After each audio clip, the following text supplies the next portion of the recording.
welcome to the Grand Finals, game number 1 between Gaming Gladiators and Team Vitality. If I'm looking at Edith here, it's been a while since we saw it, especially against the CC, but moving on. Nicolette's so close, she has the level 4 available. She's gonna go and do the damage to Vivian, gets the first blood. Looking for Vivol as well, one hit, and Ashley will pick up the kill. That's 2 for GG.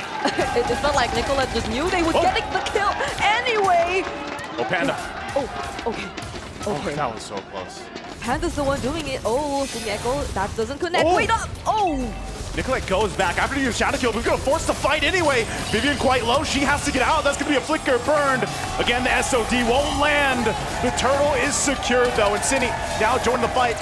Gonna force them back, trying to reinforce the team. Arya looking to jump in under the turret too. She gets tossed in the air with the onward, and she will fall, but it's still gonna be a trade, and Ashley quite low herself, and Cindy gets a double, looking for the triple. Forces the flicker out, but she'll get it over the wall anyway. Cindy comes in clutch for Team Vitality. They're gonna have to respect that, Edith. But meanwhile, 1v1, Nicolette going for Shell, might be able to get a solo kill for her, but flicker burn. And meanwhile, in the mid lane, they're gonna force Panda back. She's in trouble. Spear destruction will land, but she's not gonna follow through. She finally does join the team. Ashley, though, will go in with Wild Chart on Shell. Shell's in trouble. They're gonna be trading the gold laners, 1-for-1 so far. Still very close. This fight for this Lord is gonna be not anyone's sure win, but they're gonna initiate the fight anyway. Nicolette on the backside, she will find Cindy! So she shuts down Cindy. Still GG all alive. Vivian has to flicker out. Under the turret she goes. Vivol to follow, and GG. This is a clear sign to start up the Lord. Can Team Vitality do anything to stop them? I don't think so, but the push down bot from Shell, she'll go for the base turret. Vivian trying to be a distraction. Shell, somebody has to deal with Shell, the minion, she's with them. Meanwhile, the base is gonna be worked on. She's working on the base, and Arya's there. They have to clear out the minion, but she'll take it in her own hands, and they take game 1 for Team Vitality.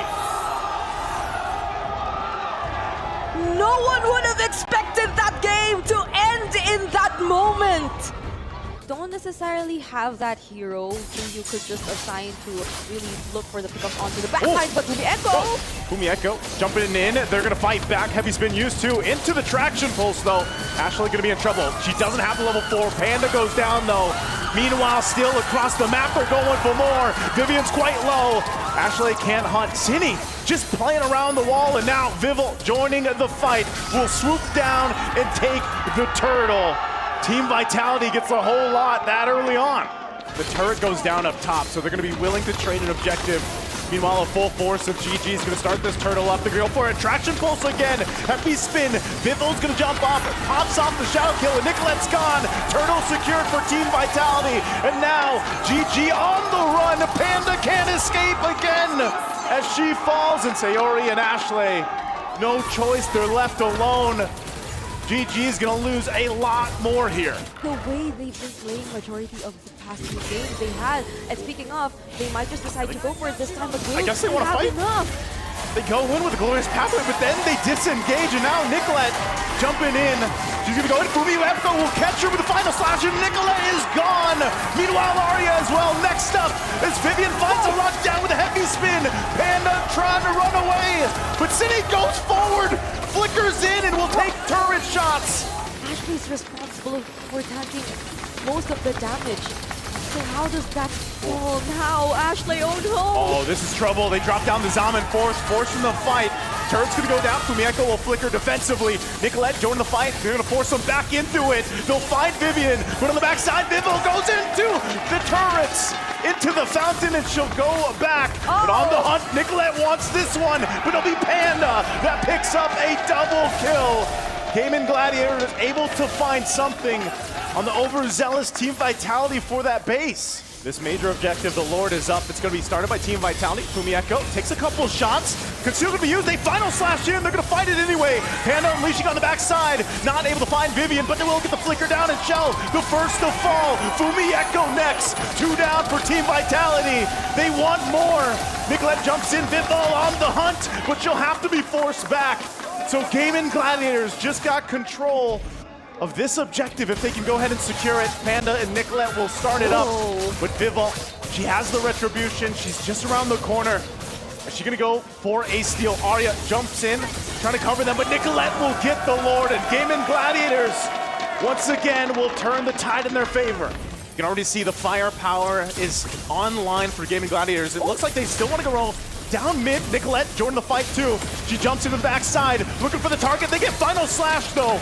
Bibble trying to heal back up, join the fight. Fumi Echo will go down, but Cindy still unleashing, untouched in the mid lane as she picks up Ashley. And Ashley falls, and Arya gonna be next, and Cindy is untouched, unbothered, triple kill. Huge win for Team Vitality. Cine, the moment they weren't able to take out Cine, they thought they could go for the fight. There wasn't any heavy spin anymore. But they have to take note of the Sayori! Sayori trying to get the minions to focus on her. Flickers forward, but that's gonna be it. Team Vitality, it might have looked close, but Team Vitality will take game 2. Probably had to wait a little longer before showing themselves up that early because they were clearly at a disadvantage. The kick is true. Spear Destruction, Panda sees it, she's gonna back off. But again, the initiation, again, a final slash thrown out from Fumi Echo. She's gonna be collapsed down on her. Shadow Kill's gonna be popped out. Fumi Echo one hit away, she goes back with a vengeance. Finally going down to Arya. Turtle for the taking, and Vivalt just around the corner, goes in, takes the turtle from under the noses. Now Nicolette on the run, she can't escape Vivian. The fight's still breaking out as Arya takes a little bit of damage, still forced out, but can't run away as Arya falls as well. Team Vitality again finds the win. It was a great engage, but the follow-up might have been lacking. Here's a play, she goes in, Spear of Misery there too. City in trouble, Panda, she's so low, she does find Shell. So she picks up one, Panda, gonna be okay, but Fumi Echo jumps in, gets her ankles broken by Nicolette. One crucial mistake from Nicolette could cost them the objective, could cost them the Lord. And you know how decisive Team Vitality is, but they go for Vival. Gonna jump in, Implosion already used, but it's Vival. Maybe not the target you want to be going for here.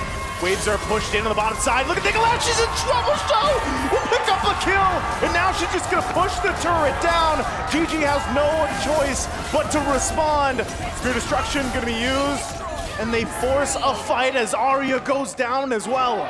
They have setups, they have the implosion, they have the heavy spin, but they have to use it on the right targets. Vivian jumps in, goes in with the Way of the Dragon anyway.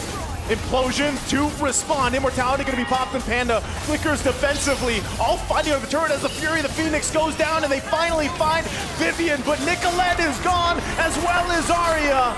Team Vitality with a massive lead will just win the fight. Even if you try to think of other areas where they can come from, the other surprises they get up to, oh, there they go! They go in, they find the lockdown this time. Fumi Echo taken out of the picture. Could they turn it around? A Spear of Destruction goes forward, but and Shell still on the bottom side. She joins the fight. They're gonna be able to find Nicolette, and now Arya trouble. Flickers on out, but Shell will find her. City getting the kill. 2 members down for Gaming Gladiators. And Team of Vitality will take that, and they'll go for the Lord. Gonna be able to find Cindy. Pops the Winter Crown. Fury of the Phoenix, an Implosion too. The final slash keeps Ashley at bay. Another Winter Crown gonna be popped. Sayori's in trouble. She has her own Winter Crown. But now Panda, amidst 2, pops the Wind of Nature. Sayori goes down, and Panda versus Vivian. But Vivian gets the kill. And Nicolette on the run as well as Arya. Forced back to base. Nicolette cut off from the rest of the team. And Team Vitality might be able to just clean things up as Nicolette goes down. Shell and the rest of the team will make their way to base. Arya takes the hits from the spears as Vival and Cine will make their way with Vivian, and they have the base in their eyes as they work on it, and there's not much that GG can do. It's now championship point for Team Vitality. Does hit that level 4, so now she's got the certain heal. She has the guiding wind to it, help Panda. They're gonna go for an exchange, 2v2. Meanwhile, top, Arya's gone with the rough waves. Panda, oh, they get swept with the final slash from Vivian. So even with the 2v2, Team Vitality will still win that bottom. And Nicolette changed this. Gonna be joining the fight. She's gonna spawn out Vivian. She has the shadow kill. She'll pop that. Ashley trying to join the fight, but Vivian Whoa. still going to be able to survive. Nicolette can't pick up a kill. Could potentially look for a pickoff, but why does it feel like Team Vitality sense that? They might go this time. Cindy could be in trouble. She's locked down with a heavy spin. A Spear of Destruction's going to be thrown out. Shell's going to join the fight, but Sayori on the run. Can't escape Fumi Echo. And now Arya next. Dark Wave into the Infernal Pursuit, but she's not tanky enough. Team Vitality again picks up a couple kills. You know, you get this kind of strength in the early game with Kadena. Whoa, Nicolette so low. She has to pop the shadow kill, but she can't escape it either way. Another pickup for Team Vitality.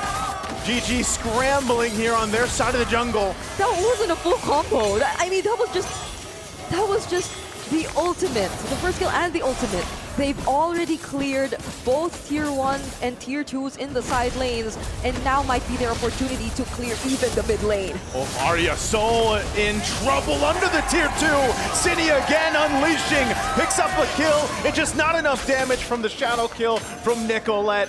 It's the same story every time. And it's so tough for Gaming Gladiators to find a win in these fights. This is gonna be tricky for Gaming. Again, courtesy of Fumi Echo, she's been pressuring that lane for a majority of this game for the past how many minutes since Team Vitality. It's not that they don't need her, it's more that they can just carry out whatever they wanted to do even without her. But then again, there's the curtain call. Could this be dangerous? Zinni doesn't find the Warp Waves that time, but they get another Purify out. Lord is making its way up top. GG, are they ready to defend here? 6,000 gold behind. This is gonna be crucial. Panda's positioning. She still has the Purify. Ashley already gonna have to help, and she's gone. A show picks up a kill, and Panda falls. 2 major members are down of GG, and Team Vitality sees the win in sight. A couple shots of Sayori Arya trying to keep it together, but another's gonna fall. They carried the weight of last year's loss. They turned pain into purpose and left no soul unconvinced of their reign. They're completely undefeated. Team Vitality. Nothing was granted and everything was earned. Let's give it up for our MWI 2025 champions, Team Vitality!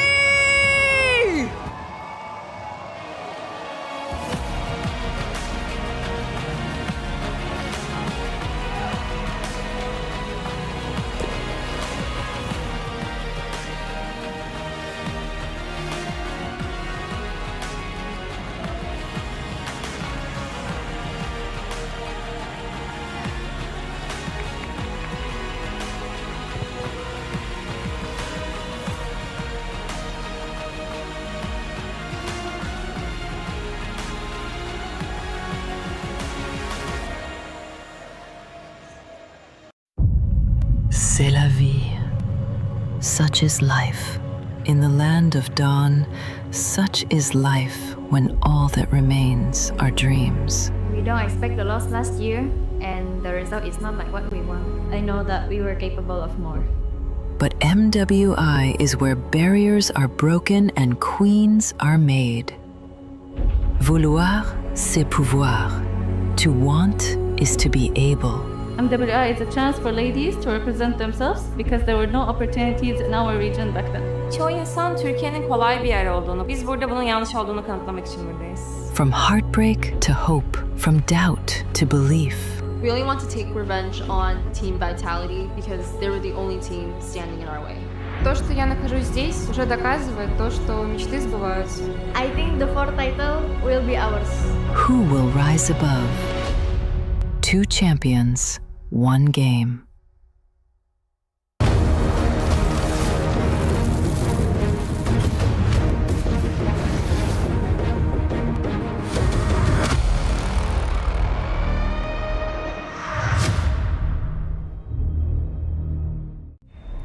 $75 مليون، 25 لعبة، أكثر من 200 نادي، وبطل واحد بس. بطولة الأندية هي جوهر منافسات كأس العالم للرياضات الإلكترونية. على مدار 7 أسابيع ترسل الأندية لاعبيها للمشاركة في المنافسات. كل ترتيب وكل فوز وكل صعود إلى منصة التتويج يمنح النادي نقاط. في نهاية الأسابيع ال7 تجمع النقاط ويتوج النادي الذي يتصدر الترتيب ب$7 ملايين إلى جانب لقب أفضل نادي للرياضات الإلكترونية في العالم. الأمر ما يتعلق بأن تكون الأفضل في لعبة واحدة، بل بأن تكون الأفضل في جميع الألعاب. العمق، التنوع، الثبات تحت الضغط. كاس واحد، بطولة واحدة، مين بيحسم اللقب؟ شاهد التاريخ يكتب في باريس خلال كأس العالم للرياضات الإلكترونية 2026.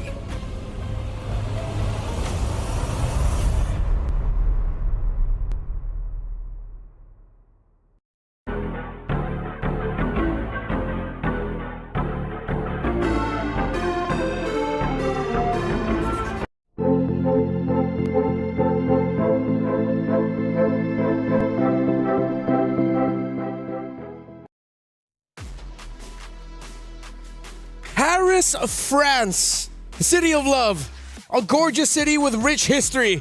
Unfortunately for a lot of the women of MLBB, also the home ground of the world champion for women's MLBB team Vitality. Welcome to day number 1 of MWI. My name is Renmar, and no, this is not MPL Philippines, but you are joined by the We Bear Bros. It's Leo and Naisu. Gentlemen, how are we? Bonjour. Bonjour. What a dream come true to actually fly out all the way to Europe for, the third Esports World Cup, and to celebrate women's MLBB, to maybe crown the defending champions once more on home. So what? It's crazy. Definitely, we're going to have some action-packed days ahead of us.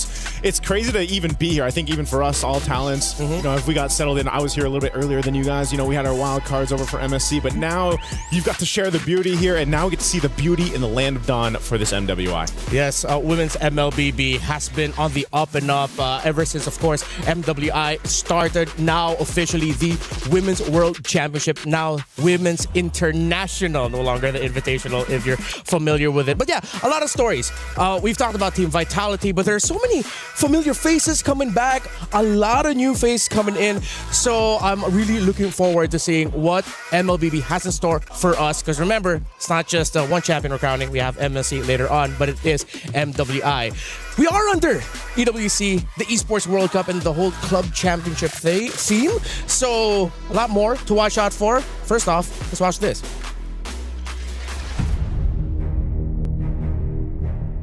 They turn pain into purpose and left no soul unconvinced of their reign. They're completely undefeated. Team of Vitality. Nothing was granted and everything was earned. I just want to prove that no one can do it better than us. I think that it was meant to be ours all along. Winning MWI 2025 meant a lot to us because this is our first ever EWC champion title. Meanwhile, the base is going to be worked on. She's working on the base and Arya's there. They have to clear out the minion, but she'll take it in her own hands and they take it. We didn't plan for a perfect run last year, but it just happened, so we kept going. The triple forces the flicker out, but she'll get it over the wall anyway. I feel like I have conquered the world in Mobile Legends Women. After that, we went to Paris. I actually feel a little bit pressured because we are playing at the home ground of Team Vitality. Now that we're here, all of our fans in Paris are able to watch us directly on site. Defending it again is the biggest challenge because there are more eyes on us. It has always been our nature to win every tournament there is, but what changed is going into this year's EWC, we have more motivation to get the back-to-back title. I feel confident this time. I know that everyone wants the MWI title, but I will not let it happen. I will always be hungry for the title. If you call us the final queen, we will take it. To all teams, give us an intense game. Don't make us sleepy. Play is in our DNA. Whenever we let it out, it becomes our superpower. Now imagine an entire city being built to supercharge it. Kadir City, powered by Play. It's crazy to say that Indonesia's most dominant MLBB team is at home court here in Paris. Nice to last year you got to cast the grand finals. Yeah. Lay it down. How terrifying is Team Vitality? Man, they're terrifying. Again, you know, these are the queens of MLBB. They've won so many championships. They've accomplished so many things. And you heard it from Vivian and the rest of the squad there herself. You know, please give us a good game. Give us good matchups so they're not sleepy, right? They want this competition. And I would say over the years, they've definitely caught up. Other teams have started to catch up to Team Vitality. And just to put it into perspective, for the better part of the past decade, more than half a decade, even under different banners, this squad, Team Vitality, has been dominating and winning every single tournament they've touched. Yep. And they are the favorites to win $150,000 by the end of this all.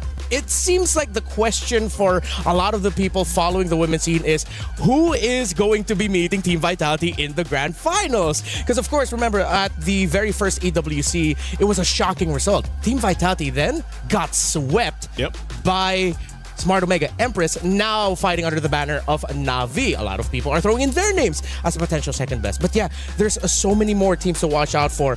By the way, we have a interesting format this time around. You have the breakout stage and then of course the knockout stage. The breakout stage, it's 2 groups of 8. You have the teams all split up, and then it's very similar to our MSC format. Long and short of it, you win 2 best of 3s, you move on to the next stage. You lose 2 best of 3s, you're out. C'est la vie. Yeah, it's quick. It happens really fast. And then, you know, today we're going to be covering actually a multitude of games. We've got 2 streams going on over here on B Stream. We've got 4 matches ourselves. So, you know, even after day 1 concludes, a lot of things kind of already fall into place day 1. Yeah, pretty sure you have a lot more questions about our format. So we prepared a little video for you guys so that you could understand it a little bit more.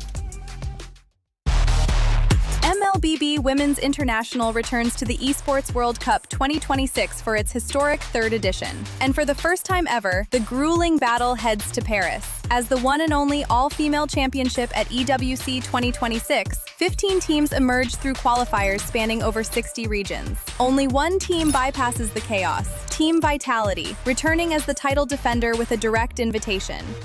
16 elite teams will fight for a staggering $500,000 prize pool, one of the largest in women's esports history. MWI features 2 brutal stages, the group stage and the knockout stage. In the group stage, 2 groups of 8 are each locked in a double elimination showdown. To survive, teams must secure 2 series wins to claw their way into the knockout stage. One loss drops you straight into the lower bracket, where every match is crucial for survival. Lose again, and your tournament life is over. 8 teams will be eliminated. Only the top 4 from each group will advance to the knockout stage. In the knockout stage, the stakes escalate with every single step. Teams start in a best-of-3 quarterfinal before advancing to an unforgiving best-of-5 semifinal. Teams who fall short of the grand finals will be granted the opportunity for a podium finish in the 3rd-place match. Finally, the top 2 teams battling for the title in the best-of-7 grand finals. In this single elimination format, every match is do or die. On the world stage where dreams are shattered and history is made, a monumental $500,000 prize pool and crucial club championship points are on the line. But only one team will rise above. In the first of 2 MLBB championships at EWC, who will be crowned the queens of MLBB? 2 champions, 1 game. This is MWI at EWC 2026.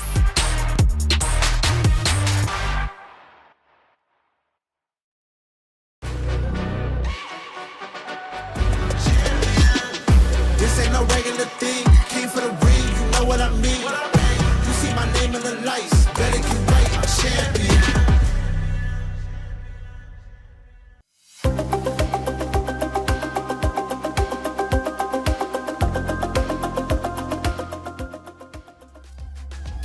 Three of the last 4 MWI titles have been won by the members that make up Team Vitality. Let's spend a little bit more time talking about them so that people understand why are we focusing so much on this team. Let's start with the roam. Vivian, arguably the best roamer in the women's scene in the entire MLBB landscape. And she's won apparently countless of titles in Indonesia if you consider like the grassroots tournament. Woman keeps winning. Yep. She is a stick of dynamite in a world of just ordnance. You know what I mean? Because MLBB has just been on the rise for the past, what, half a decade. you do that consistently enough, and you lead a squad through the difficult world of women's MLBB. That's what Vivian did. Yeah, she's named. We got a name for her last. the Mother year. of the Tanks. Mother of Tanks, and there's a reason exactly for that. And she's phenomenal to watch, and she's going to definitely be a player to watch throughout this whole tournament, of course, and the rest of Team Vitality. Now, this is the group split, right? We've got Group A and B. All these 16 teams that have made it. 15 fought through their, the trenches, and that's the thing I think we have to point out too. A lot of our viewers out there for MWI didn't get a chance to catch up with everyone, on their road here to EWC in Paris, and they've all had crazy journeys leading up to this point. Yeah. It's hard to follow a world full of up-and-coming talents, and I think that's something that we didn't mention in the lead up to this discussion. It's 15 teams plus an invite, right? Yep. There's a lot of changes in the past year since Vitality's win in Riyadh. Yeah, there's going to be a lot of familiar names if you've been following the women's scene of MLBB all throughout the day. Some fighting now under different banners, but let's look at today's schedule. First, the top 2 matches you see, those are the ones featuring in Group A. You get Team Ray Young and Aurora Gaming and Virtus.pro versus Twisted Minds. That's where we're going to be seeing a little bit of an org switch up. We'll explain a little bit more about that later. Of course, Navi and Galaxy Phoenix, then Falcon Daisies against Team Falcons Mena. Different kinds of Falcons, by the way, something to note of. Is there a match that you're looking for specifically here first? Mine's definitely going to be match number 3. I want to see if Navi PH specifically can kind of make it work the way we saw them when you mentioned, was it 3 years ago, MWI? I know it's, we have 3 of those members now on Navi PH. It's a little bit of a mix-up, but that's been the case of a lot of the teams for MWI. They are, like you mentioned, Redmar, there's going to be some familiar faces. Some org swaps happened here, but there's so much experience for these ladies. I think that's the big thing, especially the ones that have been on the international stage and what they can bring to some of the newer up-and-coming members of these temes. As for me, I'm all about the flight of the Falcon. Falcons? Yeah. Okay. It's the Burmese versus the Egyptian squad. Both of these teams boast of experienced athletes, veterans of MLBB esports, and the fact that Ira joined Falcon Daisies, a Filipino import. I think that's the shot in the arm that the Burmese needs to get one over, obviously a veteran of MENA. Yeah, some great matches that you mentioned, but we also have our story of the day later on.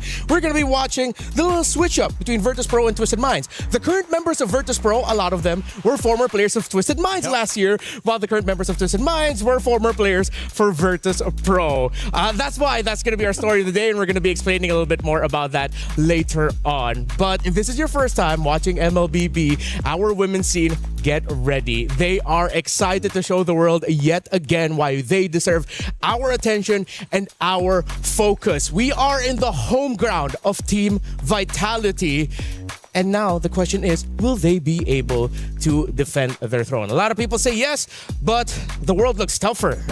We've been mentioning it all throughout. So many new names, other regions. They've increased the difficulty to qualify here. A lot of them had to go through like best of sevens, full max series just to make it here to EWC MWI. Not to mention, this is mostly outside, but in-game, we are going into uncharted territory. A medium-sized patch just dropped with no major tournament to cover it since last weekend's wildcard. So nobody knows exactly what the game looks like except these athletes, and they're ready to put on a show today. And that's a point too. Like we saw last year in the previous MWIs, even what you saw on Wildcard could vary. It could be different, right, for MWI. There's their own meta for MWI and the ladies playing here. Yep, a quick flashback, a throwback to 2025. The bridge between the wildcard where Zetian and Yi Sun Shin was a thing. Wildcard, and then MWI, the ladies just like, nope, we're not doing that. We're not doing it. It carried over to the MSC. Yeah. So who's to say? That's something that has been consistent with all the previous MWIs also. We've always walked around going, hey, the women's scene is so unpredictable in a good way because they're willing to try out more new things compared to the men's scene. The men's scene, it seems like once they have a good understanding of how things work, all right, this is how we're going to play the game. The women's scene say, no, we're going to do our own thing. And I love that about MWI. Yeah, that's why that was kind of the joke over on Wildcard stage. We were mentioning, we'll see LaFell later on too. He was saying it's, you get to MSC, a lot of the teams just look at what the tops are doing. They're just like copy and paste. I'll just do that. I'll make that work. MWI is a different beast. And I like that that's the case. Yeah, scientific, mathematical, optimal is what we end up seeing in the stages of the Mid-Season Cup. Yeah. But MWI, it's art. There's a little bit of molding going on, and the ladies are willing to experiment. And again, there's a full coaching team behind every one of these teams showing up. So it's not like they're just freestyling it. There is a rhyme and reason. Yeah, it's something that you could put up in the Louvre and appreciate. While the men's scene is a little bit more, I don't know, get studied at the University of Paris, maybe? Yeah, that's what we're going to go for now. But not to undermine any of the two ways to play the game. It's just that expect that the women's scene is a little bit more shocking for us in a great way. 2 champions, 1 game. Yeah. Champions, 1 game. Champions, 1 game. We might see some good picks here. Yeah.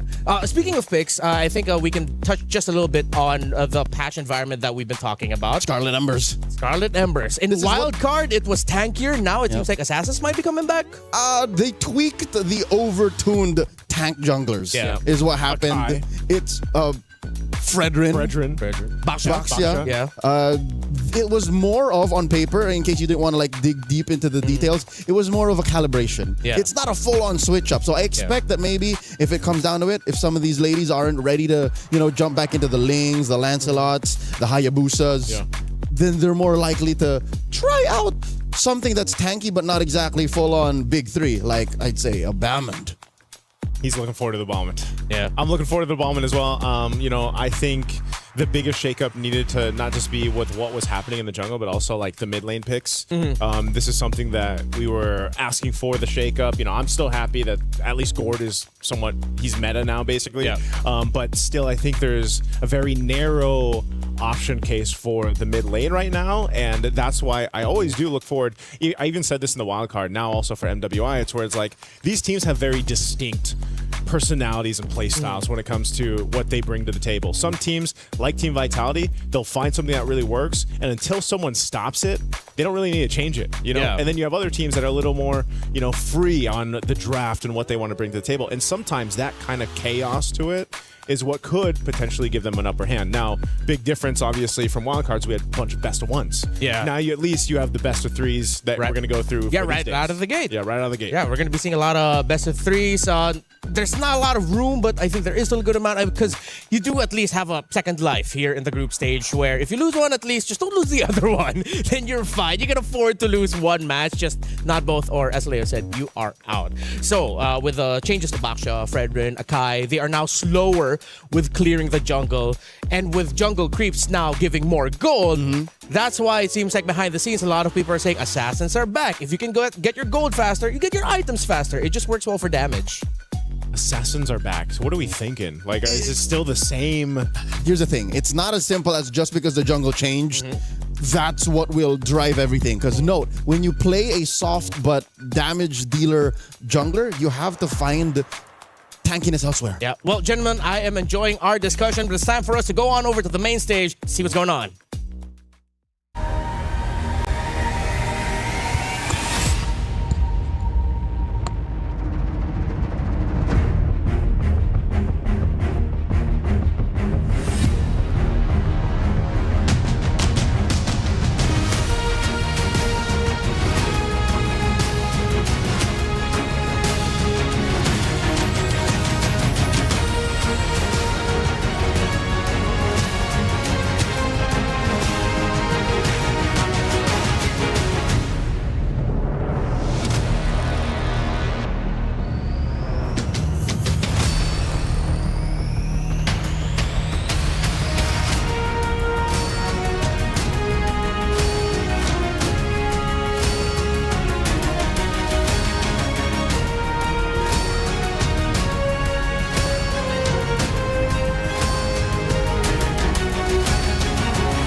Legacies aren't inherited, they're built. One match, one win, one impossible comeback at a time.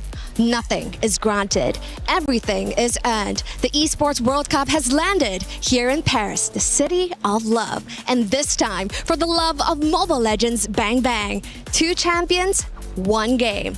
Welcome to Mobile Legends Bang Bang Women's International, where we have gathered 16 of the strongest female MLBB teams, where they converge here in Paris to make history and rise above. And of course, all of these 16 teams are the queens of their regions. And here at the Esports World Cup, you know that means they are about to be fighting for a lot. $500,000, ladies and gentlemen, is up for grabs. And of course, the glory of being considered the best women's MLBB team in the world. Of course, right here on the trophy stand, we do not have the trophy yet, as last year's champions, Team Vitality, will be bringing out the trophy later on. But in the end, there can only be one champion. Damascus, what help us to those who fall short?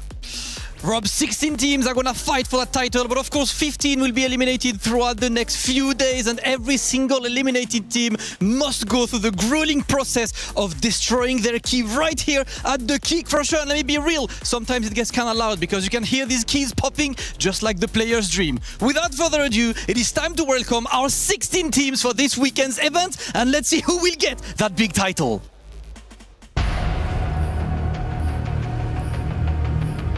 Qualifying out of Indonesia, Team Falcons. Qualifying out of Western Europe, made up of 5 countries, GK Esports. Qualifying out of North America, GG Esports. And joining all the way from Mongolia, Aurora Gaming.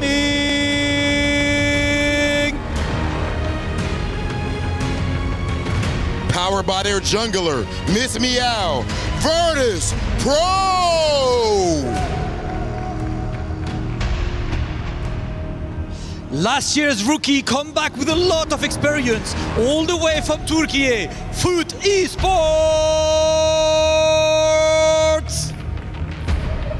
The newly assembled qualifying out of Myanmar, Team Ray Young. And the new representative all the way from China, Seda.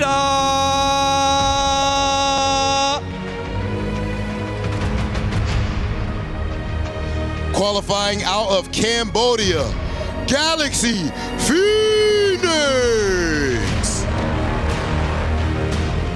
The 2024 champs are coming up with an updated roster in Shares of Redemption, representing the Philippines, Navi.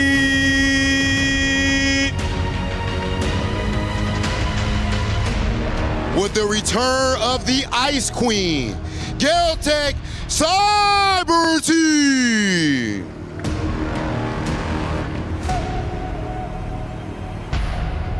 Brazil's alliance looking to put South America on the map, MIBR Los.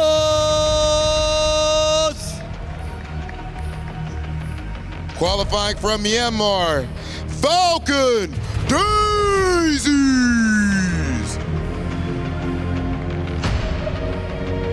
And with a more experienced roster looking to put Mekong on the map, Twisted Minds.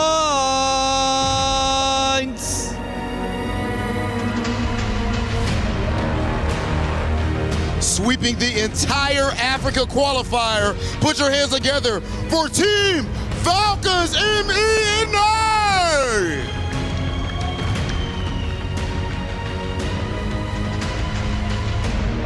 And now it is time to welcome the champions, the title holders. Make some noise for Team Vitality!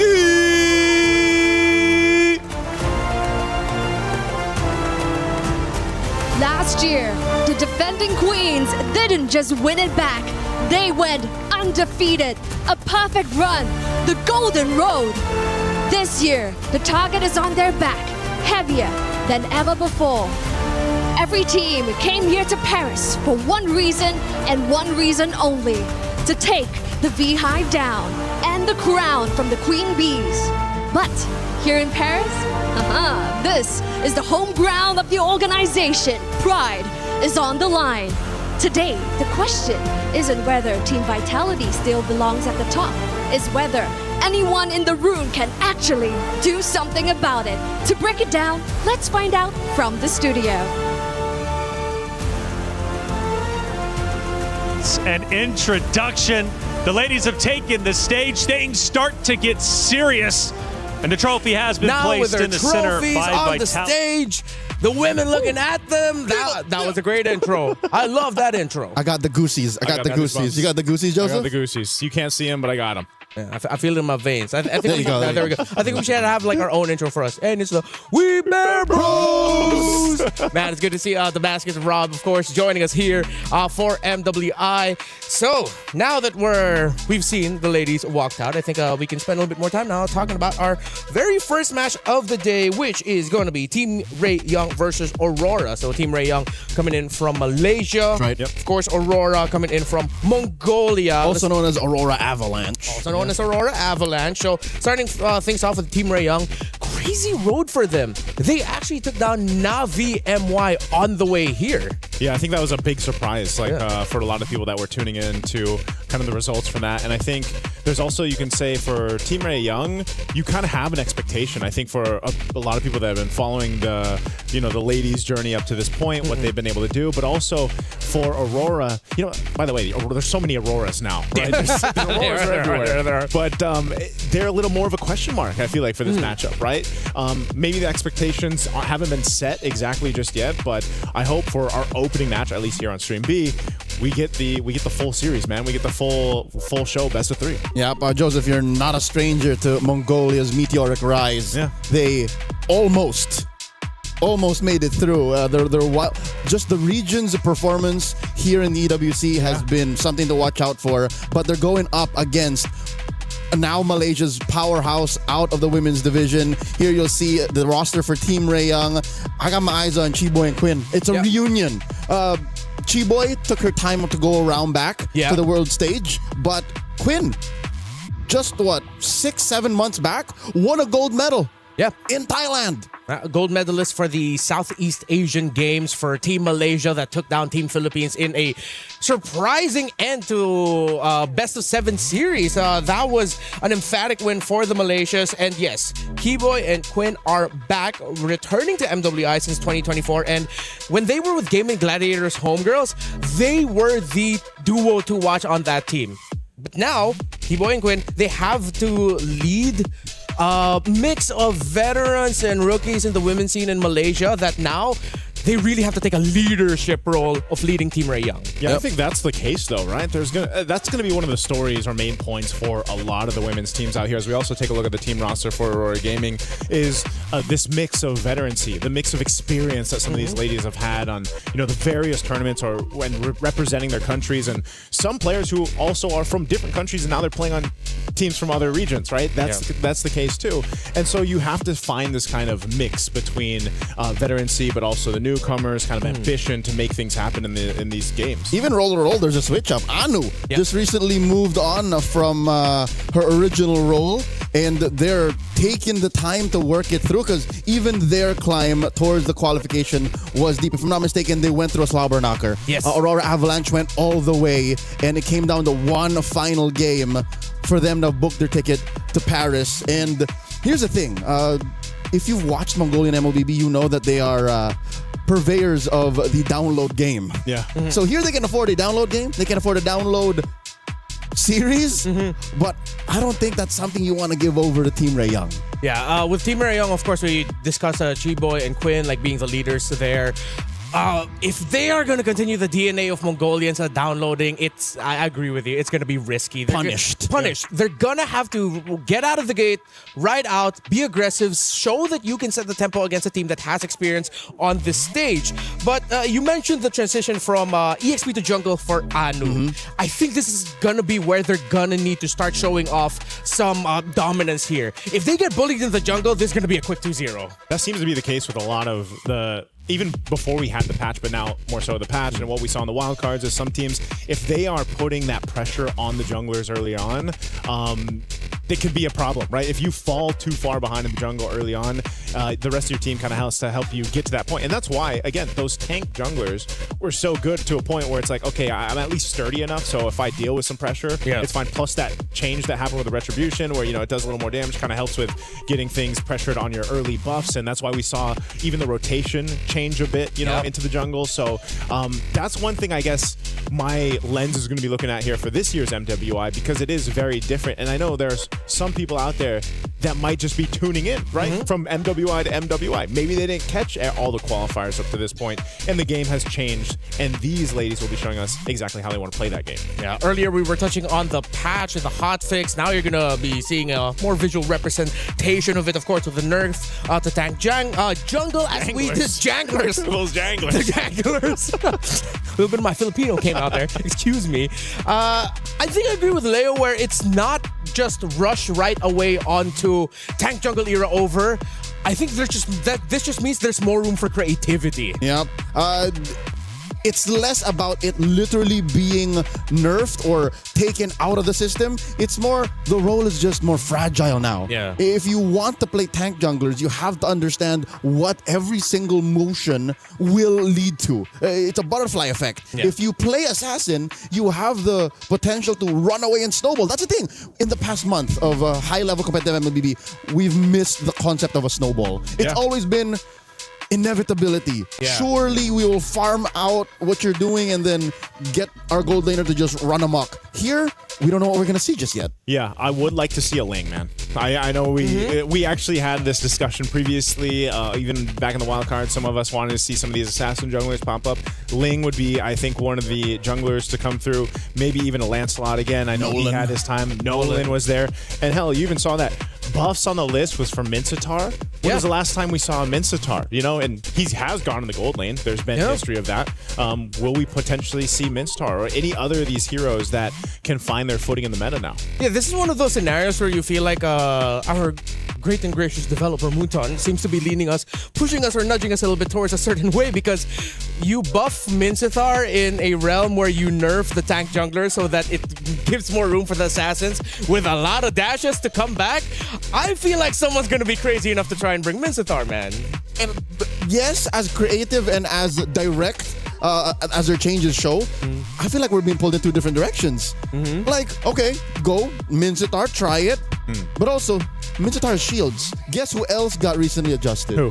Esmeralda. So, you know what I mean? Like, where do you want me to go? Yeah. That's kind of how it feels. Yeah, I think that's the dance we're going to see in the draft. That's how it's going to feel like. That's why I play Balmond. Can we get that one more time? I just spin. I can't spin. Where's it gonna go? I'm physically incapable. You're not able to spin, yeah. But even then, like, Sweeping there's Cyclone. Sweeping Cyclone. Spin to win, man. You know? Hopefully we actually end up seeing that again. I think there's a case for... It's what won Falcon's main of the group stage. That's true. That's true. Almond of all man. That takes me back, and it feels like it was just yesterday. Gotta give Boyd a hug. Last week and a half, yeah. Yeah, well, it was like a week and a half or 2 weeks a week and a half, 2 weeks ago. I lose track of time out here. Yeah. Time difference. You know, the sun stays up till like 10 p.m., by the way. That's true. So it is quite jarring. But speaking of time, in just a bit, we're going to be seeing the two teams going up against one another. Team Ray Young and Aurora going up onto the stage. I think we can discuss the patch just a little bit more, because I want to get your feel for, like, give me a hero that a lot of people aren't expecting, but you feel like strongly in your soul, in your DNA, maybe. I don't know, that might come out. One hero. You want to try this? One hero, okay. We name it. Okay. Wait. At the same time? At the same time. One hero. Are you ready? Okay, wait. You have a hero in your head? All right, I do. Do you? Yes. All right. Un, deux, trois, Lucas. How do we say Everything was three different. What did you say? heroes? Barats. Barats. But we already kind of saw him in, like, he also got brought up in the wild card. He did pop up in the wild card, though. Twice? Yes. There you go. And he's not part of the big three. So he might be that one last tank jungler that goes like, we win. It's weak because it's two dudes. That's true. Okay, who did you say? Lucas. That's what I was about to say. As a jungler. Yeah. I was about to say Lucas. I miss Lucas. Yeah, exactly, right? There's just something about Lucas. It's like, now with the adjustments to the tankier junglers, and we missed the concept of snowball, right? Who's more snowball-y than Lucas? Well, there's a few, but... He's a fighter, too. Yeah, like, he's a fighter. He can be as chunky or as damage-oriented. Yeah, and in his ult, he is difficult to kill if he gets a lot of spell vamp. Yeah. It's a nightmare. If he snowballs, kind of GG. So that's why I'm leaning Lucas. I went with Hanzo because I want more. I like more cool, edgy assassins. He's about as edgy as it gets, I think. Do you consider Hanzo a goth baddie? Whoa, hey. Is he? Technically, when he's in his form? Not for you personally, but just like in general. In general? No, I don't think so. No. Sure, I think Hanzo's inconsistency is going to be against him. Yeah. It's worrying because, yes, you can snowball with him. He got a little buff. Yes, there is like this mid-game power spike that you can kind of hit, but you're never sure. I always wanted him to be good, though. Like, that's the thing. I've always wanted Hanzo to be, like, in the meta, just because the concept of him is cool. Sounds like Cope, Joseph. Yeah, that sounds kind of Cope. You know what? And at the end of the day, I just end up playing the same old junglers. Alpha. Yeah. Actually, this might be the rise of fighters. Because in a realm of tank junglers were good, could still be good, and assassins are fragile. Yeah. What if you just hit it down the middle like a Goldilocks pick? Oh yeah, you just go for Alpha, go for the balance. Maybe that might even mean like heroes like Matilda come in so that you can rotate faster with those fighters, right? True. Balmond. Yeah, Balmond for sure. Oh yeah, hey, maybe we might have just discovered something here, gentlemen. It could be fighters are the middle ground, and teams who might want to try to bring those picks out might be rewarded. Because if tank junglers really are that much slower and assassins are still that vulnerable despite them getting their items faster, like it's a little bit more 50-50 if you're going to make it work, then why not go for the safer pick? Safer pick can work, It's been 2 years since we last saw fighter junglers be like the paramount pick, the apex predators of meta. I miss that. Who is the biggest fighter jungler? Alpha, I think is Alpha. This is off the top of my head. Because even the time where Lucas was viable, for some reason he was cursed. Yeah, he wasn't as like prominent there. Yeah, and he wasn't as consistent also with like getting good results. Most of the time it's just like, hey, Lucas is here. He didn't win the early game. GG. His time is as a meta pick is matched by the times he was meme. Like, is that a wrong Lucas pick? Or teams get blamed because they pick Lucas, so like that's 50-50. There was a time in the professional league when he was picked up, and it was usually a question mark. Like, where is he going? Is this gonna work? But I think if there wasn't the Lucas, the Hanzo, Barrett's is kind of picked up. Other than that, I just had a thought. If we're gonna continue this train of thinking here for the picks. Oh, the ladies are here. Yeah, the ladies are getting set up on stage right now. Your thought? If you're wondering that maybe tank junglers are too slow now because of the damage reductions and all of that, what then happens if you decide to pair it with high damage roamers? Natalia, Jawhead, Hellcurt. A mid laner like Selena, Hellcurt, heroes that can help expedite the farm process because you can leash certain camps quicker. This is why I spam Cho. Cho does the same thing. Because technically, even if you like the way he's built up, it's not like you're building him damage unless you're in a solo queue and you're insane. But usually, Get reported. his kit alone and his passive and everything else helps kind of speed that process up, I feel like. And there's a good enough early damage with a concussive blast and everything else where it's like he's a threat, So I think Cho he's probably going to pop up quite a bit. There's a reason why Cho, you'll see him in highlights from Season 1 and the most recent season of MPLs. He's still he's an OG. He's relevant. Especially with the new skins. Yeah. You know what I want to see? I want to see a Cho skin where he's an old dude. No, he doesn't need any more skins. No, come on. Like he has like 18 skins. It's like 18. Give him the 19. aged one? Yeah, give him like an aged one, like old man Cho. That would actually... Right, like with a long beard, he looks like a wise old Kung Fu man. I know Let you that love be your the Kung Fu collector. flicks, man. Yeah. Collector. Right? Collector skin. Collector skin. Old Cho. Am I winning you over here, Leo? Do you want the old man? Here's the thing. You're not swaying me because I don't play Cho. I do.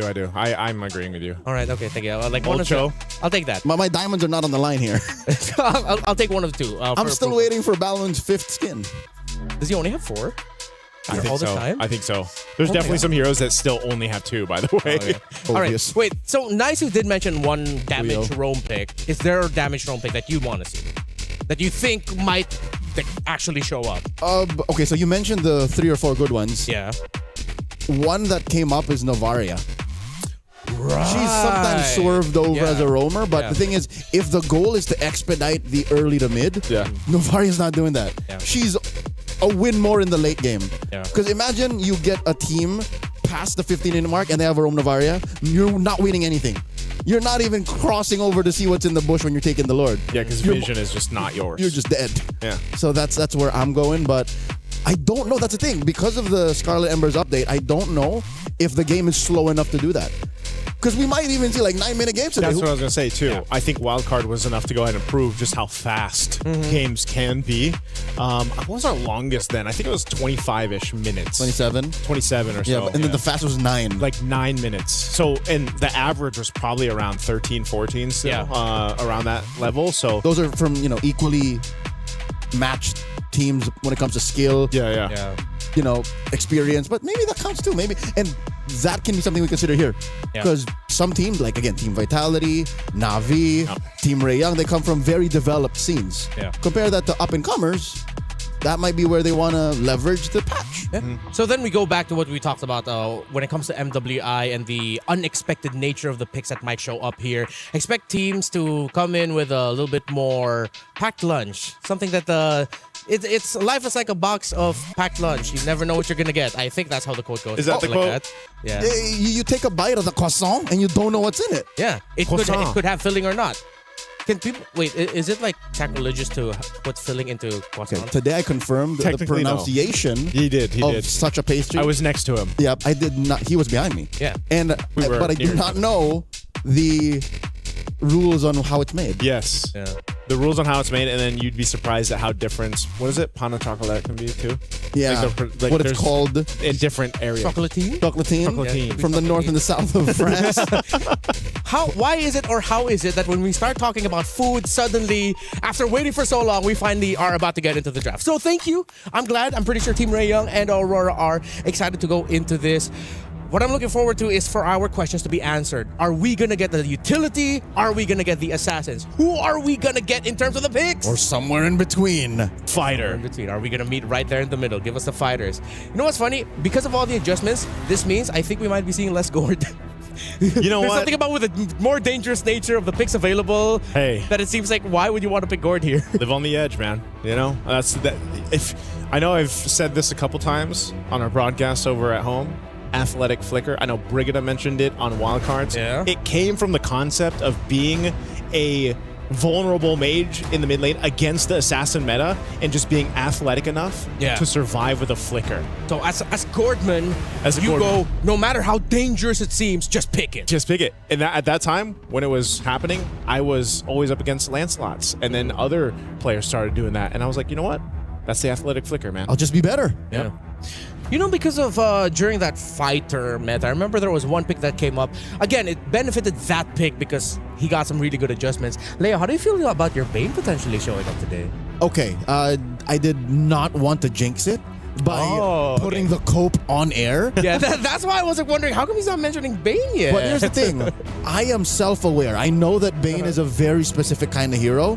And the fact that we don't even know where on the spectrum of assassins and the tank junglers we are is the reason why I'm not holding my breath. The reason why I'm not putting it out in the universe, manifesting the appearance of my one true love in the land of Don Bane. So, again, we don't know how fast games are. And Bane is almost useless in the first 4 minutes. He had his moment, though. That's true, yeah. He had his moment when he was built up magic. In the hands of, certain Khmer athletes or imported to the Cambodian region athletes, sure. But we've been doing this a while, man. I know not to ask for something that I know I'm not going to get. Hey, you know what? That was me for many, many seasons. And it slowly, surely happened. I think Leo's kind of switched camps, though, man. He's gone from the Bane over to now the Balmond, That's right? So, but here's the thing. How often do we see Balmond either? I think you average it every year. Balmond and Bane show up about the same time. It's probably like half a dozen or less. Yeah. Or maybe a dozen. Let's give it a dozen. So that's where I stand, Ranmar. That's the lore as to why you don't see the 4-letter word come out of my mouth as often. All right, Bane. I'm expecting a little, maybe slight little moan from you if ever Bane does show up. It'll be more than a moan. I'm going to holler. I'm going to holler. You are going to be what you sound like when we have a really good dessert in the Talent Lounge. Yes. Oui. All right, so I brought up the match that Aurora had in their qualifiers in the grand finals against Onyx Mongolia. As mentioned, they did go all the way best of 7. It seems like just going through their draft is just very reflective of the times because of the meta that we were in with the Leomord, Suyo. So it seems like when it comes to playing through the expected route, Aurora can do that. Yeah, this was about 2 months back. Yeah, 2 months back. And that was the meta for quite some time. So the question is, what kind of surprises do they have?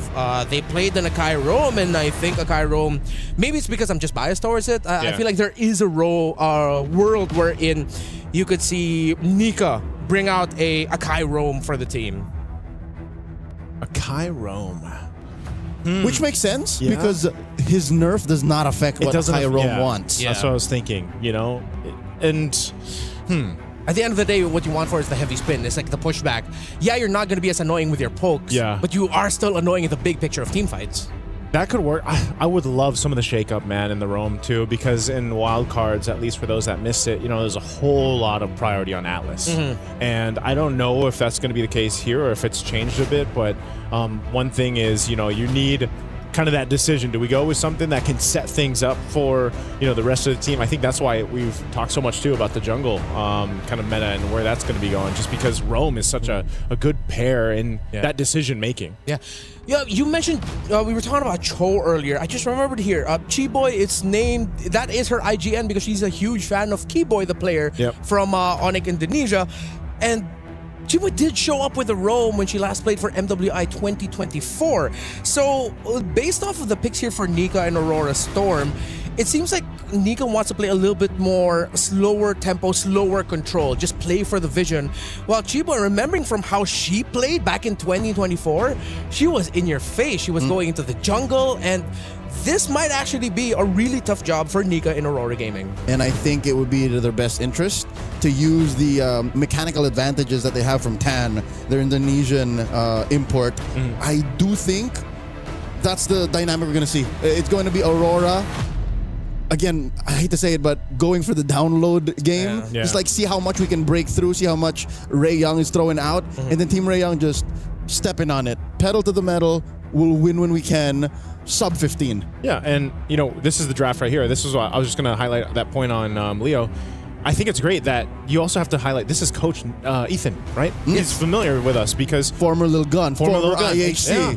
And he He's brings a Mongolian creativity. icon. Exactly, and that's why that download strategy concept is so apparent. And yeah, maybe they take one game. You name the Mount Rushmore of Mongolian MLBB athletes. He's there. He's Ethan. He's Abe Lincoln. He is. He's the Mongolian in MLBB. In MLBB. Specifically just in MLBB. That makes sense. Look at these Even the opening bands are different. Even the bands are different. Gord. All right, Gord, Belleric, Marcel. I love that. That is a priority for Team Ray Young. This is just Southeast Asian efficiency and the Jushin, at work. Despite Coach Frost at the charge here. So it seems like Team Ray Young, they understand how Aurora might want to play. We talked about Aurora playing the download slower control. You do that with heroes such as Marcel and Jushin. Yes, they can be aggressive and very in your face, but because of their sheer amount of crowd control abilities, they are great controllers. Both teams, it's clear that through the draft, they want to have a straight line to whatever win con or gameplay status they want to have, because is it just the meta game that we have? Like, Belleric is such an annoying frontliner. Yeah. And he does what Marcel does, but in a little safer way. Yeah, it's kind of... Wrath of the Dryad is so annoying. It is annoying. He's just not as like... Whoa, Harara being picked up. This is... That's a wildcard Mongolian thing. I was going to say, this is very Something's never Mongolian changed. here. The first one to make the Harara work actually was Ziexora. Yep. So they're going with a pick that a lot of people saw work successfully for the first time. Also going on the Mongolian Mount Rushmore of MLBB. Okay, Hirara, very happy that she is still showing up here in the drafts, considering that we were thinking that maybe she might not be the best hero in the landscape of the meta at that time, but she worked out really well in the wild card. Now, Team Ray Young, very unique picks here. Although I do expect that Glue might be showing up a little bit more in the priority if you want to talk a little bit more controlling and a little bit more bullying in the playstyle as the Rome. Slower, but still very Chiboy. And Lilia as well in the mid lane for Zulana. This is going to be a difficult Rome mid duo to find advantage over if you're Aurora. Yep. Their basements and ceilings aren't that high, but best believe when you're playing on the ground floor, the mezzanine against Team Ray Young, They're so comfortable. It's so hard to even, at level 2, get something past them. Aurora here, picking up the aforementioned Atlas. Again, this might pull out a Purifier 2 out of Team Ray Young. And of course, the Moskov. Again, late game is where they want to live. Late game, because in the early game, there's that potential for the Harara to be enough of a threat. She's the one who holds it down. Yeah. That's why I was saying, when we had the whole discussion leading into this about jungle, you see that. The Harara is one of those heroes that can give you that pressure in the early game if she isn't punished as well. Snowball in summer. Yeah. But here's the thing, you need some burst. Yeah. So mid pick is going to be so important here for Aurora. Yeah. If ever you cannot find a mid laner that might not slot in safely enough or well enough for your burst, then they're going to have to pull off the second idea, which is get your burst through the EXP lane and play damage through there. But now with an Alice, the Team Ray Young, their first 3 picks, really screams veterancy and their confidence that they can outsmart Aurora. It's first 2 or 3 move opener checkmate. Yeah. Many a team that played in the qualifier for EWC here, it's called the MCT EAXACL. A lot of teams fell there because of a 3rd pick, 5th pick swing Alice. It's just hard to kind of answer this hero when she finds a good position to be in. The bans for Team Ray Young, the Freya and the Uranus. Oh, there's the Hanzo Joseph taken out by Aurora and the Obsidia. Very interesting that Hanzo was actually banned out. Even to an extent, the Obsidia. It's like one of those things where it's just, I guess they don't want to have to deal with too much pressure on the Harara also, right? Because you need to go ahead and secure that early jungle rotation. You need to be able to secure your buffs. You've got the, I would say maybe, I don't know if it's actually statistically the best burst early on because of the way her kit works, but it's surely one of the greatest things that you can have in the early game, not to mention the iframes that come with her kit, which is kind of finicky to deal with, and so they'll take their own iframes. Team Ray Young will go with Lancelot. Honestly, very safe pick with the presence of the Atlas. You needed something that could disappear out of the map just real quick. Last 2 picks here for Aurora. You're still needing that pick on Zulana. Again, I need to see some good burst to call that Atlas and Hirara a worthy investment, especially in the first 3 picks. And then, of course, a good tanky EXP laner. I think you need a tank here since, again, in the jungle now, you have a fragile assassin. It's not a lot of dashes, too. I think Hovius would not have a home here. Wow, how that Alice pick are throwing off Aurora that they go settle for the Lunox. It's burst, but it's... Okay, so they sort of spread the burst potential. One more single target, the other more AoE. Yes, of the 2, I'm pretty sure Zulana knows what she's getting into. Coach Ethan gave her the heads up, or in this case, the thumbs up. But of the 2, I think the Sora was the better choice. So the Sora makes the Lunox kind of worth it. Yep. And Hanabi. Hanabi last week, yes. What? Yeah. Welcome to MWI, baby. Mob Psycho. Yeah, well, we saw a little bit of that. Off against the Hanabi. Against the Atlas, all that with the Sora there. You're going to get dove on a lot. You're not going to get controlled, but you're going to have to hope that your shields and your basic lifesteal is enough to keep you alive. Quinn, this is Gilo. Yeah. This is crazy. But here's the thing. I see it. Yeah, right. Because everything else in the lineup allows for Quinn to just be this semi-mobile artillery. Just... Yeah. I don't hate it. I'm not thinking this is like a easy start. No, hell no. I'm all right with this Hanabi pickup. It's just that it is a little bit dangerous. So, gentlemen, you guys take over. Welcome. Thank you so much, Renmar. Ladies and gentlemen, welcome. We're officially opening up MWI here at EWC 2026. It's our very first matchup over here on Stream B, of course. Yes, just so you guys know, there is a Stream A. There's tons of games to watch, and this is going to be the first of the 4 here for Stream B. It's me, Naisu, and Leo to bring in the action. We already talked about the drafts. Let's take a look at the emblems here, too. While Nika is getting zoned down quite a bit on that Atlas. Same thing up here, up top, man. This is going to be a tough one, I feel like, for Sora. Whoa, Flicker used too. Luet. A little bit of nerves here from the XP laner of Aurora. So, again, that mid lane matchup. Chiboy now crossing over, checking in on that small cap, which is all the more important right now. Tan is going to take advantage. This is something that Nika alone can't fix. Whoa. In comes Chiboy. Miku throws out some glooms. Close call. Just because of that. Team Ray Young are up by about 200 gold. Yeah, that's one of the things, though, you have to watch out for. You know, it's some of those burning those early flickers. You're dealing with a lot of damage, too, just from Miku on the Lilia, right? There's a lot of damage packed into those glooms that work well. Anu is going to go ahead and try to get out of here. Should be able to escape again on this Harara. So they're fine. Right now, no one going down just yet, but there's a lot of pressure coming out towards Aurora Gaming's jungle. Yep, 10 seconds to the first turtle of the game. And Aurora have done well to stabilize, at least get some farm elsewhere after mid got bullied out of those small camps. I expect the gold lane to wait until that major power spike. Nika here dealing a lot of damage. Chiboy put down to a quarter. Turtle already spawned. Whole lot of poke back and forth. Turtles up. First objective of the game. Team Ray Young will be in position. Nora just on the wings. Go ahead and spawn out Luette. But they're going to fight for this positioning. They're going to go for this. And coming in, a lot of damage on the Miku. Miku, black shoes. Phantom execution. Nika's in trouble. Already the brilliance out of T-Boy is taken down. Luette gets a double. Nora falls as well. And just like that, the trade goes over to the Mongolian squad. They're going straight for the turtle. They should be able to secure this just fine. What a setup. What patience from Luette there. She really waited for that moment. Mind you, she didn't even need the flicker for that, right? She burned it earlier on, but now, hell, she's got 2 kills leading into this XP lane. So this is what I was talking about in the draft prior. Team Ray Young, their first 3 picks, the basement and the ceiling ain't so high. So they can't win big ticket trades. And Aurora played with that. Aurora said, okay, you want to risk it? Yeah. Let's go. And they did, and they won. I think that's why it was so big to see how much Team Ray Young was trying to see what they could get away with in the early. You know, poke here, poke there, pull off a little bit. If they burn some battle spells, that might be great, but they weren't able to convert.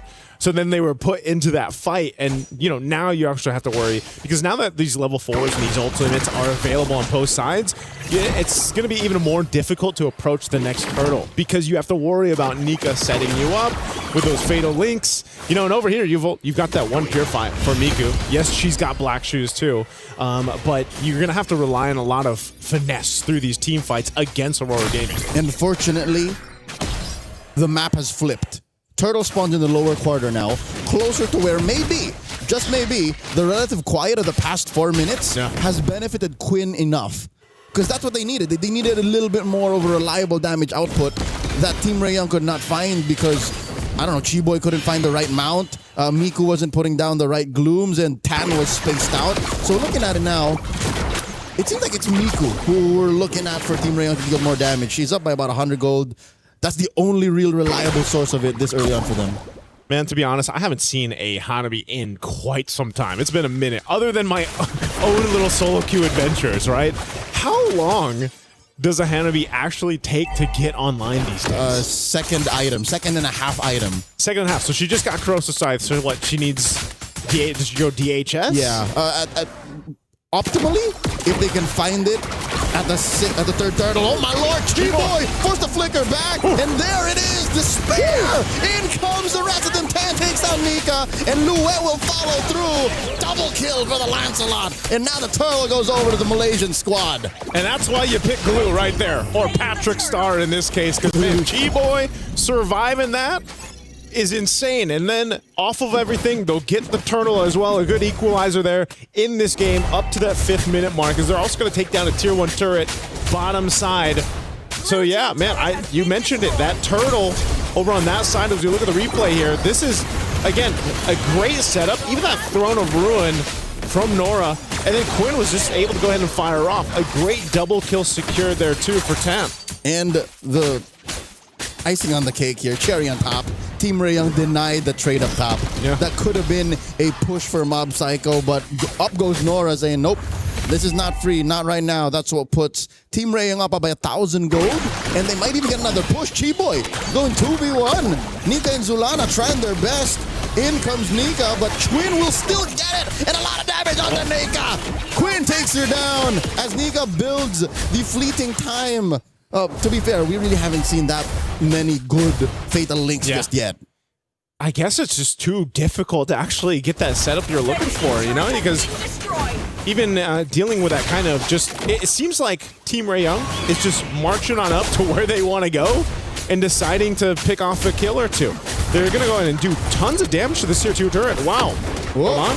Luette looking for Quinn, goes into the lightning form, shifting skies. Quinn down to an 1/8 of her head. Quinn is taken down, no need for the spear, and now Zulana comes in from the east. Keyboy in trouble, gets the mount. She can only delay the inevitable. She's making them work for it. Why won't you die? Finally, Keyboy falls. That's exactly how Moskov sounds when he throws the spear. Now, putting pressure up here towards that top tier 1. They're going to go for more, but man, this is a fight for the map space, fight for objectives. All this for the Turtle to come up here. Last one of the game. They've got position favor. Chiboy will be back up. We can expect her to do essentially the same thing, but they might be a little bit too late to this. Golden Staff pickup for Quinn. They're fighting for it. Nika's going to push off Miku. And there it is. Turtle goes over to Aurora. It links by Nika. Nora very low. Oh. Nora here survives with a sliver of HP. The burn takes her down. And it's all Aurora going into the mid-game as they try to find Nika. There's the mount by Chiboy. The flicker back by Aurora's roamer. And the black shoes. Miku survives. Team Ray Young, it's clear that they're just trying to get something in return. Yeah. And I'm afraid that if they continue to do that, they forget that the rest of the map exists. Mob Psycho flickers back. Chiboy looking to get the mount on her does not have the grab on cooldown. And that's tough. Team Ray Young, they barely close the gap. They keep it at neutral, but if you look at the map, it ain't looking good for the Mongolians, for the Malaysians. Yeah, this is the hard part, man. Is they're trying to maintain that split push, you know, that's happening here every single time we see with the Moskov. But then also you've got Anu doing the same thing. Well, Fatal Links on a Chiboy. I think that's a worthy pickoff, especially since we know that there's a fleeting time on Nika. Yeah, so she'll have that ultimate up again here in no time. What I was saying is, again, Team Ray Young has to kind of maintain these side lanes being pushed in. And then who do you do that with? Who do you go and deal with? Mob Psycho on this Moskov, you know, can just join these fights with the Spear of Destruction.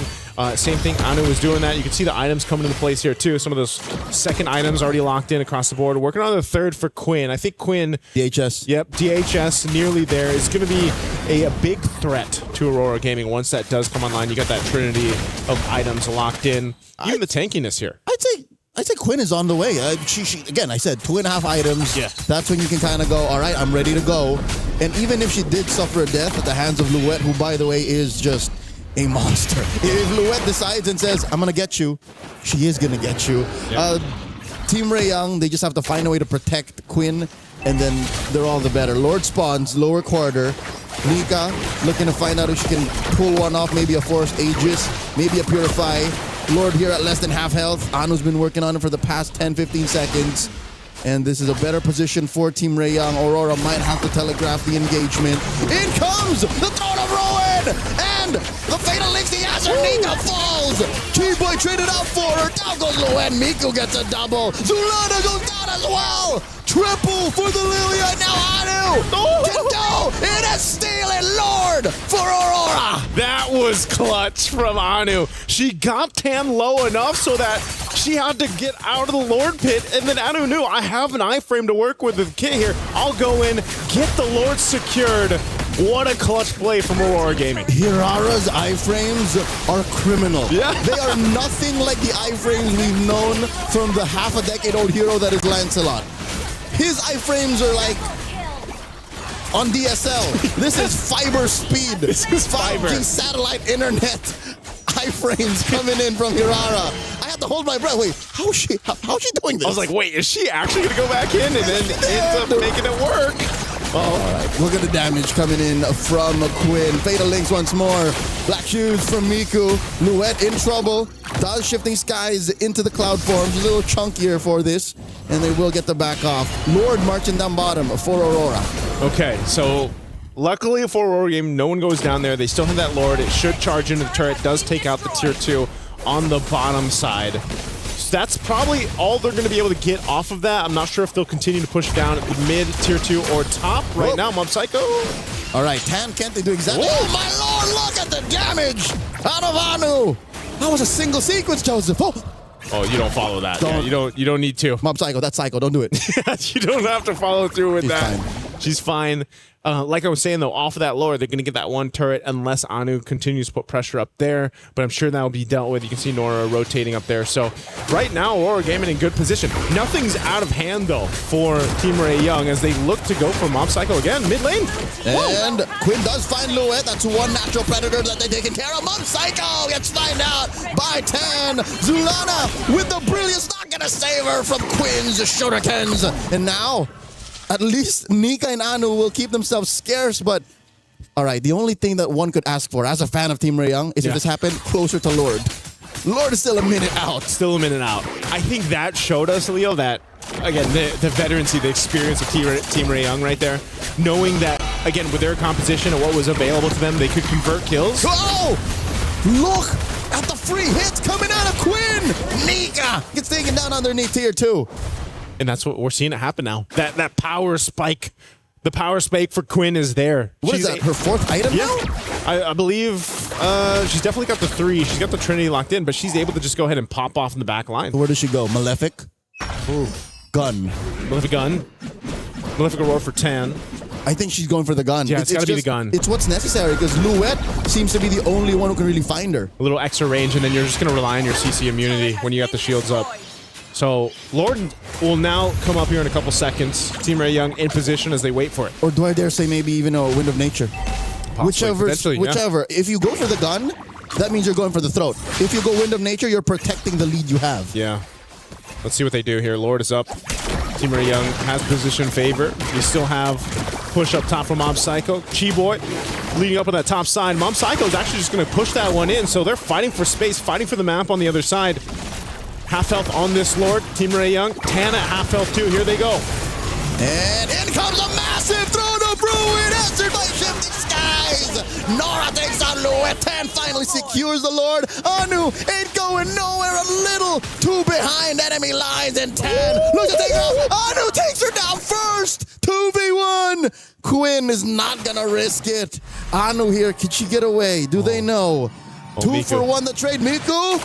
Oh, I think it's Anu who makes the first move. And she gets away with it. I can't believe Anu got away with it. She has so much damage packed into this Aurora. Chi-Boy's now so close. Split second. 1 second away from being able to go ahead and catch her. But ultimately the Lord, the objective, went over to Team Ray Young. And it got a little dicey there for a second. Aurora Gaming, though, they should not have any issues defending this. Joseph, we missed a third option. Where there was the Rose Gold Dog. Rose Gold Dog. So I guess that's 2 ways to protect yourself from Zulana and from all the reliable damage output Aurora has. Down bottom though, Anu defending against 2. Quinn and Chi-Boy. SOD hits one of those glulings. Oh, easy recall down bot. Okay. They maintain the defense. Lord was worked on. Oh. Whoa. Okay. Flicker by Nika and Louette. Yeah. Better safe than sorry. Yeah, better safe than sorry. They've got plenty of time. A minute and a half for the Lord to come up. They keep their base turrets. I think that's the main assignment for Aurora Gaming that they do. But now Team Ray Young will go ahead and try to put some pressure on the jungle. They go take the purple or set up around there. Orange Buffalo secured though for Anu. Now, okay. Nika. That's the mount. Nora comes in, takes a lot of damage from the back line. And the Shifting Skies takes her trade, roll for EXP, and in comes the rest of them as they take out Louette. Make it a 2 for 1. Anu looking to burst down. The 4 pushing from Team Ray Young. Iframes. Disgusting how she gets away with how deep she can get. Mid lane inhibitor has fallen. Quinn doing her job here. Oh, how does Aurora get the Quinn now? That's a great question. Because right Louette now, has fallen 5 times. Yeah, it just seems like it's really difficult to pass that front line. They're just trying to clear the minions out at this point and maintain the base turrets. They already lost 1 in the mid. Lord's 40 seconds away. Aurora Gaming, they're still in a good position to say, hey, you know what? Let's go ahead and get this reset going and set up for the next objective dance, that Lord dance. But it's just, I don't know. I don't know what it's going to take here because you can't just rely on Anu to go and pull off what she did on the first Lord. You know what? For the past 15 minutes, the reason why we haven't really seen a dance, at best we've seen a shimmy. Yeah. Right? A little shimmy shuffle. shake. Yeah. Is because Aurora's lineup ain't made to dance. Yeah. Maybe Team Ray, they can kind of do that. They can like, all right, pull her out, pull her out, pull her out. Okay, we back off. Aurora, they just can say all in. Pick off or no. That's why Nika's been doing this. Fatal legs. He has her. Oh my lord, 3-person hit on the throne of Row, and Chiboy falls first. And they answer, trading out for Luet. And Nika might get away. Mob Psycho trying. Zulana gets into the back line, takes down Nora. 2 for 1. The first win for Aurora in a while. Yeah, 2-for-1 trade. They're going to make their way quickly to this Lord. They want to see if they can potentially get something. Miku picks up a winner crown. Hasn't died at all. Doesn't have a Purify for this fight, though. Quinn as well. They're still a threat for this Lord, and you can see it. Even the 4v3. Team Ray Young. Oh, and Nika does have a Fatal Links. Not going to be able to pull it off as Quinn takes her down. Quinn with the Aegis proc, and Solana gets taken down a double for the SEA Games gold medalist. 2 for 1, the trade. Finally, Miku's first death. Team Ray Young goes straight for the Lord. Team Ray Young should be able to just secure this. I don't think Anu can do anything with this, so they're just going to go ahead and maintain what they can. She could have tried. She could have tried. I wouldn't put it beyond her, but alas, when you're down like this, at 17 minutes, you don't want to risk it. Don't want to risk it. They held on to those 2 base turrets. They have been fighting, and like you said, Leo, it's been, you know, one of those instances where it's like, we have a Fatal Links, and that's about it. That's kind of what the fight process has been for Aurora Gaming. You know, it's been really tough for Nika. She's died 8 times, but she's been able to get, I don't feel like she's been able to just get one of those massive setups yet that we've seen with the Atlases throughout competitive play. Maybe in the defense, the base defense, that'll be the best case scenario for her to pull off. Yeah. Deep behind the inhibitors, you could use the extra firepower. Yeah. Because they're a 2-step team fighting team right now. The mount onto Anu, that's a rare sight. Rarely happens for Chiboy to find the Hirara like that. Anu using that kit to really clear quick. I think they got to say goodbye to this bottom lane. Tan holding Nika down. Lord gets taken out with 1 more minion.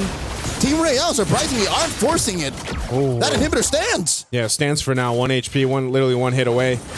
Really good clear speed happening right now, too, for Aurora Gaming. So this isn't going to be a game-winning Lord push that we saw. Lord was already taken care of. Oh, shifting skies out of Luet.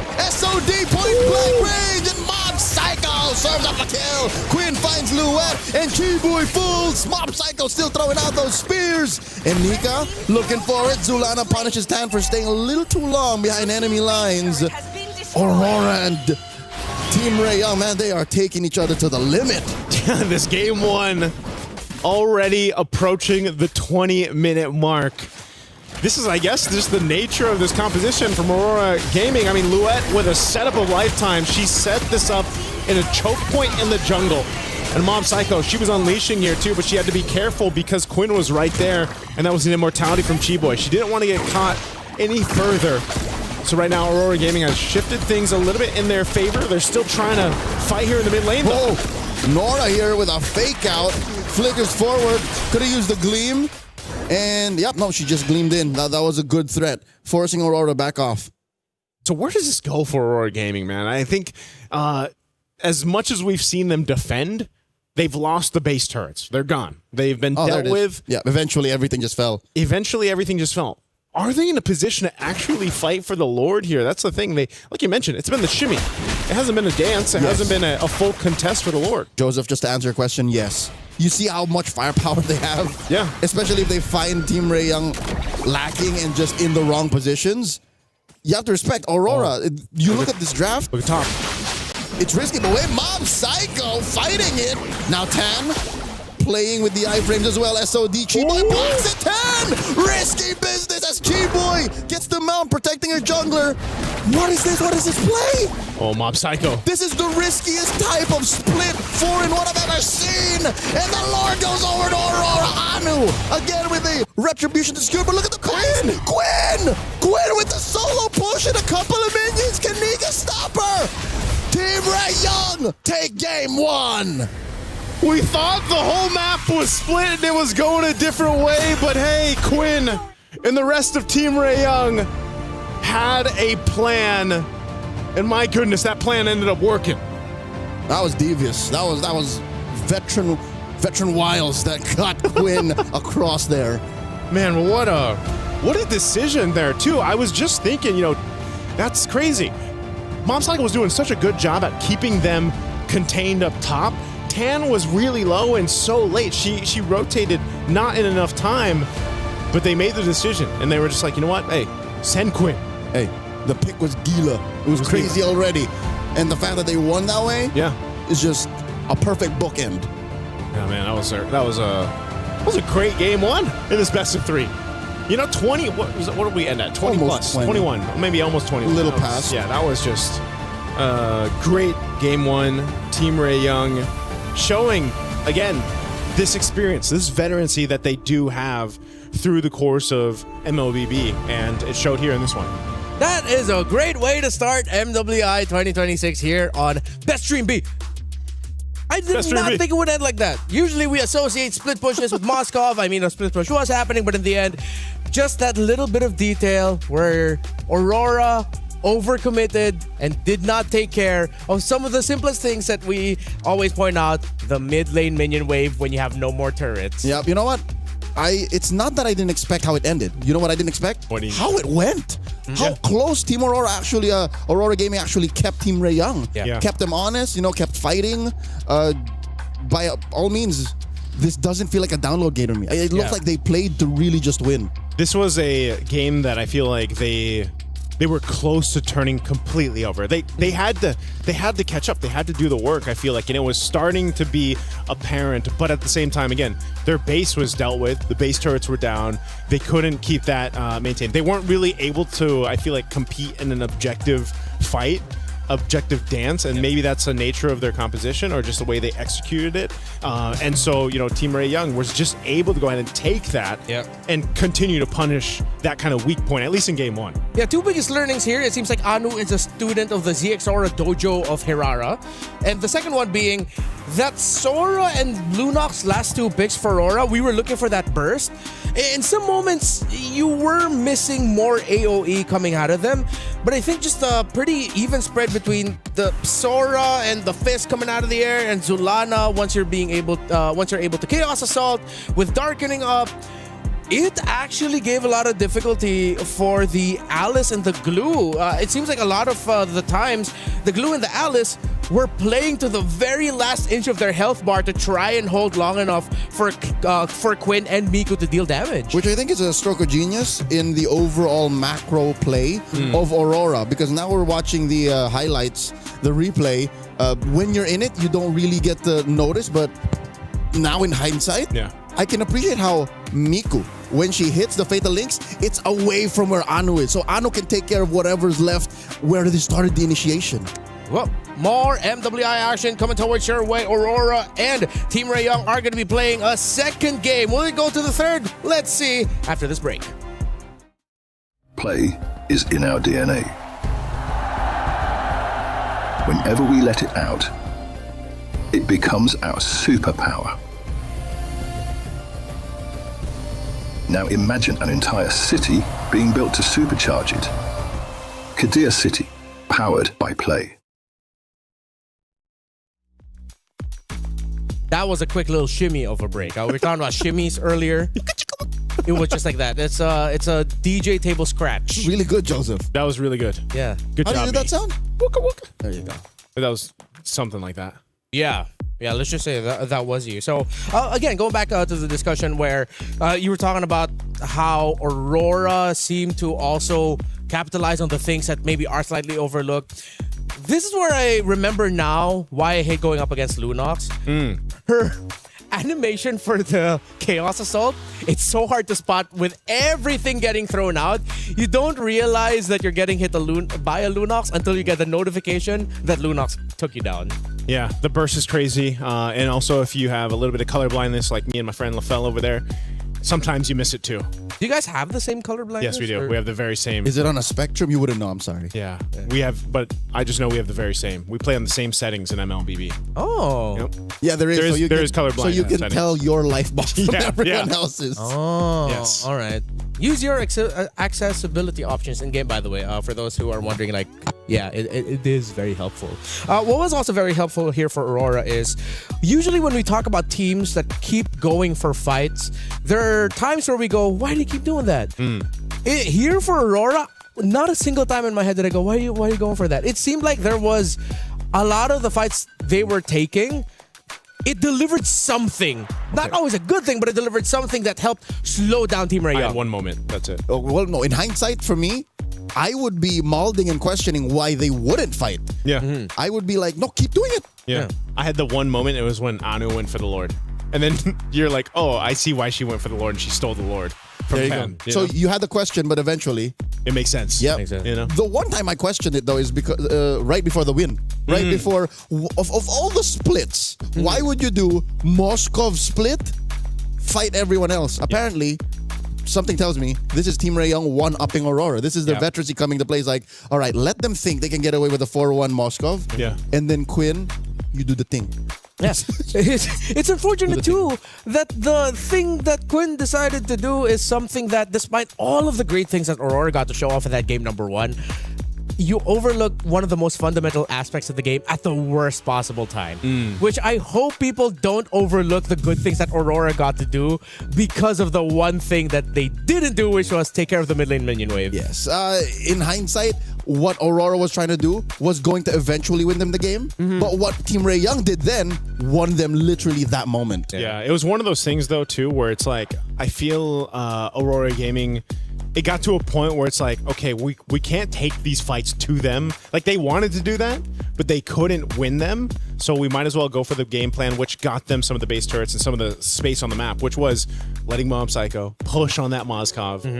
She was going to win, too. She was going to win. She almost won that 2v1. And that could have... I don't know. I don't know if she won that, if it would have really changed the course of things, though, either. Because now, she did use the Spear of Destruction on Chi-Boy, and she wanted to reposition to get the kill on 10. Yeah, right? So what if, for some reason, she had used it towards the Lord? No, mathematically, she wouldn't have made it either way. Yeah. Because that means she would have had to make the call to go back to the Lord and then answer, do I take care of the Lord or do I take care of the inevitable push on Quinn? On Quinn. So you know what I mean? It's like, it's damn if you do, damn if you don't, double jeopardy, catch-22, red herring, all of the possible metaphors that could explain what happened here, but a win is a win. Yep. Team Ray Young gets the win here in game number 1. So let's see if they'll be able to continue that into a sweep, or will the surprising start here for Aurora actually allow them to deliver a game number 3 against Team Ray Young. Overall, the team that seems like has some more experience in the big picture of it all against them.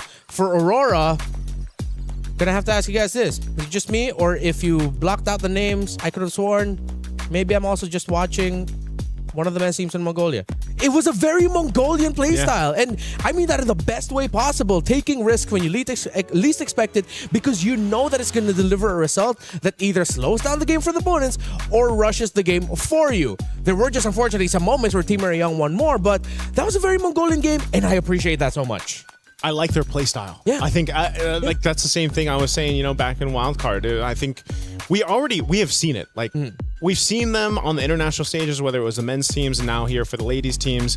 And this play style, whether it's download or not, it's very distinct to Mongolia. It's very, I feel like they've embraced that play style. It's a little chaotic, it's a little hectic, but they somehow usually end up making it work. And in this case, watching them play, watching even, again, Harara, there's not many teams yet, I feel like, that we've seen make this hero work so well. Not the way they do. Not the way they do. It seems to fit this kind of concept of the way they move around the map, the jungle, the objectives even, that they're such a big threat. And you could see some of that pressure or some of that kind of quick response that Team Ray Young was dealing with Anu. The way she was utilizing the iframes even is what we were really highlighting through that game 1. I had to dust off my jaw as it dropped after the sequence. Like, how did you do that? Like, how is that even possible? Because I've played my hand full of Hararas in rank, both on my team and the opposing.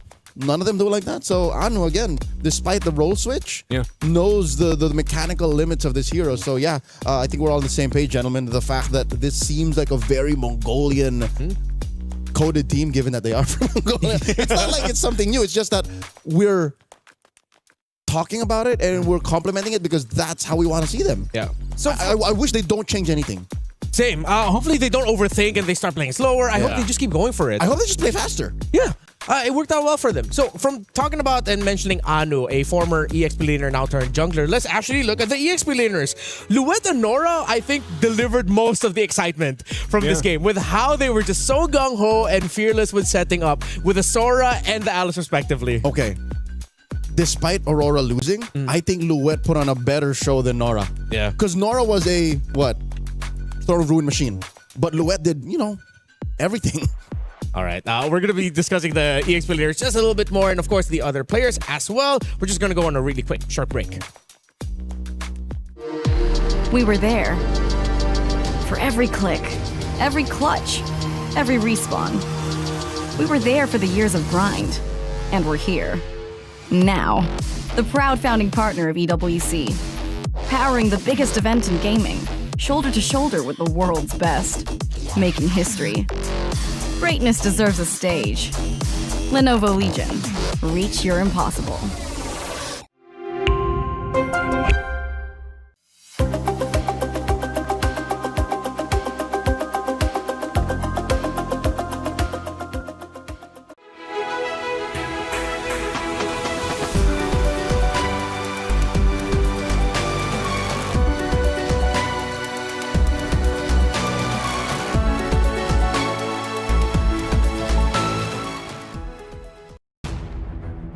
We're now entering game number 2, the draft of Team Ray Young against Aurora. Of course, if you missed it, Team Ray Young are leading 1-0. Gentlemen, I have a working theory of Mobile Legends Bang Bang. What's that? Wherein, if you are a team that has an EXP laner that can consistently deliver impact, you are on the way to becoming a top 5 team. So it's on the XP? Yeah, for the longest time, we've talked about how in the Philippines, Filipino teams are some of the best in the world, or the best in the world, because if you look at every team that won a major international or a major tournament, it's because an EXP laner showed up and went to work. So far, Nora on Team Ray Young, Luet for Aurora, man, they are putting in the work. That's what I'm saying. Yeah. When you have a hero that is as diverse and as, how do you say, utility as a Sora, she definitely put Team Ray Young on check. So if ever they wanted to force it to go to game 3, put her on a hero like that. Put her on a hero that sets the tempo for not just them, but even the opponents. Yeah. Impact. Yeah, I was impressed because if I remember right, Luet, she died early on, right? Yeah. And then she made like a crazy setup. She flickered in the first minute. Yeah, so like that was the thing. It's like, whoa, is it a little rocky? You know, in the early seconds. Yeah. But then boom. Yeah. No, she makes this great setup, gets a double kill. She shows up when it matters. Yeah, she continued to do that on the Sora in game 1. It's just, again, I have to agree with you. I think XP lanes are so pivotal right now. XP has been in a really good position for a while, man. Nope. Here's the thing. They were, but they were kind of down in the past 6 to 9 months. And then suddenly when Paquito came back, when Yu Zhong came back, when Arlo came back, that's when. Yeah. But I mean, XP laners still have always been this kind of concept of, okay, we have to either be there to alleviate the pressure on our jungler, or maybe set things up, sometimes sacrifice ourselves for the greater good, you know? And yeah, Paquito was kind of nuts. I think that's why he got slightly nerfed, right? For like After 2 the patches buff. back to back. Two patches. But that's one of the main things is just, I think XP lane specifically, if you're an XP laner, is a really fun place to be in, you know, right now with the current meta. There was a time wherein, because of the Sora-Valentina relationship, EXP lane was just boring. And then it got fixed eventually, and now here we are. Sora's back. I don't know if Valentina is going to once again, you know, haunt the draft amongst bans and first picks, but I like that we're going into MWI with an open metagame, with questions more than answers. Because imagine if we just came in and said, "Yup, this is the draft." The action between Team Ray Young and Aurora is still underway, but of course, it's 2 champions, 1 game. My Champions Pick event is now live from now until July 27. You can submit your predictions for the MSC and the MWI champions for a chance to win 50,000 in-game diamonds and MSC 2021-25 tournament skins. Don't forget to leave your picks under @MLBB Esports post for even more chances to win. Lock in your champions now and cheer for your favorite team. It's a lot of diamonds, right? There's a lot of great skins to spend diamonds on. Wow, look at that. The past half a decade of MSC celebrated once again in the form of your favorite skins. I remember I was having a discussion with our friends from Moontown back in the back. It's like, for some reason, there was a hero that we were forgetting for an MSC skin. It was Nathan. There was a year where he was an MSC skin. Yeah. He was 20... What does that say? 2025? 2024? 4 or 5. Because it was Claude Farsa. Farsa was 22. No. Sorry, not Yeah. sorry. Oh, yeah. No. From order, it's Atlas. Atlas 23. Farsa. Yes. Atlas is 23. Oh, if Atlas 23, then whoa. Yeah, 21's Claude. Yeah. 21's Claude. All right. Now we remember. So this is one hero that was banned out earlier by Aurora on the blue side. Now they decide to open it. Guinevere is one of the few utility junglers that were unaffected, generally so. So that's why I think they committed the ban, because she's one of the safe ones. Similar to why you mentioned Barrett's earlier. Yes. So I hope that they don't swerve this and put it into the hands of Nika. I'm not saying she can't do it, but most jungle Guineveres, I'd say like 9 out of 10 are not a good idea. It's a no-go. In recent memory, only Team Falcons PH were the only ones to be able to pull off the whole... No, not Team Falcons PH. Smart Omega. Out of MPL Philippines was the last one to go, let's try this. Yeah. Wait, sorry, Gwyn Rome or Gwyn Jungle? The switch up. Oh, the switch up. Yeah. When you for sure thought it was going to the jungle. And then it went wrong. It's rarely a good idea. But dang! Not only that, but there's a Minotaur, and then the Gourd comes through. All right, okay. This is what I like now. This is what we're expecting for MWI. New orders, new heroes. Minotaur has been a pick that we were looking for, even during the wildcard for MSC this year. So now, showing up very early on, day one, great. And we don't know where this Badang is going.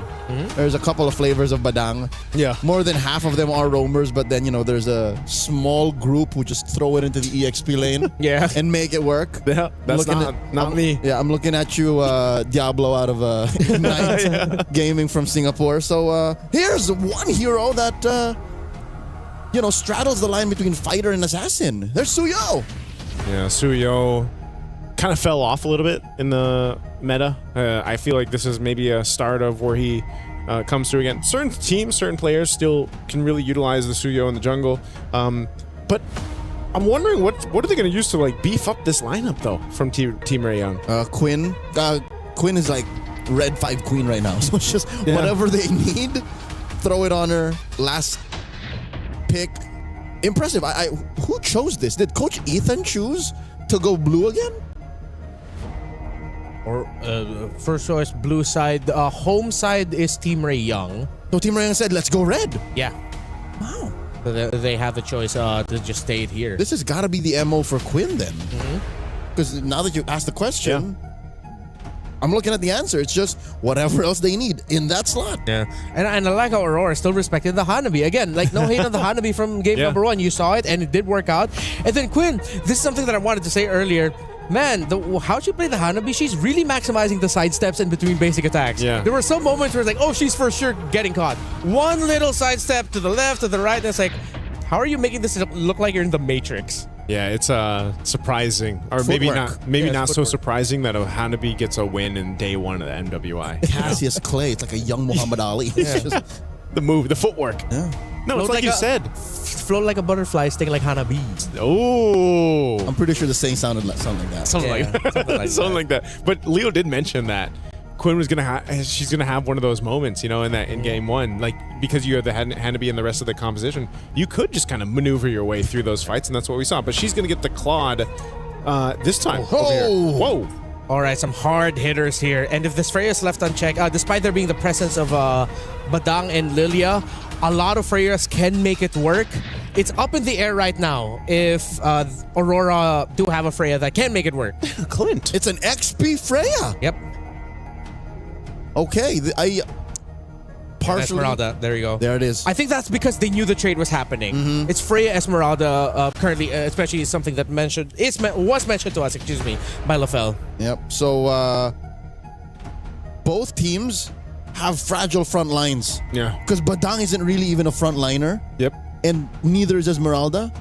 But they're both fighting off against, again, a better formation for Aurora because they have clear artillery. And then for Team Ray, it's more mobile. It's more, where can we get Quinn to go?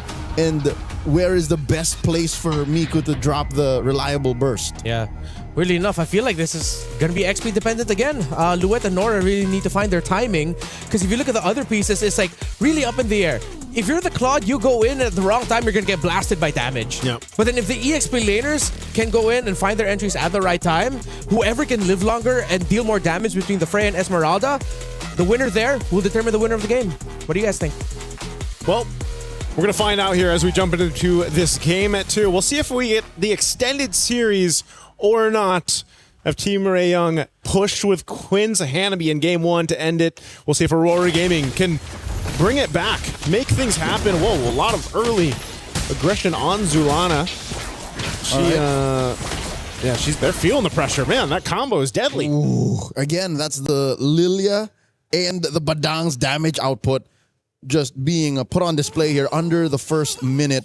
Luet and Nora, at least this is maybe one place on the map that Aurora can actually call the shots. Despite the Freya making shields and the Esmeralda taking it away, the damage output this early on from Luet is unmatched. Yeah, she, I believe, she did get the Purify out too from Nora. So Nora will want to be careful here. Look at this. And that's with the 15% damage reduction from the shield of the turret. Yeah, that's tough. That's why you have this response from Team Ray Young, just in case. Luet's going to go ahead and just spot that out. She's not going to be convinced, so she's fine up there on that top side. One thing I was going to talk about too when Renmar posed a question before we jumped into this was, I'm kind of, it's XP lane dependent, but I'm also just worried for Team Ray Young in the sense of if they get set up. Whoa, Nora. She's really threading the needle here, man. Yep. Whoa, look at this. A Requiem finds Chi-Boy. Flickers back. She already is missing one major resource. Tan puts Nika on check. Joseph, you were saying? I was saying I'm worried for the amount of crowd control that Aurora Gaming's composition can throw at Team Ray Young because I feel like they're almost relying on the amount of mobility that they have. Between, Suyo being able to kind of dash out. Of course, you've got Claude with BMI. Black Shoes as well. Let's see how this pans out. First Turtle, it's going to go for a reset. Got some of these level 4s locked in. Chi-Boy, though. All right. She does find the break already. Anu gets taken down here. Damage out of Miku and Tan a little too much. With that free takedown, first blood drawn, Team Ray Young gets the green light, goes straight for the turtle. That's a win. I think Aurora kind of pushed themselves a little too far. Chi-Boy off camera, taking down Nika, and that's all going to the Malaysians. That's a deadly Chi-Boy on this Badang. 2 kills now on a roam like this. This is, and as aggressive as Chi-Boy has been throughout her, performances in MWI and the qualifiers even, this is not what you want to deal with if you're Aurora Gaming. This is what we were missing. Yeah. We missed her last year, and now she's back. She's like, I missed this. This is how it was. I want you guys to shout Chi-Boy, Like, she's well on her way, having 2 kills. This is the thing, too, the threat. I'm wondering on the exact build path that she's going to go here. She's already a big enough threat, too, running that Quantum Charge and, tanky enough, Suedo tank, if you will. Here. Where's she going? I think she's on her way to a Thunderbelt. So once that Thunderbelt's locked in, even more of a threat. But I'm just wondering if there's a time where Aurora Gaming's lineup, now that they have this level 4 available, if that setup potential, the crowd control I was talking about between the spatial migration from Guinevere or even the Fury, right, from Nika, is too much, and it overloads Team Ray Young on their approaches in these team fights.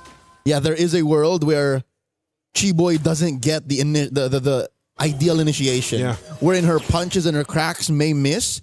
So we're looking for that. How is Aurora going to find that position? 4 minutes in, about half a minute before the turtle spawns Nora here, about to face off against 3. Purify. Gets that Purify in, forcing out the Requiem out of Anu. Tan and Miku to the rescue. Impressive how she's able to cross over scot-free. Quinn coming in, blazing duet. Force the flicker back. Chi-Boy, there you go, does eventually miss with the crack. Backs off. They're just going to back off. Nora's still here. Miku as well. They're going to wait for this. This turtle's coming up here in about 5 seconds, so we'll see how Aurora wants to respond to this. They've essentially got everything they need. It's just Mob Psycho has to be careful. She doesn't have a flicker, so she's going to rely on it. Minnow and Fury knocks up 2. Massive combo plus the Requiem takes down 10. Chi-Boy backs off with the flicker. Luet gets pushed back, and now Team Ray Young are trying to repair the situation. Turtle number 2 goes over to Aurora. Nora gets blocked off the exit. Louette still on her tail. Anu here going 1v1 against Miku. Still jumps in, dashes back out. Aurora happy with the win, slicing that lead in half. And Leo, that's exactly what I was talking about. You know, that kind of combination, that synergy of what we just saw with the Minotaur plus the Guinevere Trampoline. Yeah, you're in a fun house. You know, if you're Team Ray Young, the Aurora fun house. Yeah, that's exactly where you find yourself. Oh, bottom side though. Chi-Boy comes in with a crack. Nika in trouble. There's the gush. Chi-Boy gets punished. And that's a free pickoff for Aurora. There you go. Aurora Gaming finding themselves the little wins here across the map. Team Ray Young, they need to respond to that. That's a huge presence from them, though. 4 players down bottom. 4 dudes. The rest of 4 girls. The rest of Team Ray Young was elsewhere. Yep. Hey, Zulana now, I was wondering when they'd get the anti-heal. But since she had a great start, you know, 2 kills in, you got a glowing wand already. She's about to get the piercer. She's going to go for the piercer build. That's a piercer. Yep.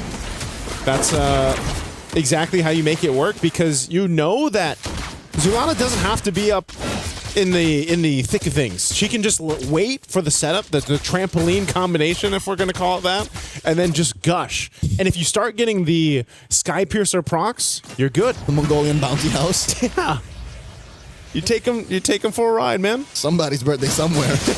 Nika here jumps in, engages, forcing Tan to back off. Chi-Boy gets spotted out of the pixel brush, drops the break, puts up the wall, denies Anu the entrance. All right, Turtle's coming up here in just a second. It's been pretty much quiet here after the setup that we saw from the last one, and then the play down bottom. Team Ray Young definitely kind of slowing the pace a little bit to be a little more cautious on their entry points for this. Turtle spawning now. Oh. Little projectile. They do find it. Chi-Boy dodges the bouncy house. Flickers on to the right of the engagement. Does not have that, but instead will buy her team some time and space. Advantageous for Team Ray Young. Nika one-on-one with Miku. They score the turtle. Final one of the game. Turret almost gets taken down by Mob Psycho as Nora dances around 2, pushing him back. Man, Nora is just a menace with the amount of shields that she can get here, and you know, they pretty much bullied Aurora Gaming off of that turtle contest, and they really couldn't do much about it. So they have to rely right now on scaling for Aurora Gaming, and it almost seems like the perfect setup is what they need. Oh my lord, Chi-Boy finds Louette, forces a vengeance, and a defensive use of the Valkyrie Descent while pushing that top lane inhibitor. That's what I felt like. It's just, it feels like they're just bullying Mob Psycho though. Mob Psycho. Nora walks in on her. Miku here looking to drop some damage. And there's no one Fury. No one home. Ooh. It's a 3v2. And Miku barely gets away. Big stun coming through, but just not enough damage to get the kill there on Miku. She did have to pop the Purify Black Shoes, so a lot expended. There's the Sky Piercer now for Zulana. So she's online. She's ready to go. A hit away on this tier 2 on the bottom side. And this is something, again, crowd control favors Aurora Gaming with this. Chi-Boy's got to be a bit more careful on her initiations, and I think that's why, too, you're just waiting for Quinn to hit that power spike. A little more discerning. Yeah. I think Nika would be more than happy. Oh my lord, they catch her! Some tenderized beef served up by Team Ray Young. Again, 30 seconds off. She will be there in time. This is space and time for Team Ray Young to actually repair the map. That was discerning, right? They're going to hold on, try to hold on to this tier 1 turret. They do just that. Tan making her way up here, too. Mom Psycho, this has been her memo from game 1 now to game 2. Go ahead and just continue to be a menace on the opposite side of the map of everyone else. Now, eventually, this Clint will be online. She's going to be pumping out damage. She's going to be able to go ahead and hit from a range, but that's the thing. You know, Louette's the one. She's got to go in with this Valkyrie Descent, the Vengeance too, off of the combination. Now we'll see it in play for this Lord here. I think you're saying what Aurora's already thinking. She has to show up at 0-0-1. She hasn't really been able to threaten Team Ray Young with what usually Freyas have been doing for the past 6 months. Yeah. Nora here, pushing her back. That's a good amount of shield she wants to steal. All 5 members of Aurora near the pit. Purple getting secured first by Tan. Team Ray Young has everything in the kit that they need. Nora's given the information, and once again, they're going to push off Aurora Gaming from this Lord. Oh, Minoan Fury already. Anu looking for it. Finds the Requiem in 10. Second guesses her entry. Luet takes down Miku. In comes the rest of them. Quinn with a blazing duet gets knocked up, backed off. I'm pretty sure there was a couple more seconds left in that BD. And just like that, the dance has turned into Operation Push. Aurora back. Zulana gets taken down. 1-for-1, the eventual trade by Team Ray Young. Man, look at all the battle spells and ultimates and everything else that was used by Team Ray Young, but hell, was it worth it? They get a kill on Zulana. They push back Aurora Gaming. They won't be able to full commit to the Lord, but still, that's what they've been doing throughout the game. They've been pushing and pulling in these team fights against Aurora Gaming. A Lord delayed is better than a Lord stolen. So that is what Team Ray Young is telling themselves right now with about 1,000 gold up and the rest of the map looking relatively red. I'm pretty sure they want to push mid in more. I'm pretty sure they want to take care of that big fat wave up top. That's why they sent Quinn there. That's why neither team are fully committing to the Lord just yet. This is not as free as one might think. Okay, now it's Aurora Gaming getting into position, but look at Chiboy's positioning here. They might try to make a sneaky play after they take this tier 2. It looks like they're going to make that call. Aurora Gaming has to respond to this. They don't want to get cut off in a bad position too. So turret balls. Another Minoan Fury and Miku, despite the black shoes. She was waiting for the Purify to come off of cooldown. Quinn, AOT stacks off of that mid-wave. Chiboy with a conceal. Who's she going to find? Finds Lu and Nika. Pixel brushing control. Lord with the knockup. Finds that crack. And will look for the break, but she gets knocked up and taken down first. Nika scores. Quinn finds Zulana behind tier 1. Lord still standing. A 16th of its health. Tan has a red tree. Anu will not be able to, but it's one Mob Psycho. The Clint steals away the Lord. Tan cleans up house in frustration, in anger that was supposed to be ours. It was time for Mob Psycho to step into this game, and she does just that. Here's a replay. Great setup, and this Blazing Duet was held on a little bit longer. Quinn will capitalize the kill on Zulana, and then this was just a face-off, a dance for this one. But Mob Psycho ends up securing the Lord. Highway robbery at point-blank range. Who'd have thought it would be the sheriff who will commit the drive-by? Hey, they made it happen. They've brought some momentum in their favor. They've just got to deal with this. The Lord is actually going to be worked on really quickly. Oh, no. Uh-oh. Nora jumping in. Another Mongolian bouncy out served up. Plus with Gush. But Keyboy will be able to back off. In comes down. Another massive blazing duet by Quinn. Able to BD on out of there before it's too late. Nora dancing around them. And they're jumping by Tan. This is risky business. 4 members of Aurora will not allow for this. Team Ray Young, take care of the Lord.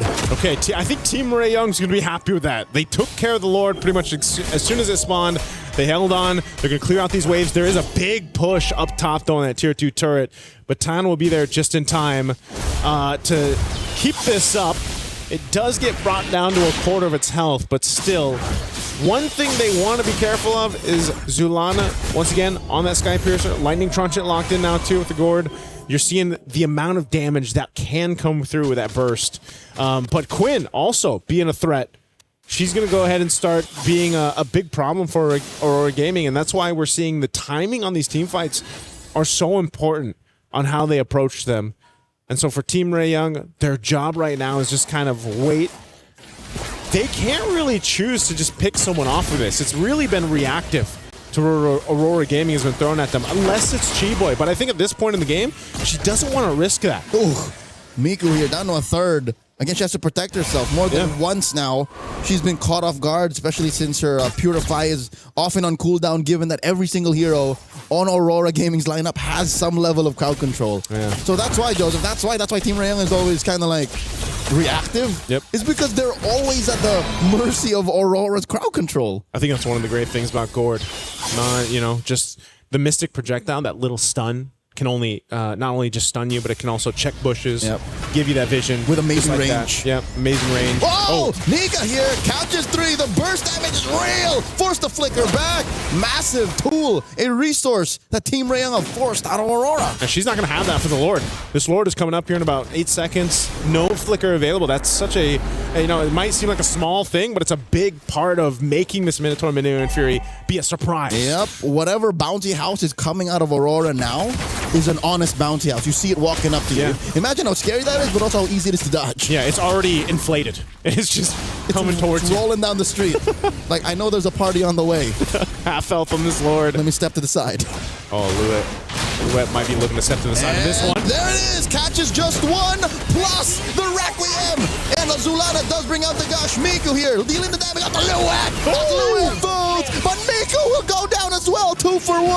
Aurora happy with the trade. Now Nika getting a lot of lead on her face and 10. Can't finish the job. Finally a 2 for 2. Nora dashing on out of here. Still a long earned kill. Team Rayong just up 3K. Still not in a good shape to take the Lord. The burst from Mob Psycho. You're in my game now. 10 gets taken down to a 5th of her health, and it comes the blazing duet. But the sheriff says, no, not on my watch. Oh my goodness. Mob Psycho takes down Quinn, and Aurora goes straight for the Lord. What are we watching right now? Aurora Gaming? The push and pull Sheriff's Town in a Mystic Gush. And 10! 10! We'll get the Lord! 10! Guilty! What? Guilty! 1 count of Lord theft! Not on my watch, Arthur! 10! What just happened? What entire nation?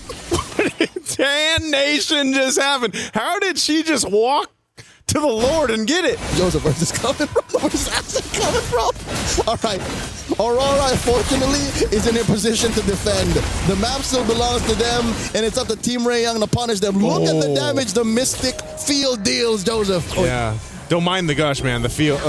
That's projection. That's projection. We're thinking. Oh, my Lord! Chiboy finds a crack fight. Mob Psycho serves up a kill to Miku. And now Nora dancing around Luet, Nika, and Zulana pushing him back. Miku. Black shoes. Black shoes. Close call. Chiboy holding on to that immortality. Quinn cleaning up house. Tier 2 goes down. Bottom lane. Chubby Wave pushing in. Team Rayong are in the base. Oh, they don't want to over push us though. There's the Mystic Gush on Miku. And another blazing duet. Puts Zulana 6 feet under. And now Chiboy gonna have her immortality pop. Not unless she has something to say about it. Tier 3 falls first. Man, Team Rayong, they fought for these base turrets off a Lord that was pretty much cleared out from Zulana. They're gonna go for the mid turret as well. Oh, that's it. They're already in the base and they're calling it theirs. Fist crack and break on Nika, forcing a defensive flicker. They gotta retreat. Team Rayong, they're approaching the inevitable. They found Aurora lacking. They put him into a corner. Yeah, they got all their base turrets again. Just like we saw in Game 1, now Aurora Gaming, they've got to kind of shift the focus. They've had a whole lot of control around objectives. Well, Team Rayong, might have taken them some time, but they barreled through that. And once again, we're approaching the 20-minute mark into this game. By the time we get to this Lord dance, it's going to be up to that point. So now, for Aurora Gaming, they've got to make their own adjustments. Oh, whoa, they're going for Luet to actually expend an ultimate for this, and now Aurora Gaming wants to fight. And there's the Requiem plus the Gush, and in comes the backline blazing duet from Quinn. Zulana falls. Big knock up a 10, looking to clean up house. Luet takes down Chiboy. Down goes Luet. 10 gets her. 2 for 1 now, Nika. Quinn flailing away. Double kill for the Suyo. And now Mob Psycho goes down. Only pops in immortality. And now they're on the base. All up to Anu to defend. I don't think she can do this. It's too tall an order. Requiem to delay the inevitable. Down goes 10. Anu gets her immortality pop. Still a couple of minions there. It's a wipeout. Team Rayong sweeps Aurora. Team Rayong, they fought in Game 2 for that one, but they end up getting it here. Man, what a fight they had to go through for this. Joseph, you chose the right words. It's a fight. It's a fight. They had to fight through it, man. My goodness. What a clutch game in the last kind of seconds there for that Lord, too. That was close to another 20-minute slab or not. What in Tan Nation, man? Again, when you think they didn't have a chance. That looked, but all but a Lord wearing Aurora's colors. Like, I could have sworn that was it. Oh. I almost thought we were going to game 3 on that one. But Team Ray Young, I don't know. It's the mix of the veterancy and plus just the ability for them to adjust on the fly. Yeah, that and their willingness to kind of try things, to see how far they can take whatever strats they brought in for the game's draft. Renmar, were you entertained? I was entertained. That was some of the craziest last 5 minutes I've seen. The push and pull, the back and forth, team fight to team fight. Holy expletive, man.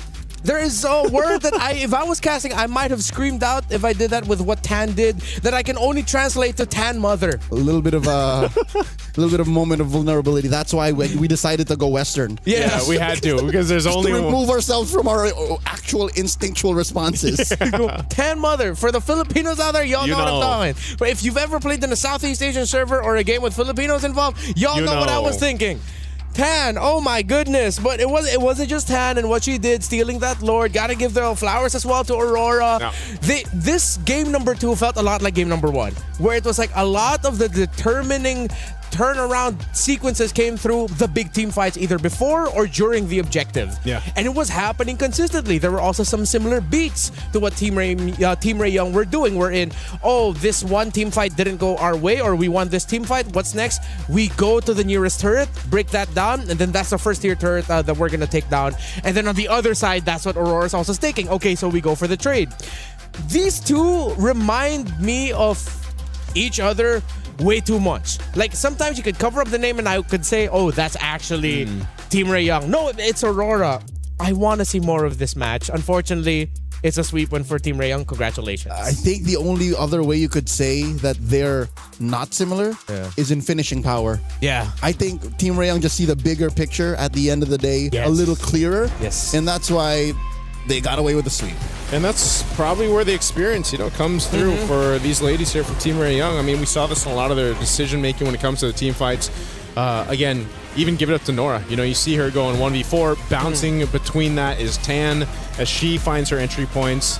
And there was just a lot of good fights that you saw here from Team Ray Young and executing what they had left, even if it was just 3 of them left. 3, maybe sometimes 2 in some of these situations. But they really made it work. And this is... look at Tan here. Just walks up, takes that lore. Yoink. With the assist of G-Boy as well. One thing that I started to notice here, though, and I think this is one of the very, very little adjustment that maybe Aurora could do and then start shocking some other more teams in their group, is that just because your roamer has a big-ticket ultimate doesn't mean you have to use everything alongside that big-ticket ultimate. There were moments where I was thinking, why is Aurora gassing out? It's because Team Ray Young, we've talked about their veterancy and experience, they're holding on a little bit longer to key abilities, whereas Aurora, they're just throwing everything out. Yeah. I feel like sometimes when we saw those fights with Aurora Gaming, it's like, all right, here's our setup where it's going to happen, the bouncy house setup that we talked about, and we're going to throw the Mystic Gush, everything else at it too. And then once that is done, once that window's gone, if they haven't killed who they need to, it's like over. Yeah. That team fight power with that competition is kind of off of that. Yeah, and it was also similar to what happened in game number 1. A lot of the entries by Nora as the Alice in that game number 1 came off of the fact that the initiation by Aurora trying to take down G-Boy real quickly didn't work out. So then here comes an Alice punishing all of that. It's a small adjustment, but I think Aurora could do it. They took Team Ray Young to the limit in some of these moments. Although overall, Team Ray Young did have a better control of the map. But I feel like these two are soulmates, man. Team Ray Young and Aurora, they're like MLBB soulmates. It's not over just yet. There is a world where Team Ray Young and Aurora meet once again in the knockouts. Because Team Ray Young can go this way, and then Aurora can kind of go this way, bracket-wise. Yeah. So your dream could still come true. It's just, I hope Aurora learn to adjust on the fly. You can see they're cooking. Yeah. You can see that there is, like, hear me out. There's a moment like that. Yeah. It's just, I hope that they are able to adjust mid-game and like kind of step on the brakes a little bit, because that's, I think, what's necessary, especially against more veteran teams from, you know, the bigger regions. Yeah, I think that's going to be necessary too for them, just to be able to, and maybe this is the downloading concept, you know, that they can kind of learn from the series here, because I really like what they showed us. And you got to think, that's back-to-back games, like the 20-ish minute mark. You know, those are already really long games in the current meta for MLBB, and you know, they win against a more experienced team, I would say, and you can take what they learned here and maybe clean things up, because they've unfortunately, you know, now they're sitting at the 0-1. They're gonna have to win the next one to stay alive for MWI. You know, on the other side of the table, Team Ray Young, I feel like they got the win that they needed to get to start off their campaign on the right foot. You're the more veteran team. You have players who have played in the previous MWI here. You have a gold medalist in your ranks. They needed to get a 2-0, and they did it. Was it always the cleanest and most dominating game? No. But I feel like we saw a lot of the strengths of Team Ray Young here that could really help we could latch onto and really try to convince the world that Team Ray Young are a team to watch out for here. They are a team to watch out for here. Yeah, their concepts are sound, and if anything, looking at their draft and the gameplay, they were pushing some limits. They were willing to try things in the metagame. So once whatever this Scarlet Embers patch brings, like let's say in 2 days, 3 days, I'm expecting a cleaner and more polished Team Ray Young. And I'm expecting to hear now from a member of Team Ray Young. I believe it's Chiboy alongside LaFell on the stage right now. Are they ready? Y'all ready? Thank you very much, gentlemen. Yes, my name is LaFell. Alongside me is Chiboy. First of all, big congrats. You did amazing. You know, amazing glue as well as the badang. So first of all, I gotta ask, how do you feel? Because honestly, game 1 and game 2, it wasn't super easy. It took you guys like what, 21 minutes, 18 minutes? How was it going up against Aurora? Okay, I think for my team, they really did a good job. But for me personally, because I did a lot of like mistakes. I misclicked so many buttons. Because for me, the buttons, I don't know what's wrong with the buttons, but I keep pressing the wrong buttons. Yeah, I think I've adjusted it. So hopefully the next game, it won't be like that again. And also, I really want to thank my team for not like blaming me for like pressing the wrong skills, and thank you for carrying. Nice team, nice team. Hey, speaking of, I still remember game 1. Eventually, we got Hanabi ending the game with a backdoor. But before that, we see you and Tan. Sorry, 10. You know, Tan, potato, right? So you and 10 tried to get Mob Psycho on the Moskov. Yeah. And then all of a sudden, the Moskov did so much damage on the Lancelot. So tell me, what was the first plan A? And then how did plan B, just ending the game with a split push, happen? Oh, I think I saw Moskov at the bottom right. Then after that, I told 10 to go and chase him, but I went behind. I should have just straight away go to him, so it was my mistake lah. And after we failed, Queen was like, she said this, you know, trust me guys, you guys better trust me, I'm gonna end. Then we just disturb the enemies, and then we don't let them go back, and she ended because we trust her. Hey, you know what? Trust is very good. And see, good on you. You pressed the wrong buttons, but you made sure that the Moskov just couldn't come back. Now, talk about game number 2. Amazing badang as well. I gotta say, Mob Psycho seemed pretty strong on both games. But who was the real problem when you go up against Aurora? Like, who made winning very difficult? I think for first game, I think it's just Hirara, because I still don't understand the skills. So many skills. At one time, I played glue, right, and then I ulti her because I thought she didn't have skill, but she still got skill. Then second game, I think it's just like keep pressing wrong buttons, you know. Like first time I think I got 2 enemies, then I second skill, and then I wanted to ulti, right, I pressed the second skill again, then the wall's gone. Well, nice try. Nice try, c'est la vie. Now, here's the thing. We gotta talk about your upcoming opponents, right? Who do you think you're going up against? Is it Falcons ID or Zeta?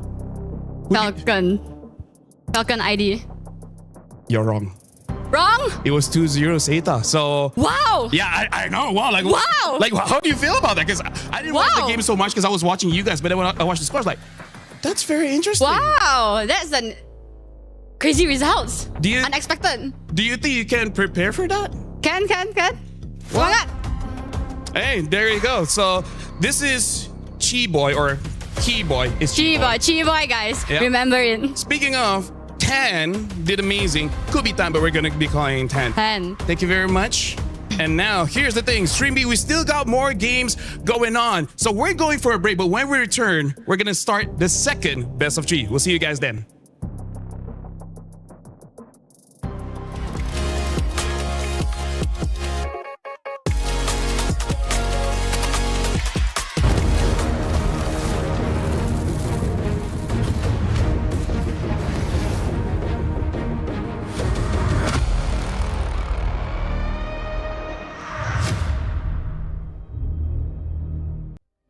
Play is in our DNA. Whenever we let it out, it becomes our superpower. Now imagine an entire city being built to supercharge it. Kadir City, powered by play. We were there. For every click, every clutch, every respawn. We were there for the years of grind, and we're here. Now, the proud founding partner of EWC, powering the biggest event in gaming, shoulder to shoulder with the world's best, making history. Greatness deserves a stage. Lenovo Legion, reach your impossible.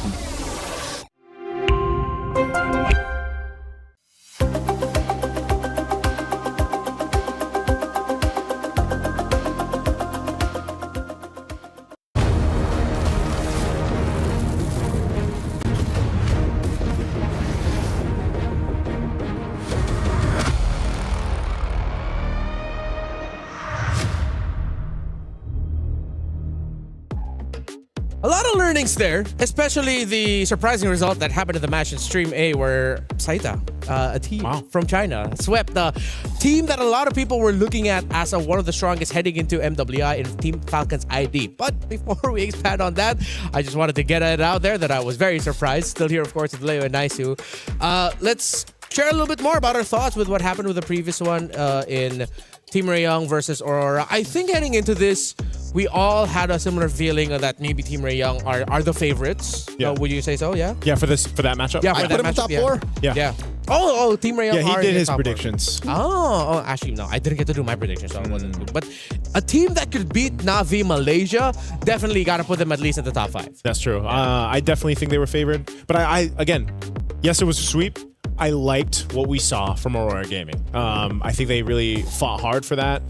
Just unfortunately, I mean, they went the distance, right? They're 20-minute games. Yep. Game 1 and game 2. So. They were entertaining, yet still a legit threat. Yeah. There were moments when I thought, if they could wipe out Team Rayong right here, right now, we're going to game 3. I thought we were going to game 3. Like, that's the thing. There was definitely some moments in that in game 2 where I was like, yeah, Aurora Gaming's got this. So I almost like Hirara now. But as Chiboy says, sometimes I don't know what the hero does. Hey, I'm pushing the buttons too, Chiboy. You know, she's not doing what I want her. Yeah, it's one of the difficult things to understand about Hirara is she said the most. She said, okay, this is why Chiboy, especially after MWI 2024, she was one of my favorite personalities. She just says a lot of the most relatable things to everyone. Things you're thinking, but then she says first. Yeah, it's like with Hirara, it's like I thought she had skill, but then it turns out she doesn't have this. She does have her skill, and yeah, and she did like the face like a lot of us would do. It's like, oh, I thought I got her. Oh, no, I guess not. Yeah, it's just what you get when you're going up against someone like Hirara. How she was surprised by Saita's win as a sweep. Because she was like, so who do you think is Falcon's ID? No, but it's oh. I think that's relatable too, man. You know, because I think a lot of people... I need to watch that. Yeah, now. we have to go back and see this now. Yeah. Again, Team Falcon's ID, based on all the discussions that we've had with the players and the teams, a lot of them were saying that they were the strongest scrims-wise. They were looking really good, and then a lot of teams were putting up... there were even some teams saying that, they might actually be the one to give Vitality a run for their money and would predict that they'd win over Vitality in the grand finals. But then starting off your campaign with a sweep loss to Zeta is... Now I want to see Zeta because what kind of team are they? I think this is less an issue for Falcon's ID. Yeah. I mean, going through the lower bracket, being number 2 to Vitality for a majority of the year is something that's not alien to them. Yeah. But Zeta out of China, they swept TLG, a name and a team that we're familiar with from MWI from previous years. Yep. They are. I think this is a bigger spotlight for them. Yeah. So now we put on the spotlight Virtus Pro, one of the teams going up in our second match against Twisted Minds. Rafa, Miss Meow, Livin, Minun, and Lunar. Rafa, Livin, Lunar, very familiar if you've watched. They were former, even Miss Meow, if I'm not mistaken, were former members of Twisted Minds in MWI last year. But they're bringing in this time Minun, who, if I'm not mistaken, the last time we saw her was in VSG in 24, or did we see her in 25? Yes, she is an ECA athlete. Yes. So she's been here. She knows what it's like to play on the big stage. Yep. And this being the mix of talents that we're getting for this rendition of Virtus Pro and MWI, I expect... I don't know, this is interesting because you have the macro of the Philippines in Miss Meow. Yep. You have the Vi gameplay out of the ECA. Yeah. And then you have that MENA balance. Yeah. Virtus Pro went completely undefeated. Didn't drop a single game in their qualifiers. 9-0. Yeah, 9-0. And if you're wondering, does that mean they beat Team Falcons MENA? No, Team Falcons MENA qualified through the African qualifier.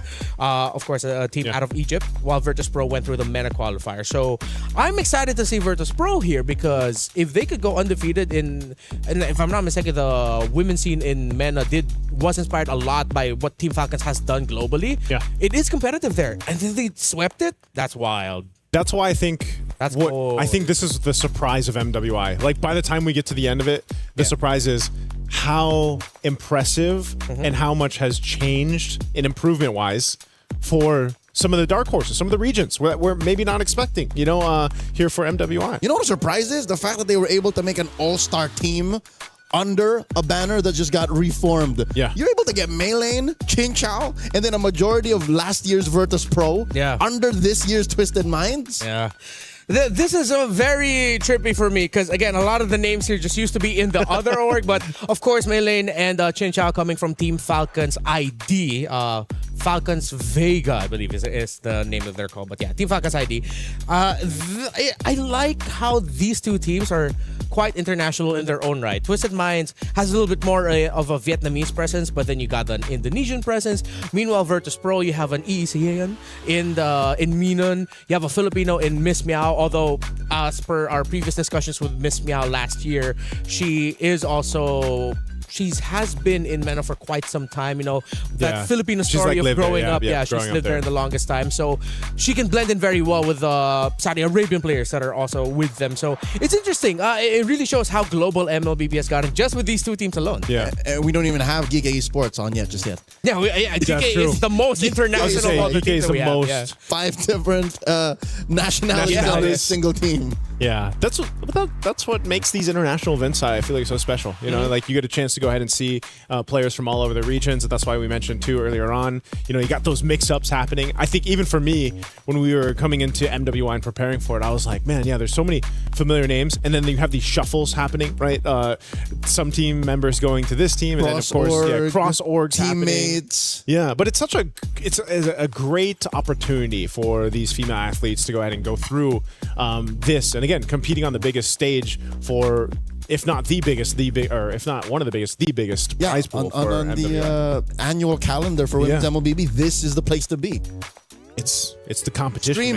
Stream B is the place to be.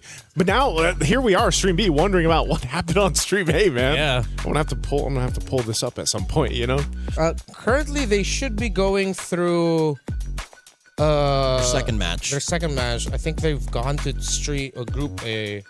Oh no, we already did Group A or another Group A matchup. I think it's AB, right? Yes, AB. Yeah, we'll see. It's like they got their own lives there. Well, eventually over on here, I think we'll also give you guys updates. Yeah. You do not have the issue of wondering like we do. Dual screen. You can just changing tabs. I wish we could do that here, man. I hope we could. Yeah, that's something that we can suggest. Like allow us to just quickly peek. Actually, I realize I should have that power too. I do have this. So. You do have yes. My bad. It should have been me. You have the technology.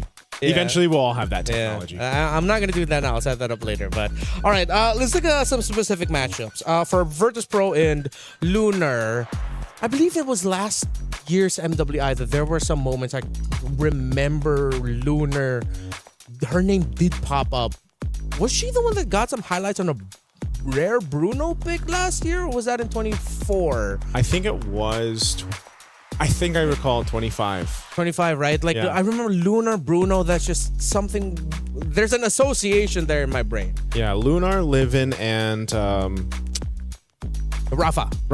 Yeah, they Rafa. have the experience. Like they've each had like those moments. In previous MWIs, I feel like, for them, and I think that's why those three alone, and then of course the mix that we've talked about. Like, you have so much potential for different highlights for the team, but also I hope that doesn't be the case where it's like the synergy is missing. You know what I mean? Like maybe it's lacking. Maybe they haven't had enough time to prep, because I think at this point too, what we've already seen is like you can get really surprised here with the competition in MWI, not just from the drafts alone. Like, think about the two drafts we went through. That was, even the bands are very different already from what we saw a couple weeks ago in the wild card. Now, not to mention chemistry. And the chemistry, yeah. The main skeleton of both squads, despite them changing teams, like just literally switching up, could mean that they're capable of pulling off weird strats that a team that literally was formed a month ago could not. That's what I'm expecting here. More than just the individual play and the overall macro and how they define what Scarlet Embers is capable of, or what you can do in this meta and in this patch. I'm looking forward to how well they can use their own relationships, like how well they gel together. Because again, we've known them for a while. They've known each other for a while, which I think makes this, again, a perfect match like we saw in Team Ray, Young, and Aurora. They both have like 2 new members each. That's true. With the 3 members that are of the same nationality and have played together for a longer time. So we touch on Lunar a little bit for Virtus Pro, Twisted Minds, of course, on the other side, Chin Chow. For a lot of Indonesians, a legendary player in her own right, as her name's always been up there, alongside, of course, her sister Funi, against the Vitality ladies. Here's the thing. Even when she's not part of the competition, Chinchaw is on ground. That's how big and how important Chinchaw is in the world of MLBB esports. Yeah, we had her as a panel guest. I was gonna say, point last year in MWI. Yeah, I remember. Yeah, I remember she was sharing some of the insights there from last year, and so it's great to see her now here competing. I do remember one thing. I believe it was Chincha who did mention she wanted to see a Nana last year. Yeah. Was it you that asked the question on the I asked the question, and then Eterna was there also, and then she said Nana. I remember us in the cast room being like, "Whoa, Nana!" Yeah. Do you know what behind the scenes? What her reaction was when she said Nana? Funi looked towards her sister, gave her that little sibling shoulder, little elbow bump, and just said, "Why? What are you saying?" Yeah. Hey, Chincha was just like, "I don't know. You know what? I wanted to say something. No, I give Nana." When they ask you that question, all is free. Yeah, that's true. It's like what you asked us earlier. What do we want to see? It's not like, I mean, it's just a personal wish list. Yeah, sure. You know what? Okay, let's do that. So let's see if Nana will show up. if it does pop up, you already know, right? Yeah. But I think draft-wise too, it's maybe even after today, man, we won't be able to tell 100% where the like MWI meta is going. You know. Speaking of MWI, of course, don't forget we still have our event going on, the My Champions Pick event. July 27 is when it's gonna go out. So you only have like, you have a lot of time, but it does start July 25. I was gonna say you got about 2 weeks. Yeah, you got 2 weeks. Prepare all your predictions. Get a chance to win 50K in diamonds and the MSC 21 to 25 skins. And don't forget to leave your picks under @MLBB Esports post for even more chances to win. So look for that post related to the My Champions Pick event. Log in your champions now and cheer for your favorite teams.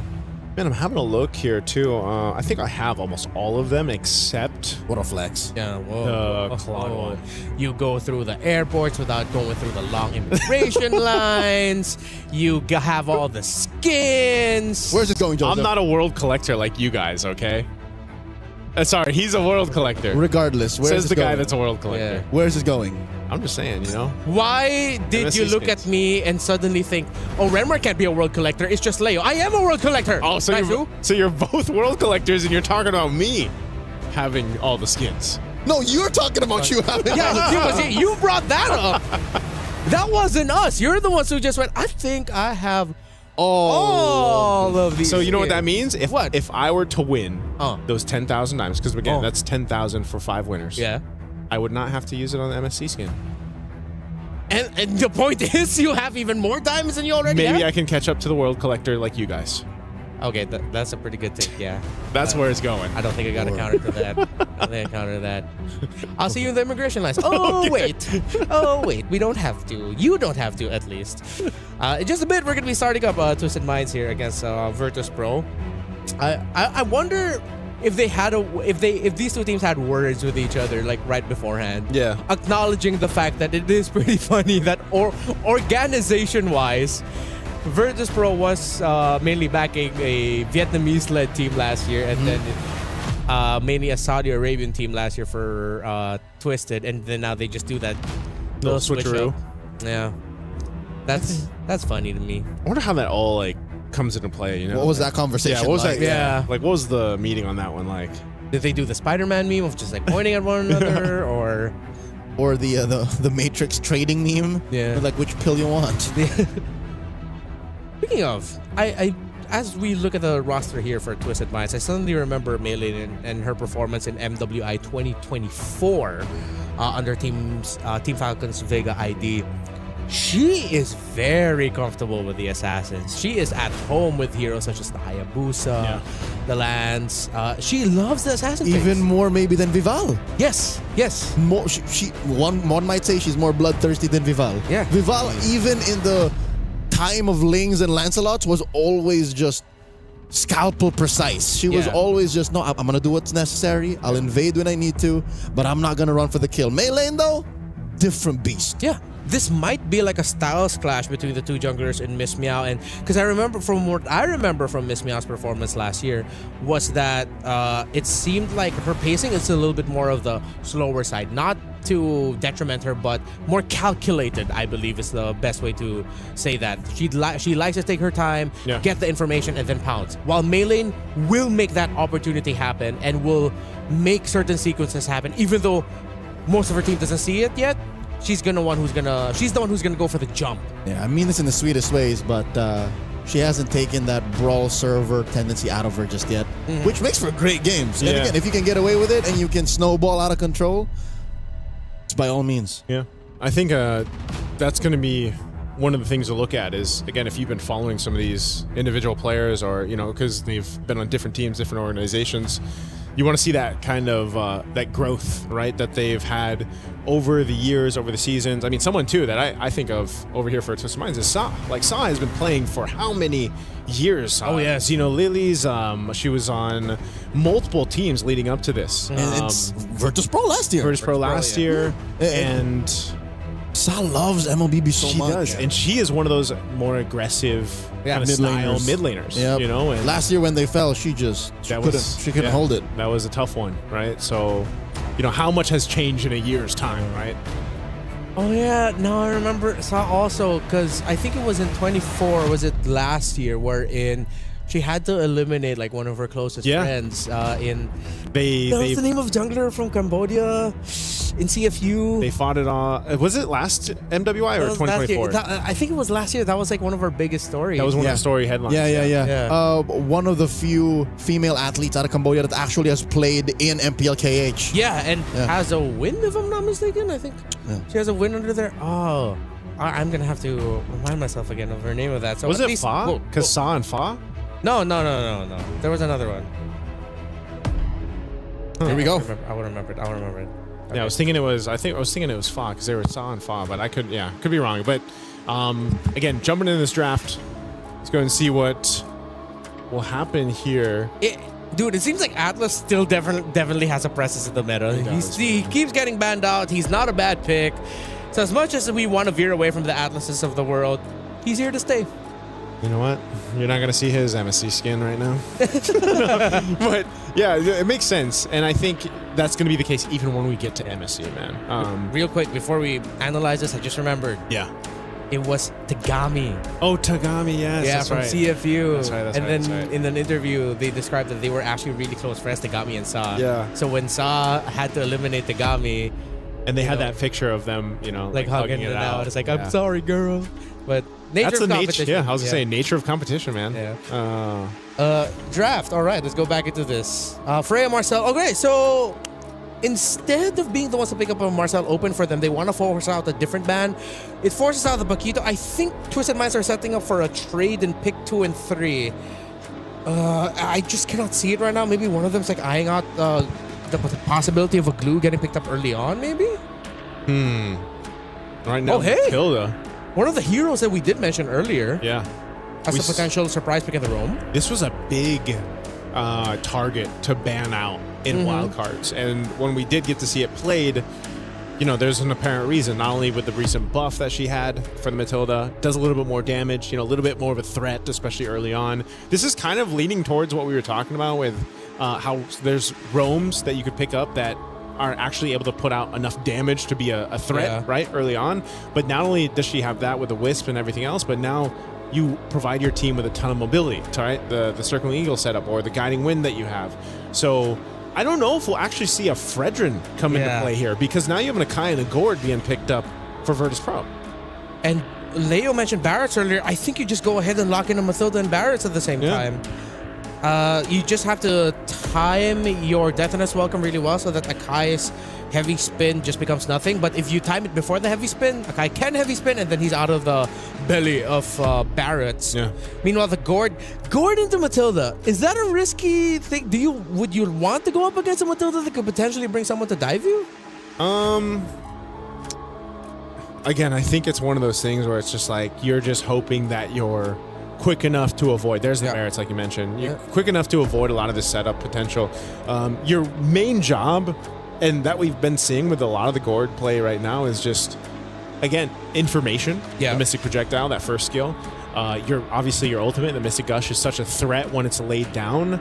And yeah, you could run into a problem with, you're playing against a Matilda, man.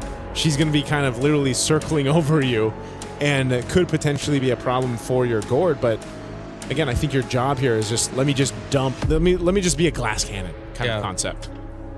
Okay, they close it out with a Moskov. If Twisted Minds play fast, and if they want to be really honest with this draft, which so far they are, they showed up the Matilda, we saw the Barretts come in, they picked up the carry so that they don't have to go up against it.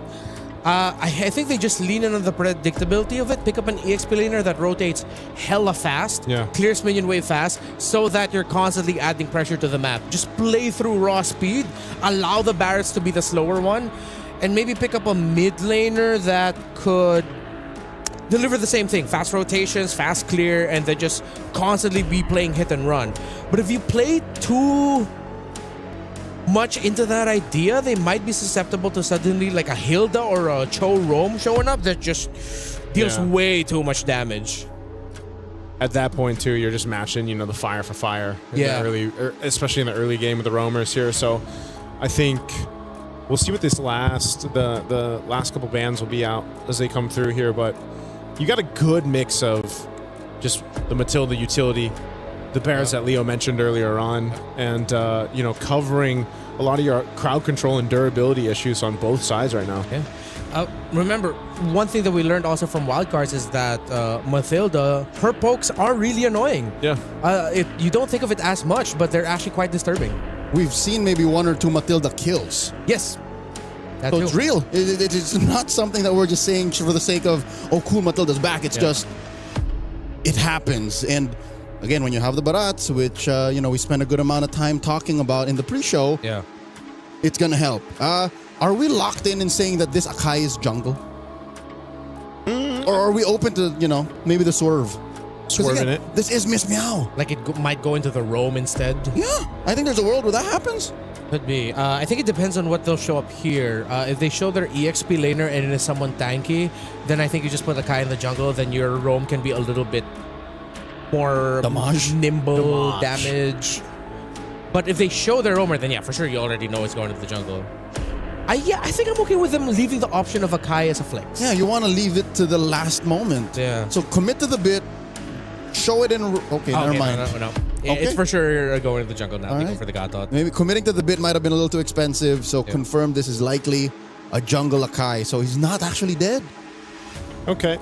Ganakacha 2 was one of the picks that was kind of slept on during the wild card. It didn't pop up, I think, maybe once or twice. You know, we kind of shifted things from the revitalized roam dance between two teams when that's brought up. So this is very tanky on both sides. I feel like we're going to be buckled in for a longer game for this game one. I think just Minds needs more ranged pokes to pair alongside that Matilda. Will they go for range? Oh, they go for the Lapu Lapu. And hey, Kagura. Hey, okay, Twisted Minds really showing us some more picks here. I mean, it's been a while since I've said or thought that Kagura would be a good pick, but I'm not going to say it's a bad pick, but I think I have to stick with my consistency with the theme of Kagura this year, 2026. It's that feeling. Yeah, it's that feeling. It's nice to see, though, because that's what I was saying. The mid lane is so narrow right now. Yeah. You know? At least we have someone trying new things. Yeah. I can't remember the last time Kagura was a legit prio pick. Yeah, like a threat to. Yeah. I remember more times when she was actually banned because of balancing issues. Yeah. Oh, despite the creativity of the Barris and Matilda, I think I might have to lean towards Virtus Pro here, with it being a little bit more with what we understand to work. Guinevere EXP lane for Rafa. Is that how heavy Kagura is right now? Maybe. That's what it looks like. Yeah. Because they needed a bit more setup also. They needed another hero to... Because Kagura has that built-in Purify, so... Interesting choices. Interesting choices by these two. Sound off wherever you're watching. Who do you think between the two more interesting drafts would be able to win this? Is it Virtus Pro or Twisted Minds? I'm going to hand you off now to Nice and Leo. Here we go, and welcome to the second match here for Stream B. Once again, there's 2 streams going on simultaneously right now, so you guys are joining us here for this one. It's game 1 of this best of 3. We'll find out who moves forward. This is an interesting draft, to say the least, just because, you know, it's quite different from the chaotic compositions we saw set up in our first match. We are going to take a little bit of breather so we can talk about this a little bit longer here for this one. Even looking at the emblems. Anything standing out here? No, it's pretty much standard. I love how both gold laners just picked up Master Assassin. Yeah. Like, we're going to fight. I think they want to fight in that gold lane early on, man. They don't want...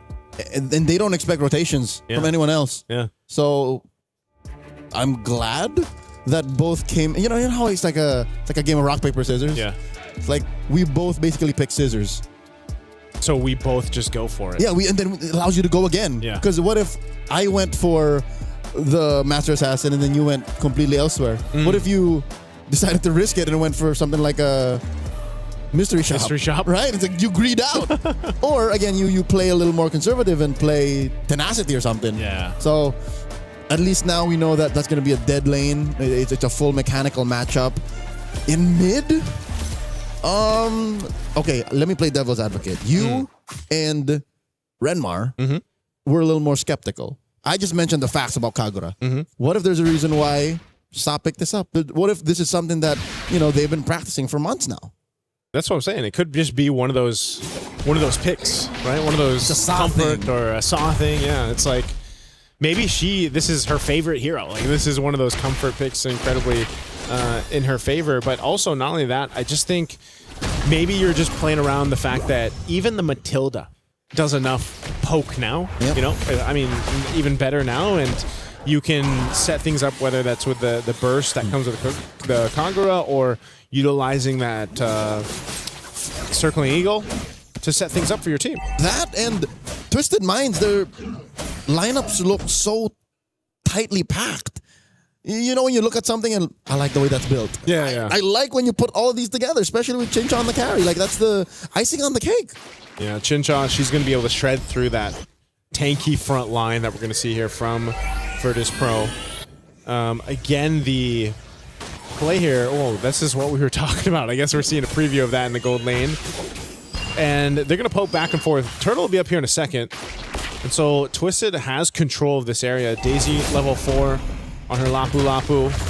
Still trying to get there for the Guinevere over here for Virtus Pro. Minion's going to go ahead and charge in, but they might be a little bit off for this fight here. Okay, in comes Miss Meow Daisy with the bravest fighter, the flicker to re-engage, finds Livin. First blood drawn by Twisted Minds, and Melee, despite the heavy spin, gets the turtle. Free kill and major objective. Sa with the flicker forward, pushing deep enough to threaten Grand Theft Orange. Twisted Minds just a second away from being called guilty. Rafa backs off. Melee wants it. Melee's gonna take it. Melee just got a whole lot And this is, I don't know, maybe this is one of the things. You are a threat enough in the Barretts, even if you don't get any kills, but just roaming around, being that threat of I've got a Daytona's welcome, I've got the Matilda with me.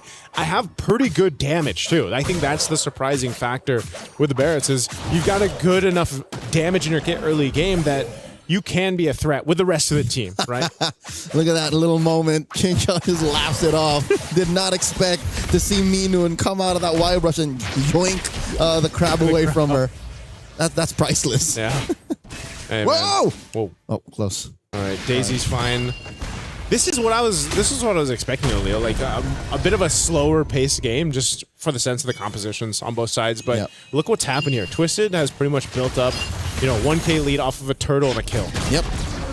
This is up to the MO of how Maylane wants to play. Sure, you're looking at Chincha as the main core, but the first 8 to 9 minutes, it's on Maylane. Yeah. This is her version of her aggressive self. In this new Twisted Mind VN shell. I think I'm okay with it too. This Barrett's coming back into, I wouldn't say the forefront of the meta just yet, but like it's popped up now a few times. We'll see if that's still going to be the case, but it's more so I feel like it's one of those things where it's just paired up with a Matilda and a Sky Piercer for some. Yeah, and I could be mistaken. I will see it as soon as the item check comes up, but Maylane picked up a War Axe? Yeah. Huh. What do Barretts usually go, right? Brute force, more tanky items, but this just means she wants to put the pedal to the metal. She's stepping on it. That's what I was thinking. Whoa, flicker already used by Livin. Saw a little too deep, gets pulled back. Livin pops the gush, cancels it just as quickly. Daisy against 3. Rafa goes down. Saw finds her. Maylane secures the turtle. The Revitalize will not keep them up long enough. That's popped by Minun, saves them. Now Minun versus Sa. Sa backs off, and it looks like they're going to continue to starve Virtus Pro. These Grizzlies, these white Grizzlies are hungry. Daisy was hungry, man. She just jumped in and kept Virtus Pro busy for how long? She jumped in without a flicker. That was all just her kit. That was just the bravest fighter, man. She knew what she had to do, and that bought so much space for Virtus Pro off that. They're actually going to get a tier 1 turret down bot too. And again, just playing the map, playing to their strengths. Maybe that's also why the War Axe. These polar bears are on thin ice. Yeah. After every major objective, sure, they got a trade, but it's now 2,000, Joseph. It's 2,000 and a half. Yeah, that's a lot at this point in the game. Sa, she'll be just fine. That's what the Kagura does really well. Gets out of situations just like that. It's a free cleanse. Yeah. You're relatively mobile. You can burst if you want to. Sa might be onto something. Again, I want to see if this Kagura picks up more. I want that flexibility in the mid lane, man. I'm sure at some point in the day we'll see the Eve picked up. Whoa. Look at Minun. Oh, look at Minun. Comes in, just crosses over. Just says hi. Yep. Knows you're not going to be able to catch. It's a dangerous position, though. What if she did that and hung out there in time for the turtle? That's true. Now, maybe Twisted Mind's going to pick up on that. But that's the thing, too. She has a Purify. Cal's going to be fine, I guess. Look at this. Just forcing Miss Meow back. The rest of the VP out of the turtle pit. I mean, they still have plenty of time for this to come up. I think one of the missing components here, Leo, is for Livin's positioning on the board. It's exactly what I was worried about in the draft. Which is made all the more worse by the fact that Virtus Pro does not have a traditional front to back. Yeah. Their formation is wherever Miss Meow can take it, where Minun lands a solid taunt and AOG, where Rafa can find the full combo. And this is an XP lane win. I don't expect it to build full tank. Livin here, down to a 10th of her health, very low. AOG defensively used. They find her, but the Revitalize keeps Livin alive. Miss Meow pushes back Twisted Minds. They save their skin, taking Cow on the way out. I am so surprised Livin lived there. Like, she survived, and I think Cow is just like, I want to go for this. This is my moment. And she got stopped in her tracks. Revitalized diff. Yeah. They pressed the winds too quickly, and they couldn't close the gap, deal the damage when it was necessary. Yeah. You see that too. Minun picked up an early. I feel like this is an early Guardian Helm to deal with some of that kind of burst, and that she's just going to be in the whim of it. Yeah, the damage is a little too spread out. Twisted Minds, if I could say, oh, wait! Look at this. Full combo on Sa. Didn't even get the cleanse.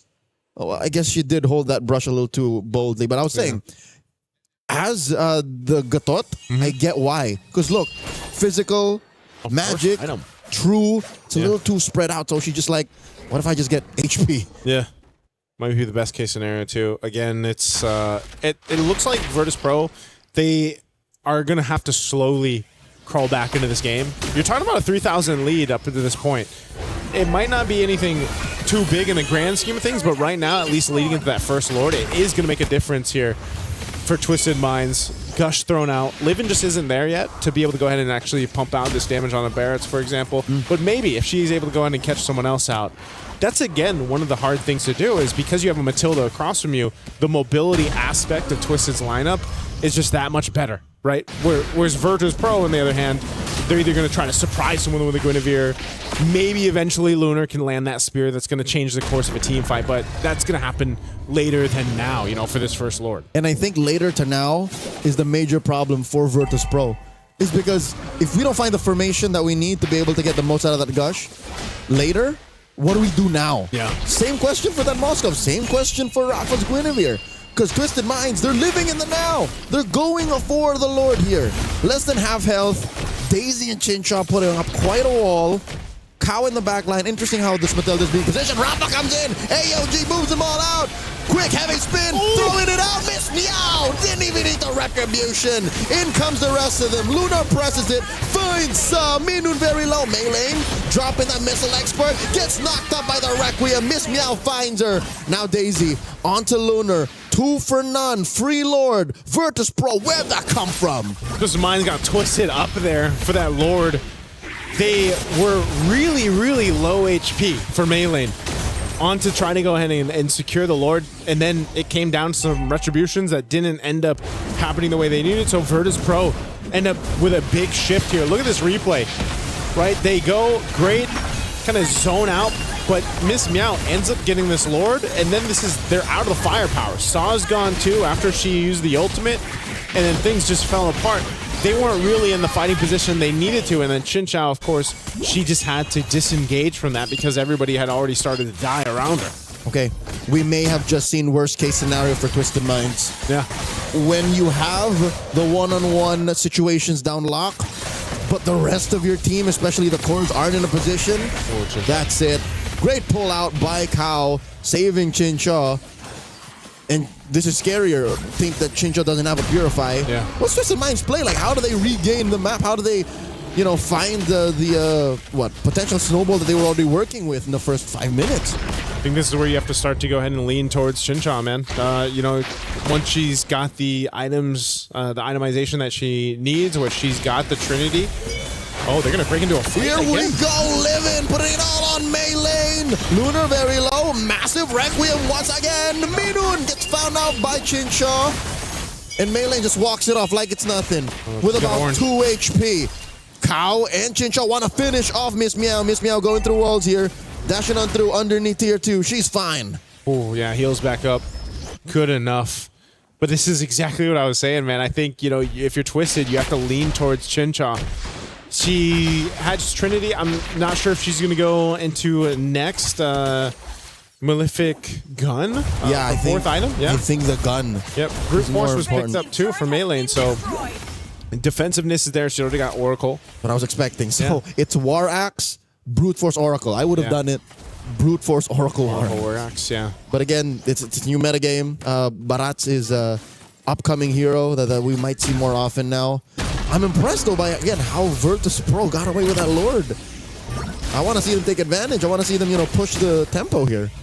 I'm wondering too for now at this point in the game, once we get a little bit further, how valuable the Kog'Row pick will be, because we've already seen it in a couple team fights where it's like Umbrella's thrown out, Yin Yang Overturn is used, and then once that burst is gone, if no one dies, like Livin has survived for the majority of them, then what are you able to do, right? Now, yes, you can use the ultimate once again. Once you collect the Umbrella and everything else, you do some decent amount of damage, with the first skill throwing it around, but it's just not the same, for example, as what other traditional mid laners can bring to the table, and I think that's why the Kog'Row, for example, hasn't been picked up many times. successfully even. I hear what you're trying to say, Joseph. I'm thinking, if I'm putting 2 and 2 together, you want Sa on Live and Watch. Yeah, I think that might be the best thing to do. Gonna make sure there's Daytona's welcome. Circling Eagle answered back, and there you go, Livin cancels the gosh, and heavy spin by Miss Meow, but look at all the damage dropped by Twisted. Daisy finds Livin, Sa finds sweet revenge on Miss Meow. 2 free kills over to Twisted Minds as they work on the Lord. You see what happened there? Oh, hold on. Lunar actually chasing. Oh, point blank SOD.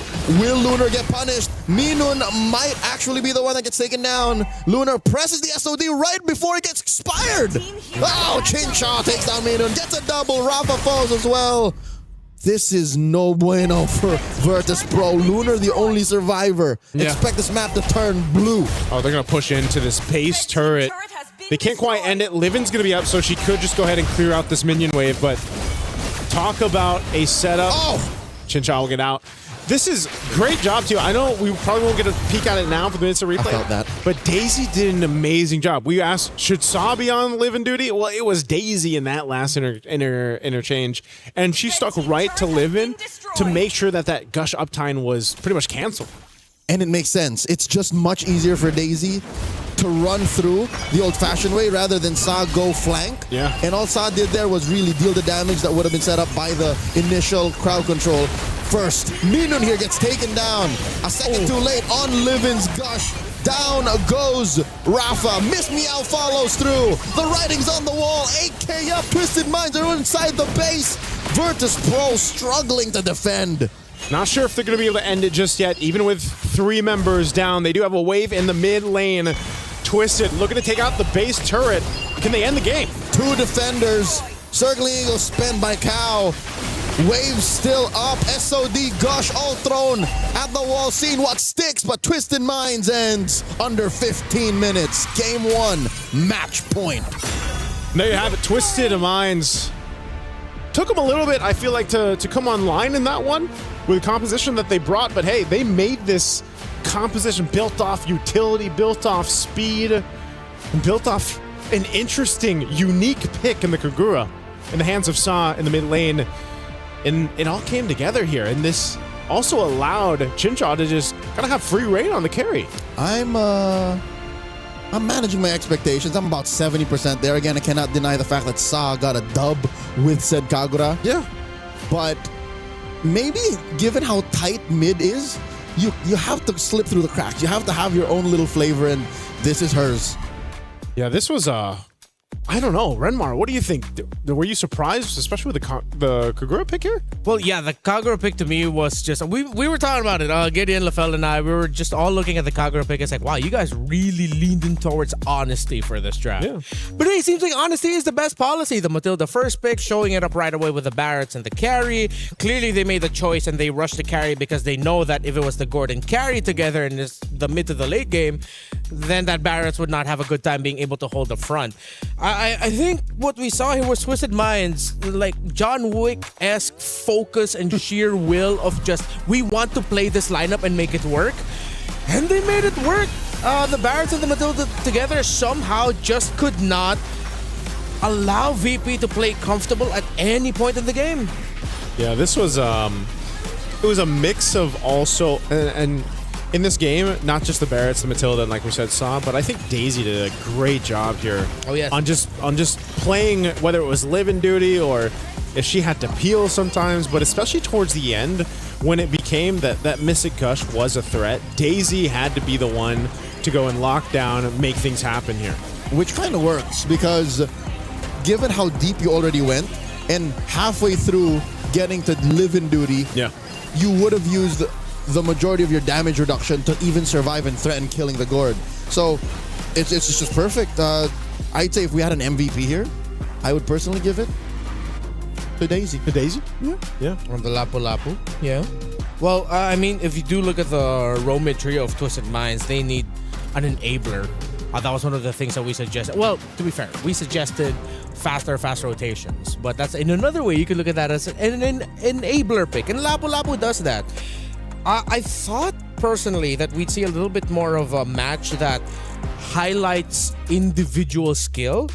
But Twisted Minds as a team were quite flawless here. It was less about the one-on-ones. Maybe that's why we put so much pressure and impact on the Kagura. That wasn't it. It was more of what can I do so that the other four can do their thing. Yeah. And then we all just converge and come together, which is the complete I want to say complete opposite, but it's the antithesis to what Virtus Pro did. Because Virtus Pro, when you look at it, it's like, yeah, Moskov can do that. Yeah. Yeah, the Akai can do that. Yeah, the, so-and-so. But that's not what they needed. It was so hard to pick him off one by one. It was not working. Yeah, and I feel like that yin yang overturn, that window that I was concerned about from Saw ended up being enough. Like there was enough damage throughput, enough. I don't know how many stacks she had on the Skypiercer, but I know she was enough of a threat to actually keep some of the important people at bay from Virtus If Pro. I were to just eyeball it, she didn't have many. One or two, maybe. Yeah, it was more the threat of, again, the Lapu-Lapu, more the threat of just the Barat sitting in front of you, and why is it not dying? And of course, Chinchong. This is going to be a difficult spot right now for the Virtus Pro, where they are going to be looking at this like, what do we do? How do we deal with this? They're honest with their picks. It's surprising, and we're going to have to think about something new here, a new strategy. Let's see if Virtus Pro can deliver that to force a game number 3. Speaking of new, there is a brand new interactive effect for Rhino Day now available. Check it out and join the celebration. It's Happy Rhino. Have they finally made it official? Happy Rhino Day is the day we all turn epic again. Is that what you call it? Yeah. Is that what you call it? I've always called it just Rhino Day. Where is that from? Because it's the rhino logo, of the Epic is a symbol rhino. of the Epic is Rhino. So now they've made it official. It's Happy Rhino Day. Happy Rhino Day. I'm happy about that. What is Legend a lion? Yes. Legend is a lion. And then Mythic is a dragon. Yes. Mythical and Immortal is just Glory and Immortal are just variations of a dragon. Of said dragon. That just becomes more and more blue crazy. and then gold dragons. Yeah. I'm gonna have to go check those out. Yeah. I love interactive emotes. Yeah. Personally, my emote is our big old bee friend from the Philippines. It's just funny. Oh yeah. The little jingle going. Yeah. No, I'm still on the Get Ow.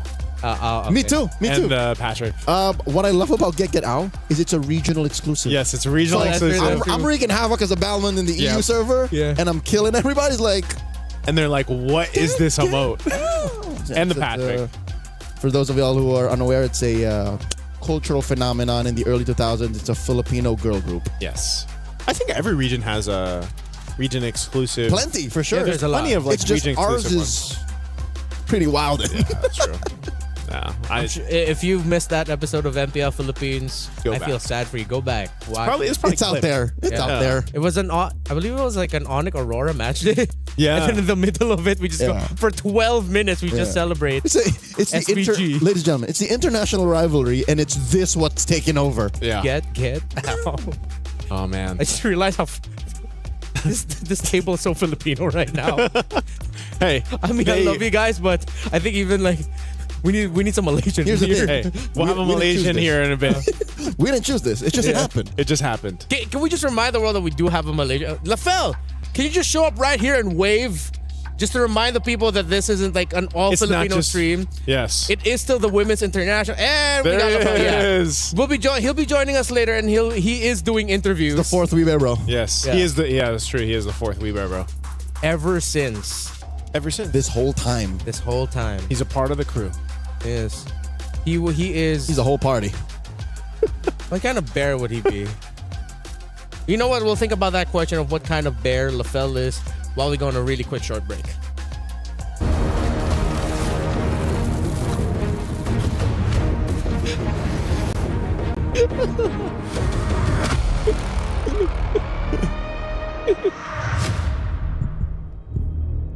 Yes.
All right, we are back. Still waiting for the draft for game number 2 to start between Virtus.pro and Twisted Minds. Both teams are now back on stage, and you're still here. It's us, We Bread Bros, Leo, Naisu, Renmar is my name.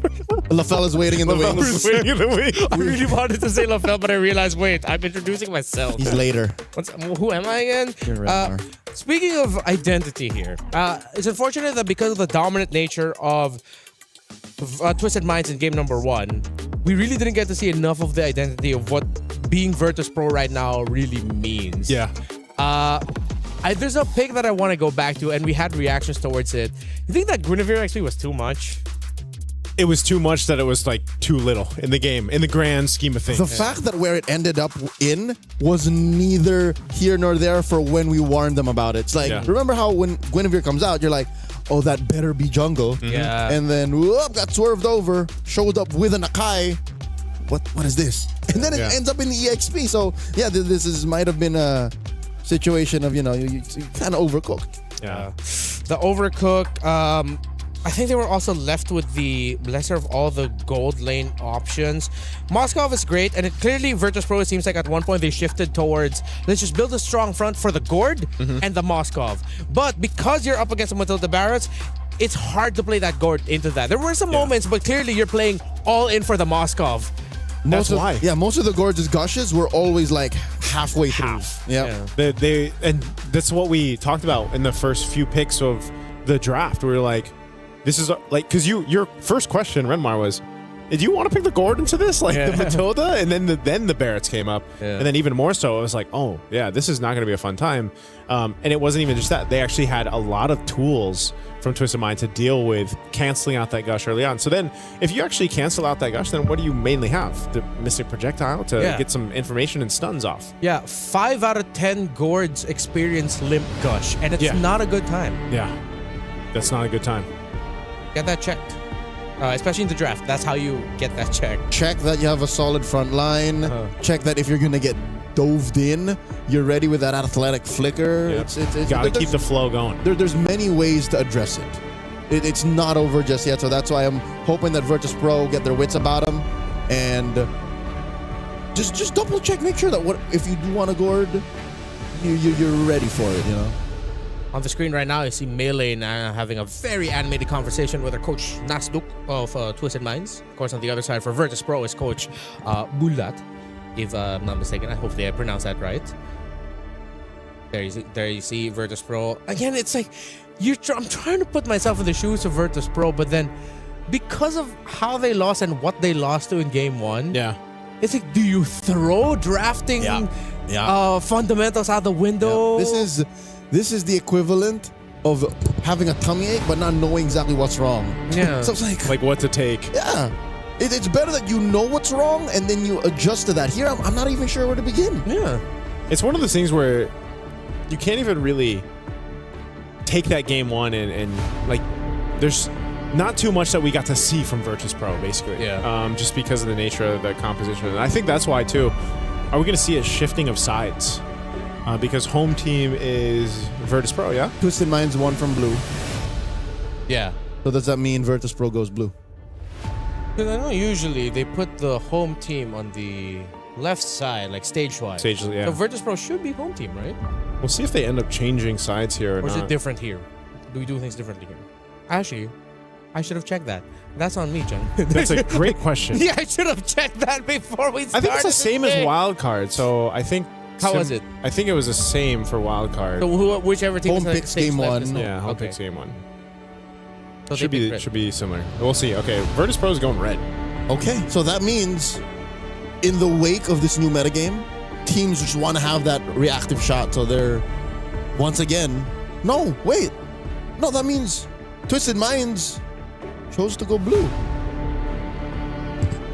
No, I'm looking at it weird. Yeah, no, right. So Virtus.pro chose to go red this time. Yep. And then Twisted Minds chose to go blue in game 1. Yeah. Partly, I am getting confused because I'm still thinking Lunar, Livin, Rafa are Twisted Minds. Yeah. It's cool. It's all good. Looking at the bans, Hirara and Paquito. So Virtus.pro are taking out some power picks. But then because you take out power picks, I feel like you're leaning into Twisted Minds showing up more unique takes. However, I will say this. I think if Twisted Minds try to lean into the Matilda Barretts thing again, it's not going to work out this time. Virtus.pro would be ready because they know now that if they see Matilda gets first pick, then you have to pick the carry early. Oh, do they ban it out then? Like, is there a ban potential for a Matilda? Or I feel like it's an overthink if they do. For me personally. Yeah. I think that's what they're doing is trying to consider because it could just very well be that. Or in that case, if Matilda is blue side priority for Twisted because that's going to be a Khalid ban, then you just pick differently on your swing. So here's my working theory. Given these 3 bans, Virtus.pro might have just thrown everything out the window. Yeah. This might have just been them saying, let's just hard reset. Whatever happened in game 1, forget about it. Yeah. Let's go to plan B. Oh, wow. Don't tell me they're really just going to lean into it again. Wow, Twisted Minds. The Matilda team. Yeah. Who would have thought? Out of all the teams, like, it would be them. Here we were talking about Melee and her being really good at the Assassin. Suddenly she shows up with the Barretts in game number 1 and does a tremendous job at it. Great targeting with the Tetanus Welcome. So Virtus.pro now, alarms are blaring. Yeah. They're going to Barats again. They're going to Barats again. I think... So you don't pick Gord on the swing right now. Don't pick Gord, and I wouldn't be mad if they just rush carry here. But they have to take away maybe an E? Oh, okay. Okay, that's a way to play with range, and there's the carry rush. Good response, because this is why I would say the nature of the bans went. You know, they wanted some of this response because they had a hunch that maybe that Matilda is just going to be picked up again. So they got 2 great power picks. If it's not the Barretts, I might see my wish list here. I might say Lucas. And it's the Barretts. Oh, dang it. I'm not mad. I'm not disappointed. I'm just sad. Okay.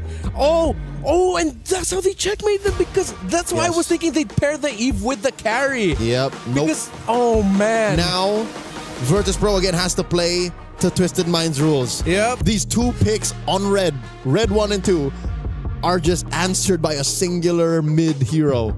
Get in there. I don't know. That's why I was saying we would see the Eve eventually, and then we saw it eventually. Here. Yeah. Eventually. Eve. Hey, I like that. You like that? Yeah. All right. Don't ask me that question in that tone of voice, please. Here's a Barats. Here's a box here to answer the Barats. A victim of the Scarlet Ember's nerf. Yeah. But is it going to be Rome or Jungle? Another big question. Right? I hope it's not XP. I think because of Barretts and Matilda being faster, I think I'm okay with it going Rome. Yeah, there's a world where it's okay Rome, but... Yeah. But why? Just enough of a flex pick right now currently. So Moskov taken out. Would Chincho play Clint? Can. I see it. It's missing in the damage profile, no? Yeah. Like burst. If they want burst, I wonder if they're willing to stack just like a field of magic damage and just go like Harith Eve. Just play for big team fights. But then your XP lane has to be like a Terizla, which they have on Matilda, and that's good. Then you don't have to worry about the Valir because there's the juice in. Or is it just like a Lapu Lapu again? Actually, well, yeah. I mean, with how good Daisy was. Daisy, yeah. Just continue that vibe. That spans that Granger. We might see that. Okay, again, you're looking for burst. Granger provides that if that's the train of thought we're going with to build up the Conjure. That lineup. So that's a couple of pick-off heroes. Yeah. That's the answer to the Matilda. So that you take away the Matilda or the Eve. And then you lose a combo. Yeah, you lose a combo and you lose a big piece. Okay. Red 4, the pick for Virtus.pro now. They are still lacking an XP laner and what seems to be a roamer. I'm thinking maybe Alice or Yuzong, the EXP. This is going to be Esmeralda. Oh, all the shields. Yeah. A lot of shields. Not a bad pick. Yep. Solid choice there. Esmeralda recently just got a little bit of buff too. Yeah. And now the suggestion of bringing out the Harith, I wouldn't want to do here. Yep. More shields. You just settle for something like Yura is lacking. Yeah, Alice or Yuzhong maybe for Twisted. I would Yuzhong. I like the Yuzhong. Just go carry hunting. Yeah. Nice Petri, but then in the long run of it, the Esmeralda might just be too much for Twisted Minds. Whoa. The Wan. Whoa, Twisted. You are really flexing today, huh? It's been a while. And then the Sora. Okay. Sora EXP.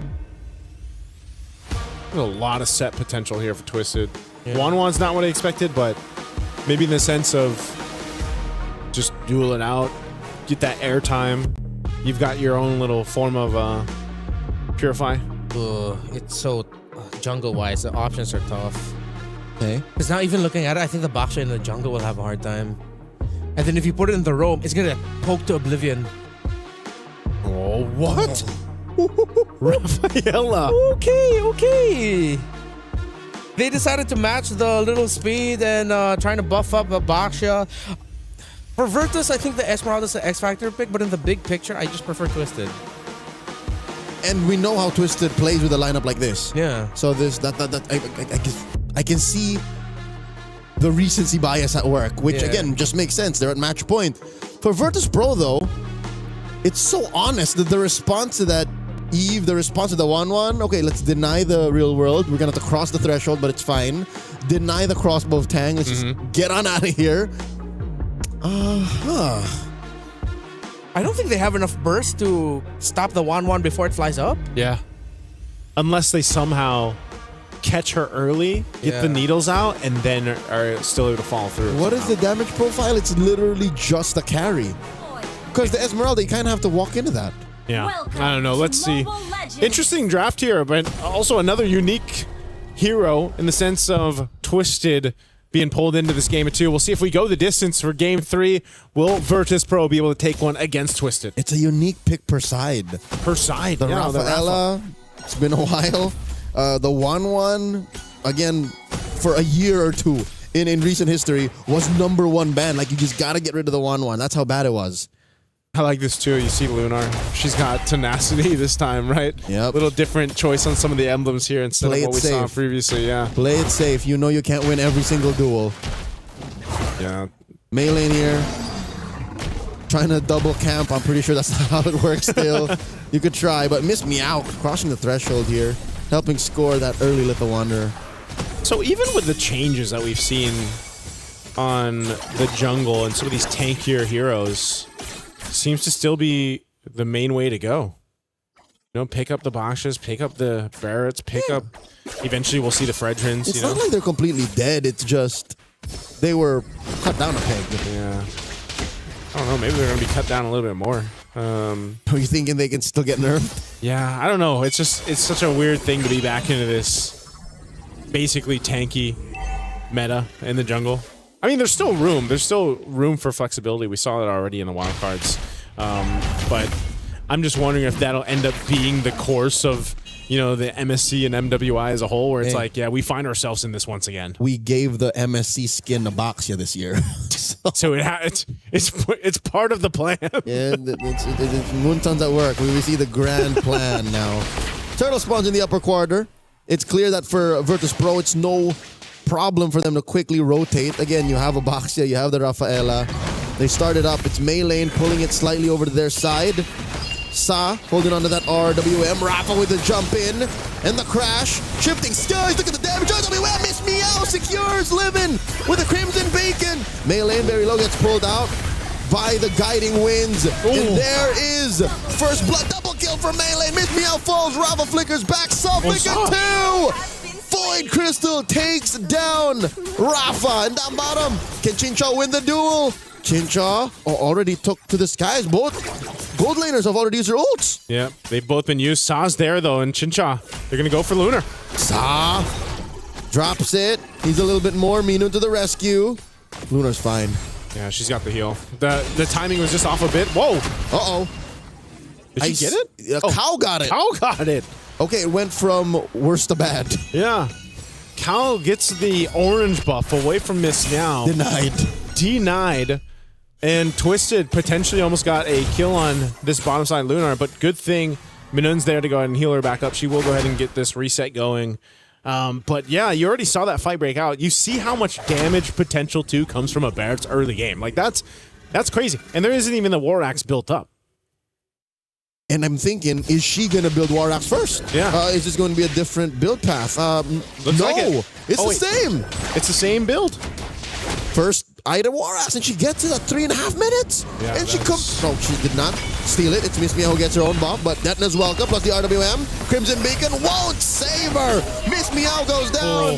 Minun falls as well, living backing off. But Chincha wants more. Chincha gets knocked up, cleanses, and she's finally backing off. You're seeing it, man. You're seeing this Leo in action in a lot of these early skirmishes where Virtus Pro just unfortunately cannot go face to face when there's a stacked up Barretts like this and the rest of the squad. There's too much even slowing them down to like get away, you know, whether that's with the real world manipulation from Saw or not, or trying to run away with having a Matilda chase you down and bring back one of the members of Twisted.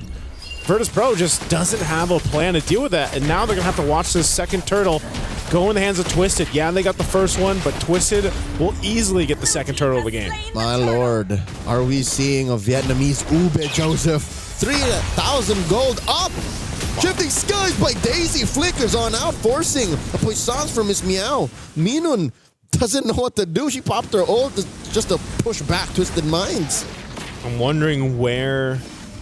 Again, this Rafaela pick, it's great to see the unique heroes pop up. It's great to, you know, see some of the flexibility in the draft, but the Rafaela in this picture, you're kind of not able to do too much. And if you compare it to what a Matilda brings to the table, it's, you know, you almost just feel like a heal bot at this point. I don't want to call it this early, but with about 2,500 up, 5-0, a major objective taken down, it looks like that Rafaela is the glorified babysitter. Yeah. Nothing is quite like the love and care of the actual parents. So yeah, that's why I'm saying you know, this is one of those instances where you're just like, just heal me. That's because I mean, eventually, you know, you've got the rest of her kit too that can help, but it's a while until you get there, and not dying and winning are not the same thing. Yeah, exactly. So that's why Twisted is continuing to take down the space, take down the map. These turrets are easily for them to take down because Virtus Pro just can't fight this. Shifting Skies into the RWM. Minun gets taken down. Daisy, the alley-oop from Sa. Just like that. Under this turret. Oh, the charge up. Detna's welcome, finds one, it's living. Get in, my brother. Throws it over, scores the kill. Take it to the skies, it's Chincha. No one down just yet. Does push Miss Meow back. Rafa gets it. Knocked up and taken down just like that. 2 for 1. Yep, those shields aren't going to save you with that. Twisted look to take the tier 1 off of that. They also have the third and last turret of the game coming up here too. It's like they want to try to get the turret, but they don't. They're pushed off to it. Virtus Pro will hold on to it, but they're going to have to say goodbye to the last turtle. So Twisted now up nearly 4,000 gold. Should be about that mark after that turtle. There it is. They are in a big lead. So where Virtus Pro, to get back into this game, to stay in the series, they have to turn around a lot here. And I think a part of this is letting Lunar get to the itemization she needs. Rafa is a threat. Like, there's a part of her that is still a threat because, again, she can really utilize taking these shields over from Twisted. But if you don't have the firepower to kind of capitalize on that front line of yours, then you're exactly what we're seeing, where you just kind of have to watch your turrets be taken down and wait for that opening. And that's the problem. They have to work on their cardio. They got to get their striking down. Yeah. Their grapple game ain't there just yet. So which do they adjust first? I don't know, man. Do they take care of the map so that they can farm, or do they farm up so that they can eventually fight on the map? Shifting Skies, buying time here, looking for the engage. Miss Meow rolls out to the side. Big push up top. They left that chubby wave. See, it's things like this. It's like, as VP, what do? Do you focus on getting the farm on Lunar? Yeah. Or do you, like, not care about what Twisted Minds is doing? This is one of those things, it's like having a to-do list, but only having an hour left in the day, you know, and you still got like 5 check boxes to mark off here, so... Hey, 5 is generous. This looks like it's more than 5. It's probably 6. Maybe a little bit more. I think it's a dozen things. It's a dozen things that they gotta do. And like some of them are dependent on other folks. Yeah. Circling Eagle here. Chincha joins up, looking to take to the skies, unlock that crossbow of Tang. Cow flickers back. And there's a Detna's welcome, plus a shifting skies. Sa gets a kill on Minun. Chincha. Miss Meow might be up next. Miss Meow pops the puissance, but not enough damage reduction to save her there. And now they're going to munch on her purple buff. Twisted Minds are taking Virtus Pro's lunch money. Yeah, they're looking to take the shield down too. They've got a wave up there pushing, and it's only a few members left of VP. Holy Defense, that shield's going to pop now on the bottom side. And just, again, we're seeing this. This is the result of being up almost 7,000, well now 7,000 gold. You know, that's a good chunk of change to deal with in terms of fighting power or being able to survive what Twisted is throwing on them. And Twisted doesn't even have to do anything fancy. It's just kind of brute forcing their way to collapse down on Virtus Pro's lineup. So Lord is secured, big take there. Virtus Pro is going to find themselves with their backs against the wall here while Twisted continues to punch down these tier 2 turrets up top and mid in the next. Again, at this point, you're taking a look at the itemization from Virtus Pro and they just aren't there. Not the trinity we're looking for from Lunar to be effective yet. Ooh, on the carry. Look at this. A select build from Melee on that Barat. She actually builds the pauldrons. Yeah. So she's saving herself from the damage on Lunar, maybe? Oh, another Deadless Welcome! RWM underneath, Live-In won't survive! A pick-off underneath an inhibitor! Yeah, that's how you know it's a really dire situation to be in. Almost 10,000 now up to this point. Twisted has just kind of picked and chosen what they wanted to go ahead and take from VP. And now as the Holy Defense will pop in the mid, this slow push from the Lord down bottom. Again, that shield was already taken care of. The heal's going to be used here. VP trying to hold on. Shifting skies plus the guiding winds into the eagle. And they are going to try to punish Living with the Crimson Beak, and they find Daisy and Cow. The damage is real. Ching Chaw finds Lunar. Soft Flicker's back. The bloodshed underneath that inhibitor down bottom, distracting him from the Lord marching and crashing down bot. Okay, well, Virtus Pro showing some fight here. They're trying to hold on to this turret. RWM Minun will be able to cross. Here's a quick replay as Virtus Pro gets pushed in on. Twisted Minds are in the base in more ways than one. Down bottom already goes. Here's a quick replay. Yeah, that replay, again, giving us a look at how it kind of went wrong there for Twisted. Luna was able to go ahead and just kind of freely hit them, fire off on the backside, did a ton of damage, so she's getting to that point.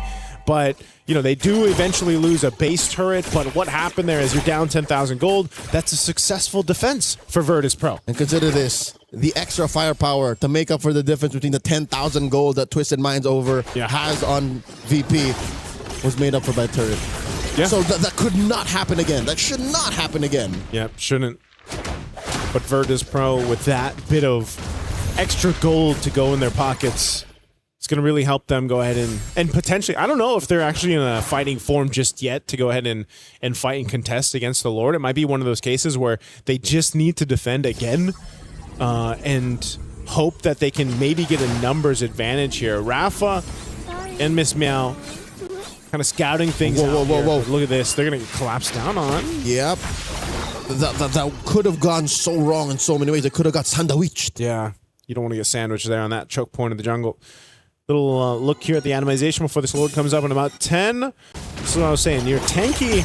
You're decently tanky on Rafa. Miss Meow too, trying to get to that point. Even for the Raphael, man, the most interesting pick on this side for Virtus Pro. Flask of the Oasis and Enchanted Talisman. They're going to force a fight. They find Chinchaw. She's in trouble. Gets taken down by Rafa. The RWM able to help him recover. And they do get on out of there. Lunar finds Daisy. 2 free kills. Make it 3 as Melee falls in the hands of Livin. All Virtus Pro. There's the Virtus Pro we wanted to see in game 1. And now off of that fight from a base defense to this to punish Twisted. They've got themselves the Lord. Virtus Pro, they're going to go ahead and push it down mid a little bit further while Twisted tries to defend. They did not respect the damage output out of Virtus Pro. Chinchaw put herself literally in the middle of 3 members. All Virtus Pro. And as soon as that happened, that's a non-starter. Not the position you want to be in there. Chinchaw, she's going to have to make the adjustment for the next one. Oh, they're actually going to be quite aggressive towards Miss Meow. Good backup here from Livin. Virtus Pro, man. Gotten themselves now pretty much 8,000-ish gold off of the deficit we saw them defend against towards the base. They have a Lord with them up top. Not evolved just yet. We're just nearing that 14-minute mark into this game. Whoa!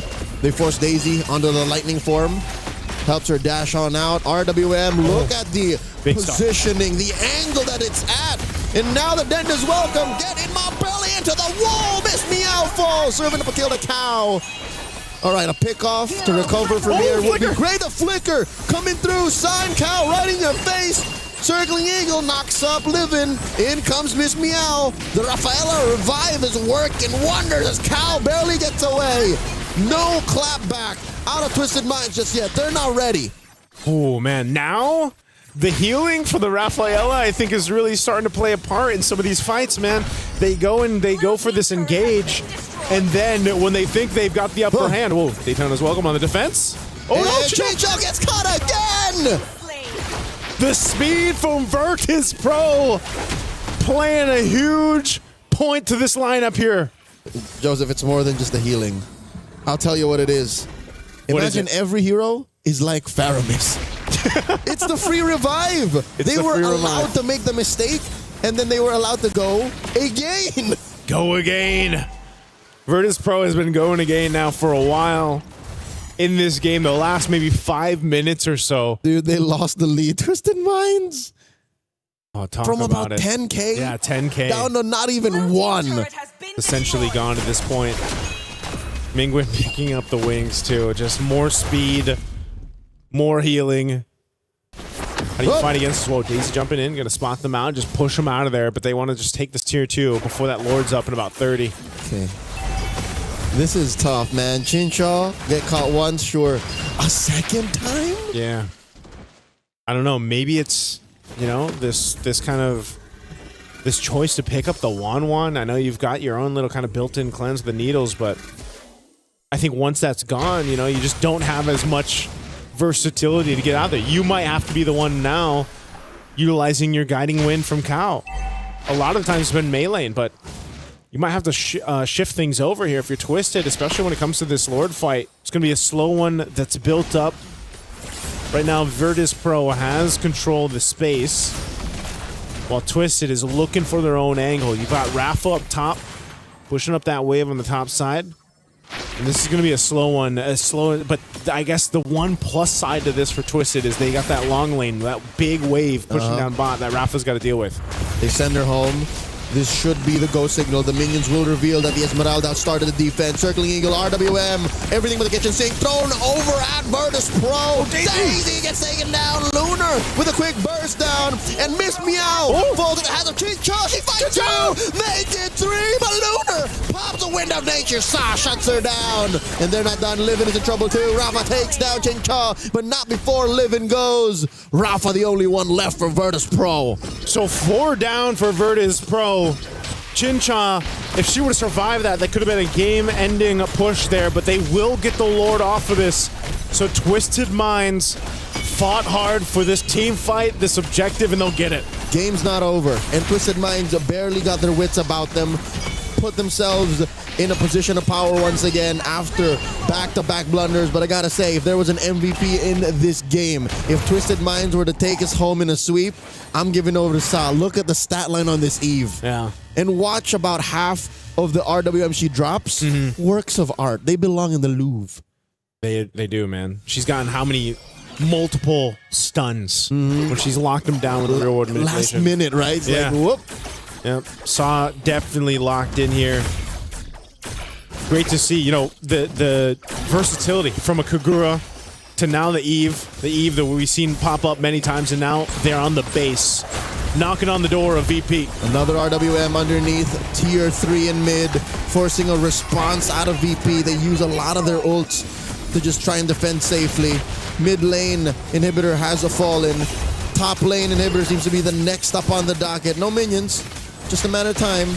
VP will not be able to save their last turret. It's a bear base for the Grizzly Bears.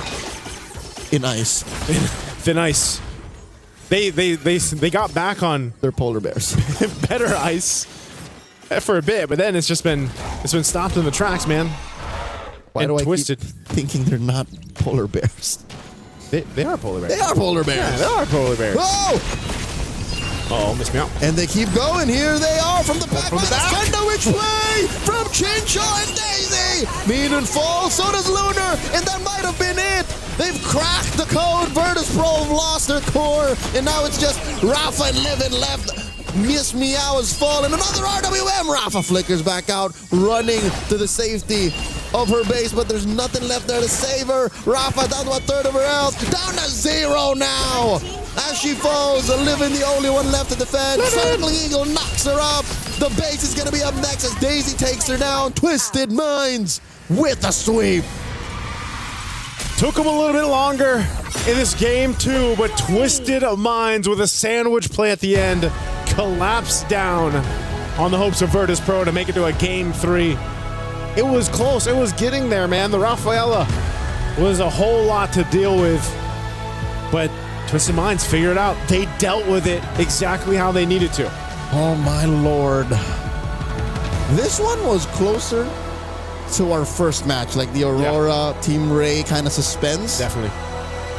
But, okay, can we now say that we've met the Virtus Pro that we've been expecting to see? You know, I would say we saw the shades of it in this one. We saw a glimpse. We didn't see everything, but definitely if we go from game 1 to this here for game 2, this is the Virtus Pro. We saw shades of that come together, but it wasn't the execution to get them the win. Congratulations, Twisted Minds, ending the series with a sweep. Once again, bringing out the Matilda and the Barretts, being honest with it, and that little bit of decision-making in the draft, picking the Juice in instead of the Eve, when we were suggesting pair that Eve with a carry. Because of that, team fights were difficult. However, as you mentioned, the Rafaela and the Constant Revives were keeping Virtus Pro in this game. And I was surprised by it. I think that's when we started to realize the value of the Rafaela besides the heal and besides the extra movement speed. It's just that you have a little bit more room for mistakes. Yep, the macro timing has changed. Yeah.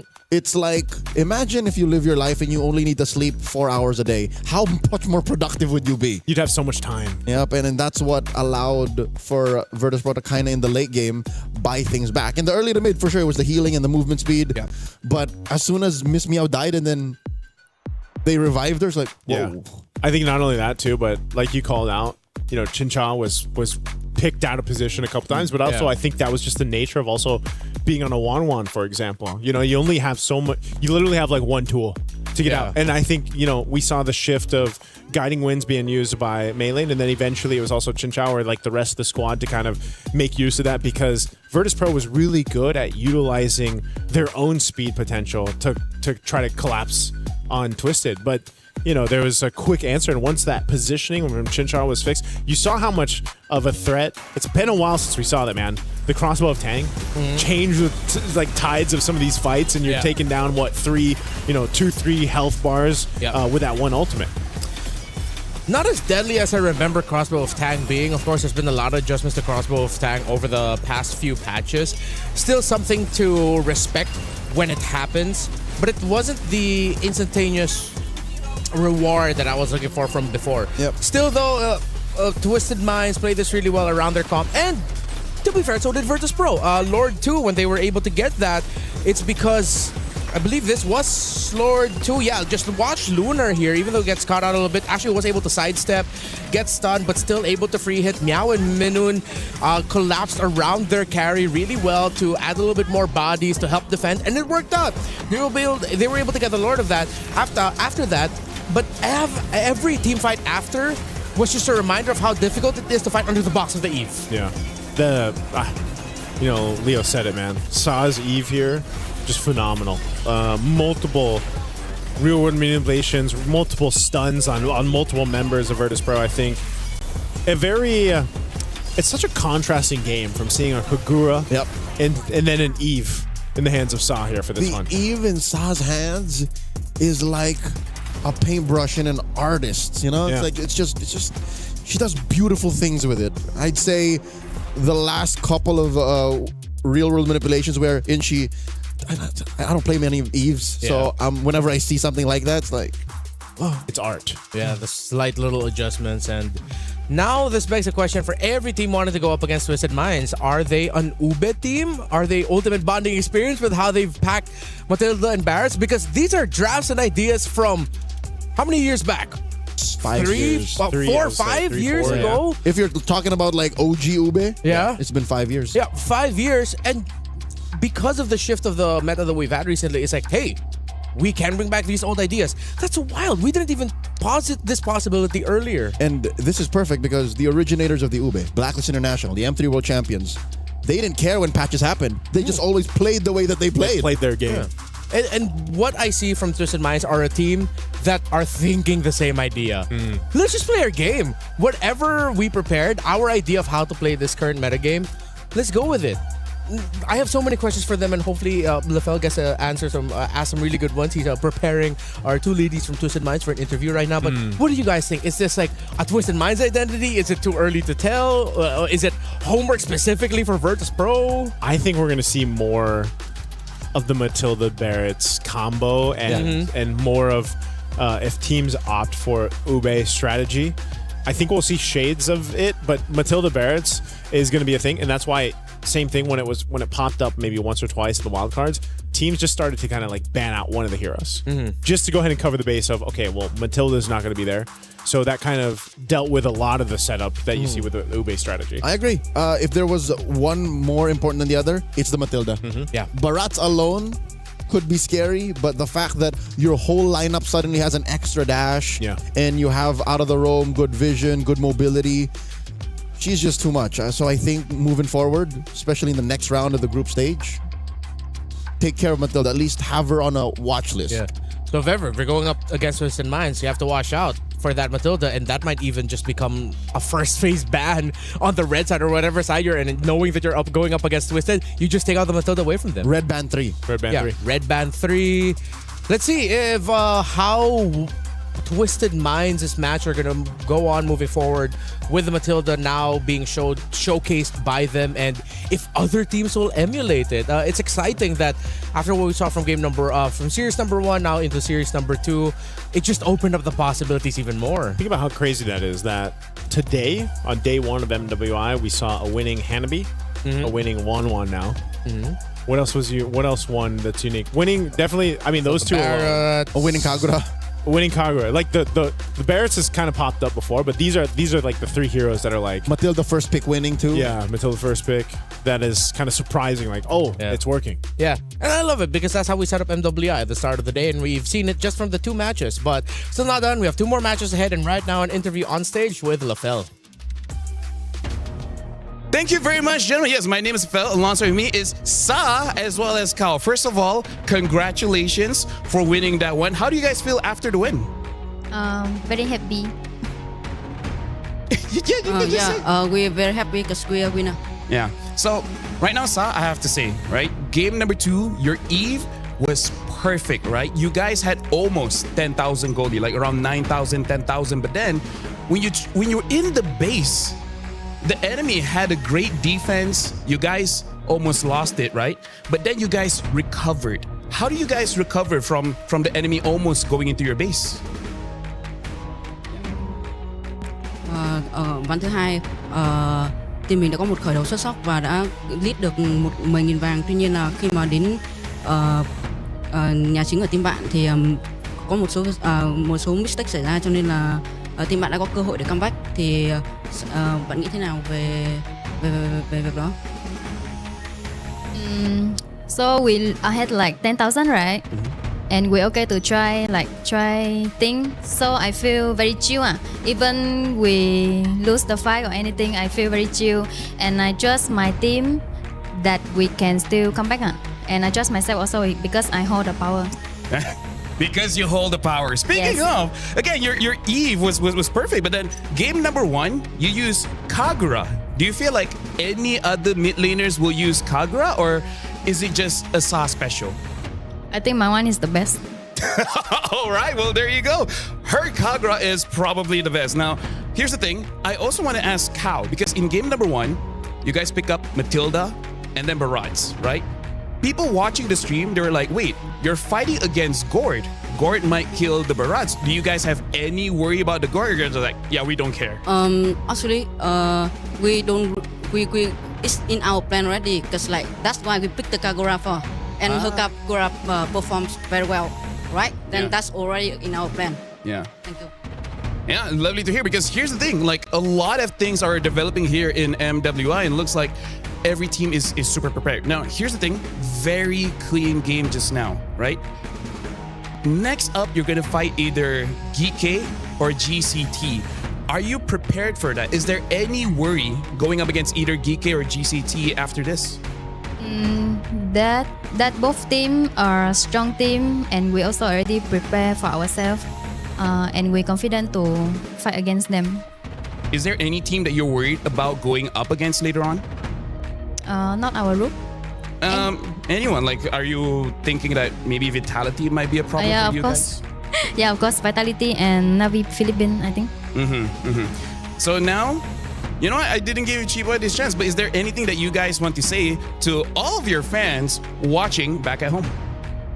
Hello guys, please support us in our this tournament. We're very happy if you guys support us and always follow our journey. Mọi người ơi, nhớ ủng hộ team của mình nha. Sẽ rất là vui nếu như mà mọi người ủng hộ team của mình và đưa comment những lời cổ vũ gửi đến team của mình. Cảm ơn. Well, there you go. Thank you very much, Sa, as well as Kao. And if you guys can follow their journey, follow their social media as well. You know, Instagram, Facebook, TikTok, whatever you guys use. So thank you very much. Good luck for the next match. And for now, I will be throwing it to the Des. Now I'll be throwing it to Break. So we'll see you guys for the third best of 3 right after this.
play is in our DNA. Whenever we let it out, it becomes our superpower. Now imagine an entire city being built to supercharge it. Kadir City, powered by play.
MWI Day 1 here on Stream B, still ongoing. We're heading into our third series of the day, and it's still us, the We Bear Bros. Ever since, it's been us.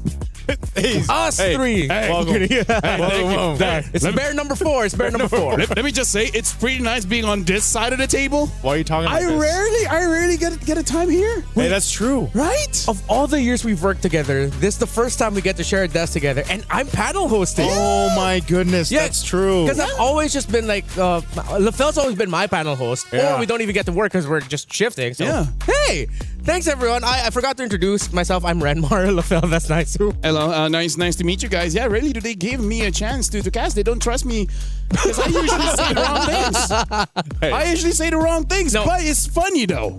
I'd like to believe that you're a consequence of just timing. You say the right things at the wrong time. You know what? I'll take it away. By the way, can I just say it's fun interviewing the girls? They talk a lot. They do. They And do. they give a lot of good info. Sometimes too much, but that's good for me.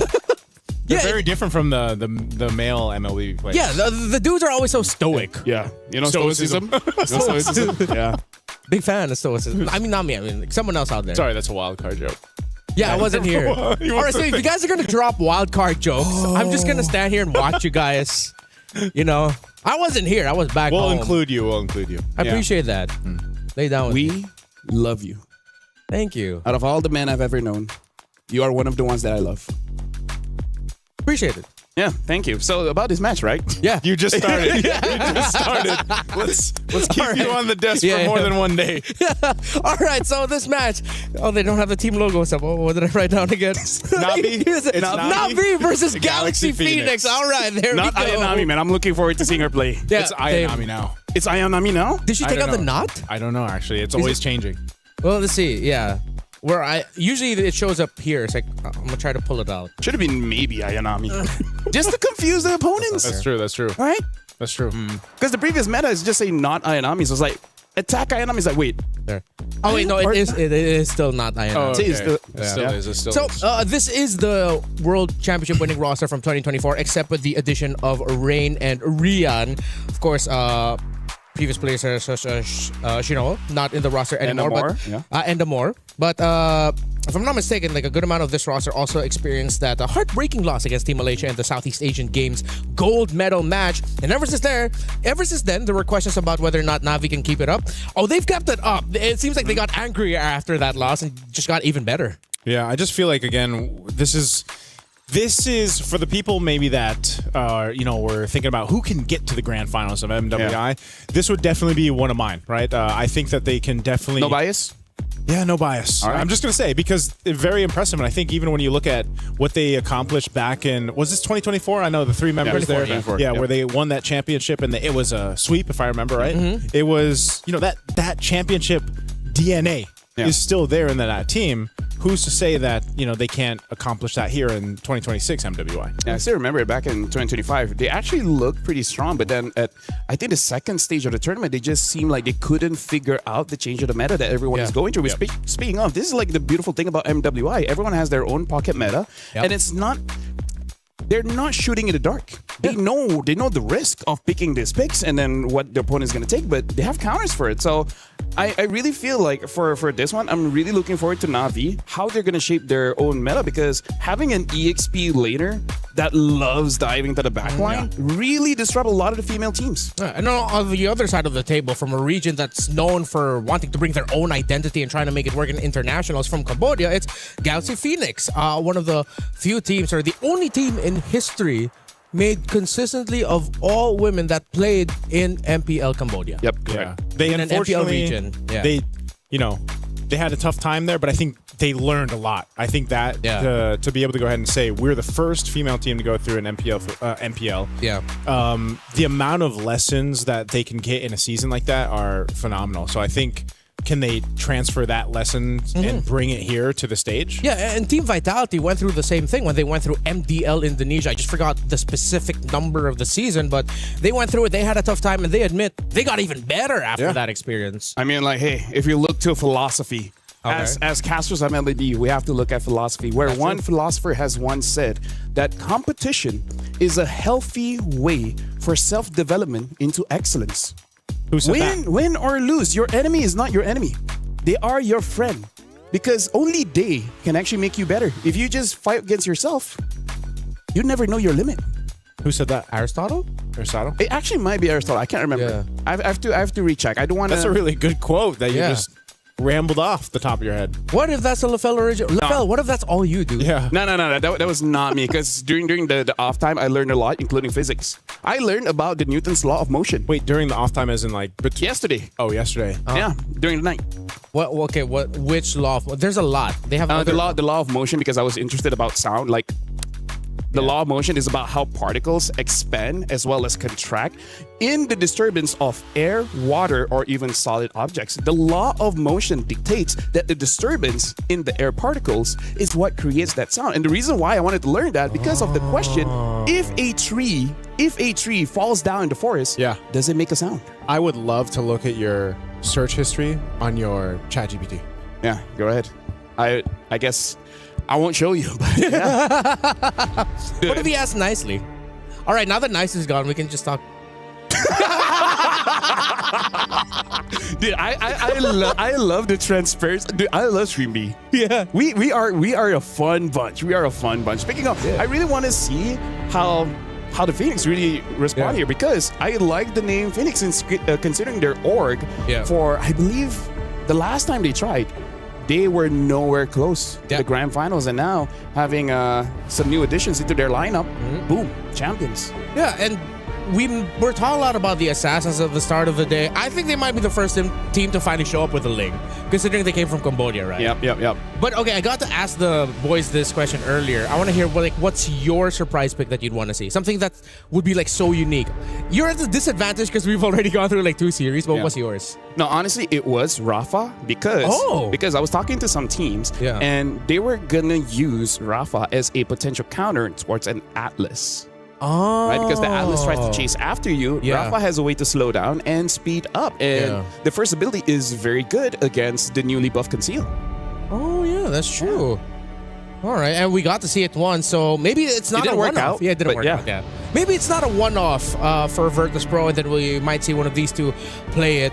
I think because of how we understand Na'Vi, the region that they're from, they're Filipinos. We already know what they're gonna do. That comes from a Filipino, by the way. Please don't come after me in the comments.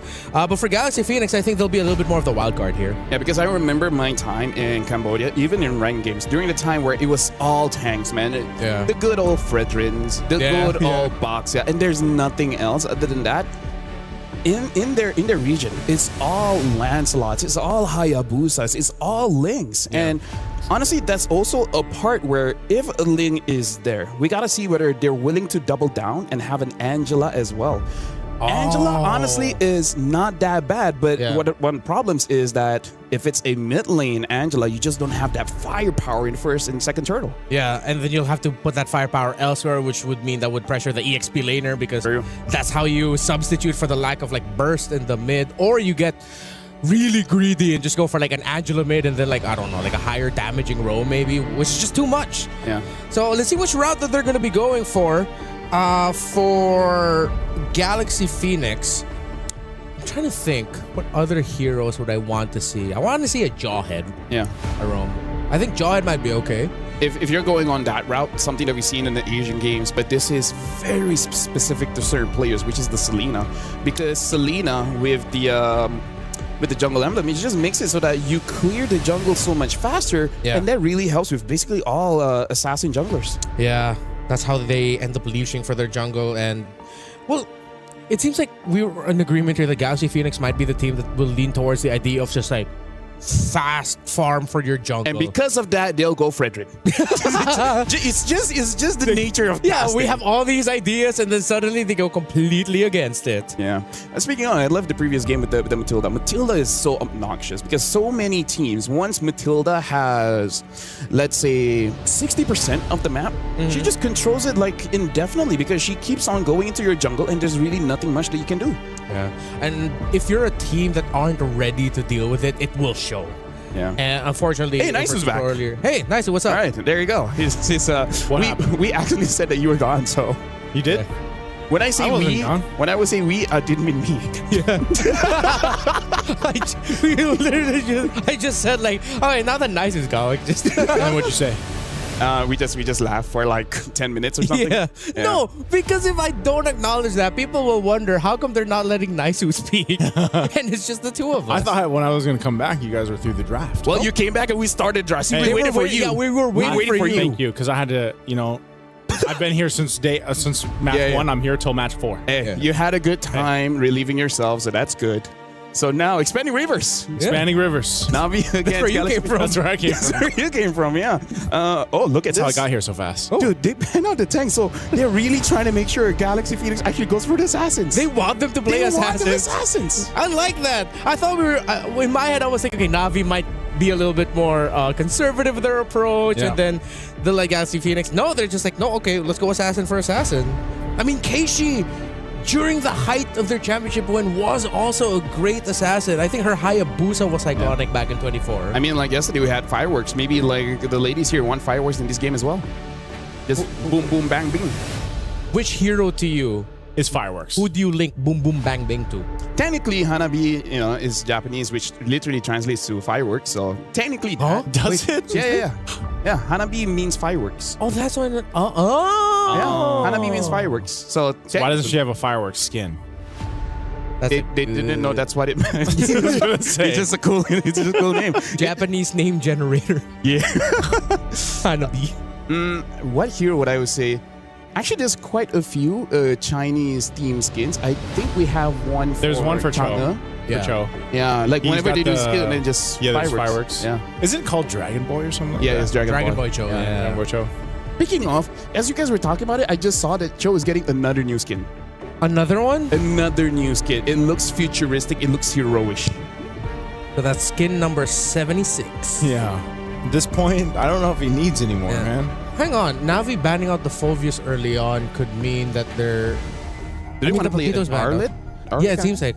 Are they gonna... Yeah, they might just rush Brio Arlet, but... Rush Arlet? Or either in blue 2-3. Yeah. Because they're thinking that's not gonna show up here. And if Galaxy Phoenix decide to pick up an Arlet and a red one too, then that's way too greedy. Yeah. Or is it just an Atlas? Or just a throwaway ban, right? Just ban out the Phoveus, forcing out that Freya ban, because if they don't ban Freya, right? Freya's gonna have a good time. Oh, then that's the hero I was thinking of too. I was like, why would you ban out the... Okay. So, still have... Oh, Jusen's open if they want to rush that. If they want to play a little bit more towards the control side. In terms of the main big carries, oh yeah, Hirara. There we go. They pick up the Hirara. I do have to say, I wouldn't favor a Zushin first pick just yet because the range feels more awkward now because there's more. Now that they nerfed it? Yeah, nerfed the range, The right? range, yeah. Making it so like Kimi counters her much easier. Like a lot of like even Valentina counters her a little bit easier. And now the Gwyn gets picked up here by Galaxy Phoenix. Yeah, Oh, and a Balric. Whoa. We saw this banned out, by the way. Was it match 1? Yep, it was match 1. Yep. Yeah, we saw the Balric banned out. So now you get the Balric plus the Guinevere over here. This is a whole lot of crowd control that you can go ahead and play around with. And that, honestly, even with the iframes, Harara, you might have a hard time now going and trying to weave into these fights. Yeah, because Balric is just like happy tree friends, right? Yep. Yeah. You come in, you expect a good time, and then you just get shocked. Yeah. Wow, you just unlocked a part of my brain that I had sealed off for a long time. Hey, you're welcome. That reference. Thank you. I don't get the reference. I'd have to talk to I can show you about happy tree friends. Okay. Oh, yeah, well, yeah, no, we should. Yeah, we should. Yeah.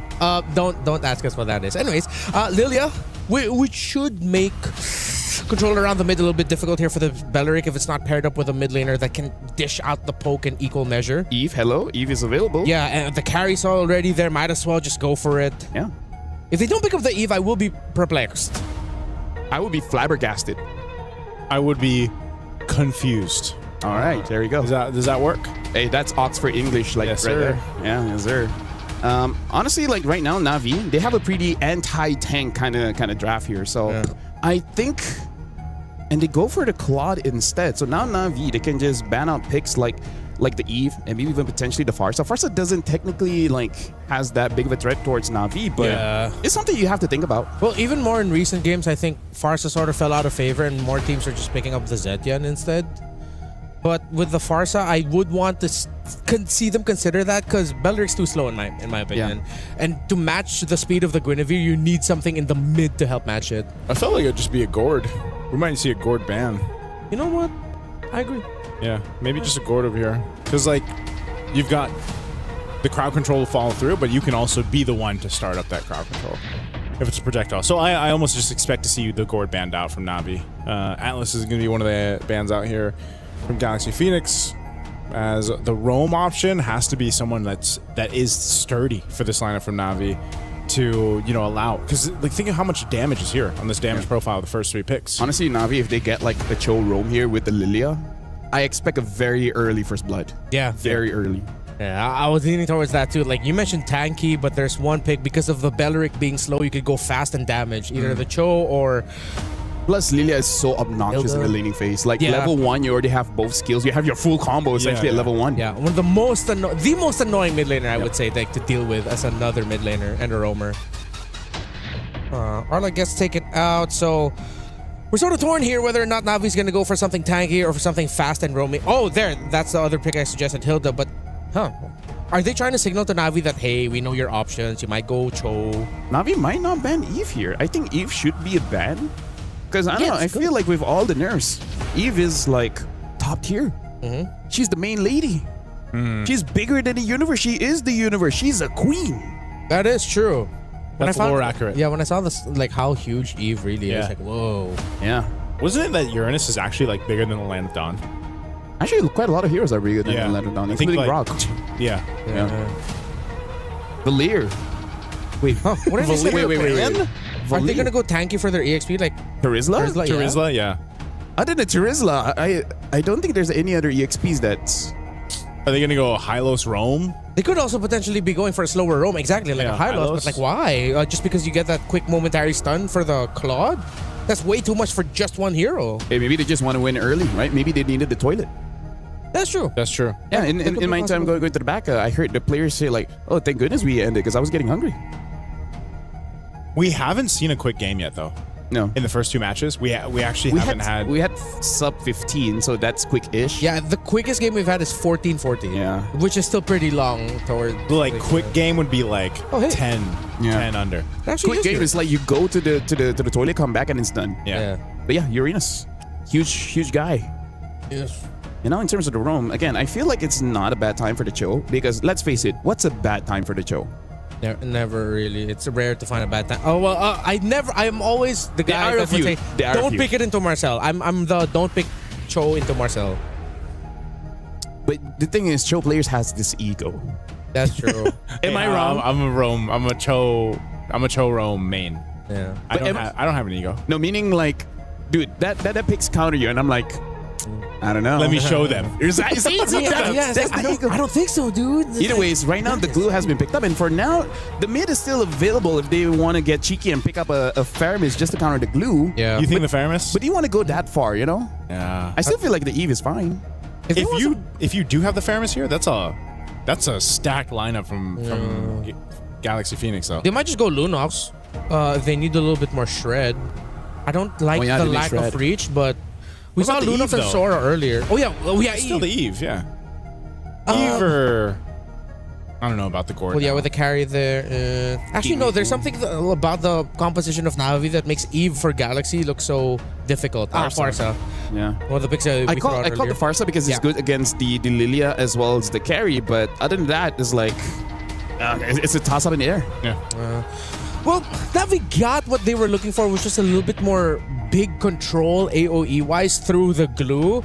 Every time I see a Uranus game, it's always just the X factor of like either it goes really bad or really great. Yeah. I completely agree with you. So thank you very much, Renmar.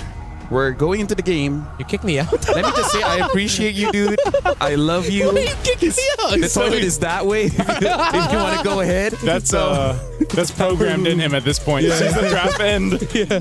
No, but thank you. I actually need it. You know what? You guys take over. I really need to go. Thank you very much. Ladies and gentlemen, this is me, LaFell, as well as Nice. We're going to cast this one, which I think we're in agreement that Navi has a pretty solid draft, a pretty strong front line, and everything else. I thought you were going to say in agreement.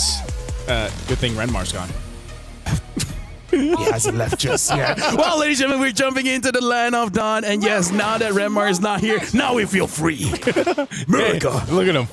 Look at him over there. He's so cute. Let's take a look at these emblems, man, because this is... Oh, interesting. Looking at Lilia here, getting to pull yourself together for that Purify. Whoa, look at that. Oh, Sophia already has to get away. Yeah, Sophia burning that flicker early on. This is... Isn't this what we expected, LaFell? Yes. Like, the amount of early aggression and damage that you have with the Lilia, like we mentioned, not to mention, Murray here on the glue, you're not going to have a good time in the early, at least for the early game for now. So I feel like for Galaxy Phoenix, they got to go ahead and kind of keep things under control with that, because at the same time, what is Belric going to do right now? He's not able to do just too much, unless you catch them with the taunt effect from there. Yeah. At this point, Belric is just focusing on photosynthesis, getting as much punishment and try to giving it back. But now Keishi got caught. Should be fine. Now Ayanami is there. Oh, she's going to go back. What? First blood going to hands of Ling. And I think she wanted to go ahead and try to utilize the iframe there, but she got punished instead. Yeah. Maybe she just didn't slide it fast enough, or some players, they just put it like very, very close together. And now, I don't think that's super punishing because she's still gonna come back. And let's face it, Hirara is one of those heroes that doesn't necessarily need level 4. It's just a nice to have. But I'm pretty sure she will still get level 4 though. Yeah, she should. They got 10 seconds for that turtle to come up anyway. So she'll go ahead and grab one of the camps off there. You can already see the positioning being set up. Fought just there on that Guinevere, just holding it down. Turtle, right as it comes up, we'll go ahead and lean into this with Lima. Yeah. The rest of the team's gonna have to respond though. The thing is, I feel like looking at the levels here, Sophia isn't level 4 yet. I feel like they can let go of the turtle. Oh, hold on, Fox. Yep, spatial migration into the Requiem right there, right on target. Low enough, Murray's gonna have to burn the flicker, and Ling will push back Keishi. They're just working a fight for this first turtle. Now Rain taking the damage, the airtime from Ling. So a kill secured, not Ayanami leaving that front side on this Uranus. Keishi just looking for an angle potentially to steal the turtle away.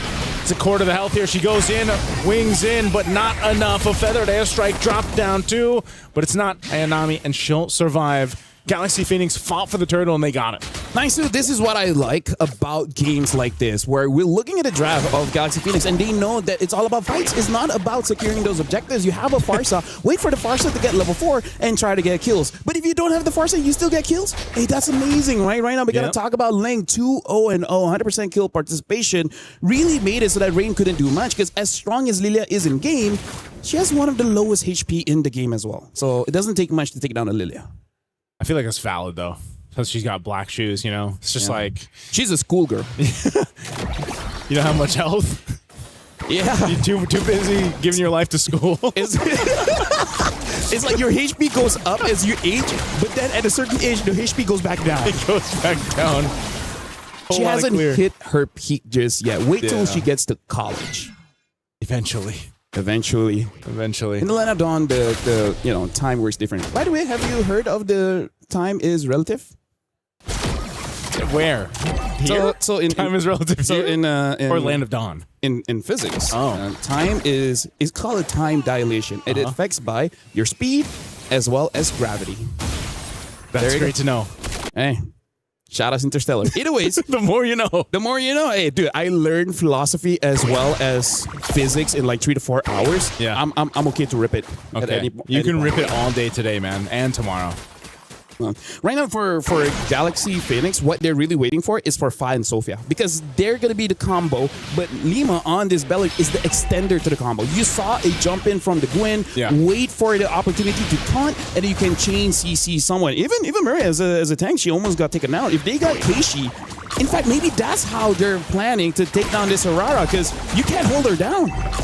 Right now they're putting pressure on the buff, but Keishi will be able to secure that. Turtle's up. It's already being worked on by Font. Galaxy Phoenix getting in position. It looks like Winnie's going to try to join here too. He's rotating quickly. Feathered Airstrike dropped down. Murray just deleted. Quickly worked on, and Turtle secured. Second one going Galaxy Phoenix. Looking for more in the mid lane. And they'll just kind of back off and disengage here. They're doing a little push up top to continue on, and they built up a nice lead here, LaFell. 2.5k nearly up. Intended or not, Galaxy Phoenix is using the strength of the draft and the weakness of Navi's draft, which is Navi. They don't have a lot of crowd control. Yeah. Right? It's all damage. No one can really stop Sophia from the back from using her Feather Airstrike. For Galaxy Phoenix, you have to use your timing to make sure that everyone has their skills available, and then you go all in. But it has been looking pretty well. We're looking at the items here. Concentrated energy from Fa on this Gwen to make it so that if there is eventually a 1v1 on the side lanes, maybe against Rihanna or Keishi, she has a way to fight. Yeah, right now. Oh, man. Look, I don't even know if they want to fight, though. They just, the way they're playing at LaFell is they're just pushing them off. Yeah. Hey, everyone's afraid of the Farsa. Right? You think you're not afraid of a bird, but the moment the bird drops something on your shoulder, you start to respect it. Yeah. That's how I would respect it too. Right? You know, Feathered Airstrike, deadly enough from the skies. Not to mention Ling using the skies as well in the Sora. This is probably one of the better Sora games we've seen so far too today. Little attempt there from Fa, but Murray will be fine. They're really putting a lot of tension here on this bottom side of the map, that tier 1, but they got to deal with the push happening from Ling, and so for Galaxy Phoenix, LaFell, they got full control right now. You know what? Respect to them. Galaxy Phoenix picking out the parts on his kin, but she had to burn the flicker. And now, this is the thing. As we've seen previously, you can just replicate that time and time again if you're Galaxy Phoenix.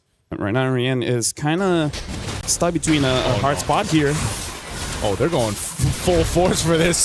They're going to get sandwiched in. A Wrath of the Dryad set up from Lima. And they'll unleash with a Blazing Duet, 2. Taking down 2. Fra picks up a kill. And now they have a clear sign for this turtle here. Let me just say, Naisu, that play was kind of unnecessary, but it gave them a big dopamine spike. Yeah.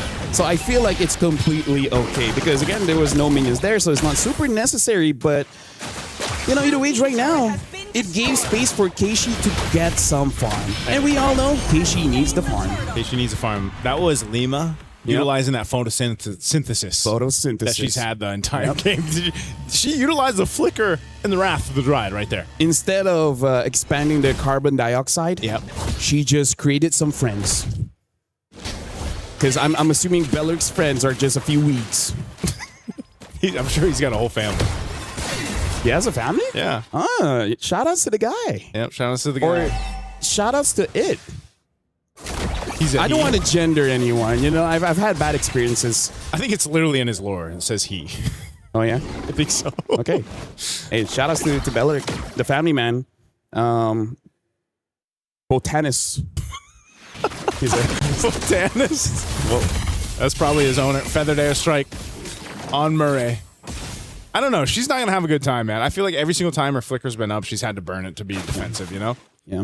At this point, it kind of feels like a hate crime, right? So I feel like it's something that we have to ask. Like, Is it part of the plan just to make sure that Mireille doesn't get to play the game? Because I still remember during wildcards we were talking about punchable faces, and Patrick is one of them. He's definitely on the top of the list. He's on that list. Yep. You got to watch out for that. And right now, it just seems like Na'Vi doesn't have an answer for anything right now. They're just kind of at the whims of, you know, Winnie pushing down this bottom side. Foz jumping in. There's the feathered airstrike paired up with it again. And Murray, because she doesn't have the ability to withstand that burst, she gets bursted down. Actually, now that I look at it more, if you take down Murray, where's the crowd control? Yeah. How do you win fights without crowd control, right? If you can just, if you have like, I don't know, 1.5K lead, you can force it. But now they're down by almost 5,000. Yeah, that's a great question, man, because... Thank you. You know, every single time that Galaxy Phoenix has just... I think that's what they've been doing. They've just been picking on Murray. Take her out of the picture. You've got no crowd control. I gotta say, I play rank a lot. Yeah. A lot of people use that against me. Do you play roam? Yeah. Oh, you do? Yeah. Oh, yeah, we're both roamers. Yeah. Just kill the roamer as much as you can. And then even if you lose, you feel good. Yeah. Right now, Lord going to be the easy take for Galaxy Phoenix, unless somehow, some way, Na'Vi can do anything, but no one's in position as the Lord goes over to Galaxy Phoenix. There is a push down bot from Rianne as she took down the tier 1 turret. Looks like she wants to... Okay, she's going to go back because they got the call. Looks like she might have wanted to push down tier 2. Oh, she canceled it. They actually want to make a play. Hooray. Oh, they're going to go for Sophia. She tries to get away, but they're going to collapse down anyway. And now, with the Hirara in the hands of Keishi, she's able to pop off the kill. Lima could be next. They made a play down bot, and that's one step in many steps that Na'Vi needs. Hey, that's a very good step. You got to take down Sophia, man, because even though this stat line doesn't look like it, that Farsa is a problem. Although with that being said, 10 minutes in now, Winnie is going to be the problem. They can't stop this. Where's the knockup? No one can stop the Blazing Duet. Oh, yeah. They try to get this tier 2 in mid. It's not going to happen. That Lord still has to be dealt with by Na'Vi. As it's going to go and charge in, getting the shield down, that holy defense. And I think Galaxy Phoenix is going to be entirely happy with the way this first Lord went. They will most likely get another turret here. And so for Na'Vi on the defense, I think you have to start looking, do they actually have potential to extend this game another maybe 6 to 8 minutes at this point? Bottom turret worked on too. That last push trying to get this holy defense shield in the mid won't pop just yet. I gotta say, even if it extends, you're really just hoping that Rianne can just hard carry the game, because in terms of the win condition here, I feel like Na'Vi, they got a high risk, high reward one, because looking at the draft, they win the lane, right? Yeah, but the fact that they didn't win the lane hard enough so that they can get a good snowball makes it so that the strength of this draft has been muted, right? So I feel like for them to win, it really is on Galaxy Phoenix overextending, and the carry just has way too much damage that they do not expect. Yeah, this is... I think it kind of ends up being the case for a lot of the compositions that bring up the carry. You know, you almost go into this notion of, all right, let's just put it all on the shoulders of the carry, right? Let her get the itemization she needs, which, again, looking at it, she's got the Trinity. I would say it's good enough. Just, you know, just be careful of getting targeted first. I feel like if they're able to take down Sophia, that's a good enough opportunity for you to continue to fight. Like, get rid of the feathered airstrike. Exactly. You're at least in a fighting position. You know, maybe if this wasn't a 6,000 gold deficit that Na'Vi's trying to work from, that might be even more of the case there. Yeah, look at the gold difference here. No big difference in terms of the jungle, but everywhere else, almost 1,000 each. The worst is in the EXP. Ling is having an MVP performance, 3-0-2 on this Sora, really controlling the skies. This really looks like they just took something out of Sun Tzu and being like, hey, if you can't find them on land, fight them in the sky. Actually, they have a lot of sky power with this line. A lot of sky power. So that's... Sora literally means sky. Yes. And they also have that feathered airstrike in the sky. Right now, this Lord is up. Galaxy Phoenix took the last Lord just easily. I don't know if Na'Vi wants to fight this one. They are getting in position to seem like they want to go ahead and fight for it, contest this, but Galaxy Phoenix already starting core to the health. Rain trying to get in zone. Can they actually make this happen? There's a sliver left, but Fa will secure the Lord, and now the Blazing Duet takes out not Ayanami. Rianne's going to be next. She's bailing out Fa, but Fa will get another as they fall apart here in the jungle on Na'Vi's side. As Winnie gets a double and Rain cut off from the base. Has to deal with Ling. Ling pops the flicker. And now they're just trying to buy some more time off of it. Murray went down too, trying to delay the inevitable. But with a Lord secured, Galaxy Phoenix taking down 4 members of Na'Vi. They'll just march down this mid lane with a row of minions and the shield already popped in the mid-base turret. They've got a clear sight for the win. A feathered airstrike dropped down. Not Ayanami's back in the game. 2 for now.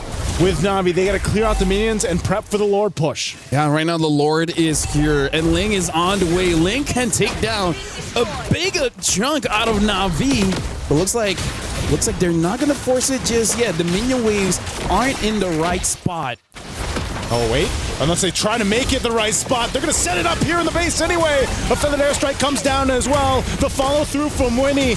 Not able to capitalize the kill, but they'll just lock on the base with the Lord up, and they've got enough firepower to do it as Galaxy Phoenix take game 1. Yeah, honestly, right now, Galaxy Phoenix, I would say they're winning based on the draft, but more about drafting for themselves. They like to fight, so just fight. Fight. I like it when they understand themselves the most, you know? Like, we like to play late, so let's just get a draft that can play late. We like to fight. We have a lot of suppressed aggression, and then this is the healthiest way for us to express ourselves. Remar, do you have a lot of suppressed aggression? Yes. All right, good to know. I have a number for anger management. Thank you. Actually, I don't. I have. All right. Sorry to bring your hopes up. Now it's about to be very visual aggression. But no, it's okay. That isn't a threat. Well, congratulations, by the way, Galaxy Phoenix. That was dominating. And we were saying that they were going to be the team that wants to fight, coming from Cambodia, which is why I said what I said about the Uranus, man. Yeah. It's either really bad or really great. Unfortunately, I think when you're up against a team that just wants to fight, you're going to need to match that aggression, and Uranus just isn't it. Can I just say, we don't play Claude, but that seems like a very good Claude game where it's like, who's going to stop the guy? Yeah. Right? There's virtually no crowd control. They like really hard crowd control to make it easy to stop it. It's been quite a while where we see a draft that's virtually no crowd control, no Naisu? Yeah, it was, and that's why they just bullied Murray, man. I mean, Murray had to either burn the flicker or she was dead, and it just wasn't a fun time for her. That's the most American pronunciation I've heard of Mirai's IGN. Murray, I do it all the time. We call Tan. We can call Murray. Yeah, what was she saying? Tan? Yeah, like supposed to be like Tan. Yeah, usually it's like Tan because she's Indonesian. But it's Tan. Yeah, but we call it Tan. Tan. So now she's Murray. Murray. Murray. I think even when I saw Murray in the airport, I was like, "What's up, Murray?" Murray. How did she react? She just accepted smiled. it. Oh, okay. She said, "Hi, Sir Naisu." But yeah, look at the highlights here. All the chain CC that goes on and the immediate burst damage from the Farsa. That's one of the best things when you have a Farsa on your team. You don't need a build up. Yeah. You just need someone to stop for a while, and then that person's gone. Yeah, this is why we also saw that Na'Vi was just stuck with picking the glue there at the end because they needed some crowd control. Yeah, the glue is great, but then when you're up against a lineup that just layers everything so well, we saw there at the end the beautiful combo of the Sora and the Guinevere together. You get spun around, the Guinevere's there, nothing you can do. Yeah, this is... I'm also wondering, are we seeing that effect of spending a season in the MPL over there in Cambodia and like how they're playing here? Because I feel like this looks like when you're watching them play, man, the execution is on point here. Well, one of the greatest powers in the world is knowledge. Yes. And you will not be able to get knowledge without pushing yourself, without going to uncharted territories. That's true. Which was the MPL. Without going against rivals that you wouldn't have the access to anyways. Yeah, that's how we found out things about the world when we were kids. Yeah. Like, don't touch that, we touch it, and then we learned when we get hurt, we'd never touch that again. That's knowledge. Yeah. That's knowledge. That's the storyline of AOT. That's growth. That's growth. Do you guys want to grow? Be uncomfortable. Hey, look at this guy. He was uncomfortable his entire life. Look how tall he is. Was I uncomfortable my whole life? What happened? Was I uncomfortable my whole what does life? that say You about... had a pretty tough childhood, man. What does that say about me? As a kid, he was bullied because of his ears. Actually, we never see your ears because you're always wearing a headset. What's wrong with my ears, LaFell? I think it's an ear reveal time, Nacho.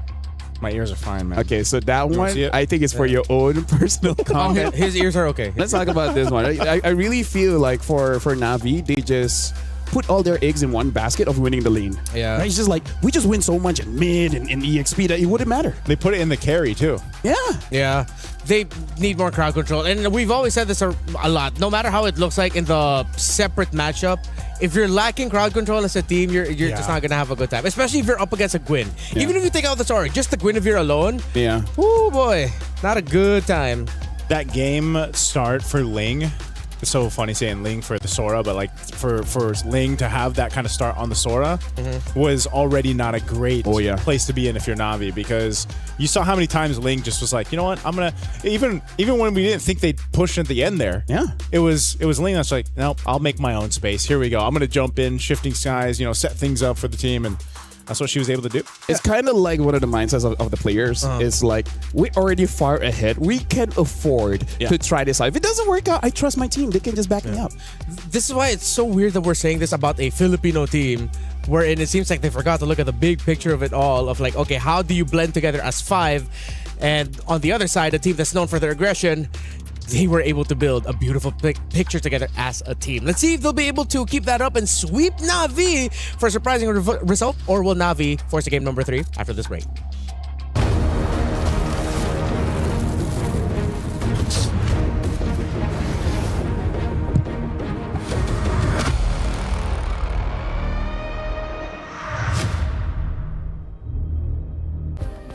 Play is in our DNA.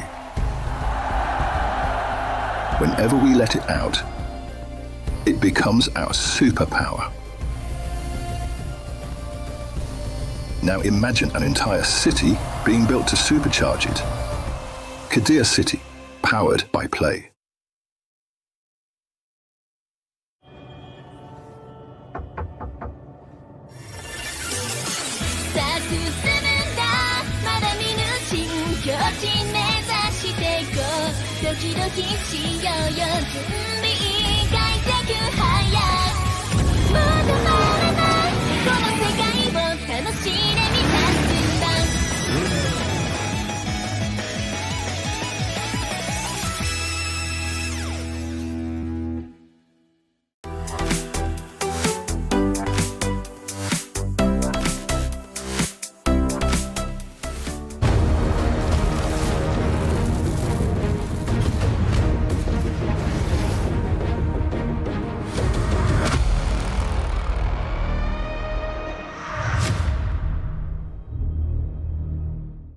In case you missed it, Galaxy Phoenix from Cambodia has just taken a game off of Na'Vi from the Philippines in dominating fashion. And that's coming off of the fact that they first picked Belleric and Guinevere.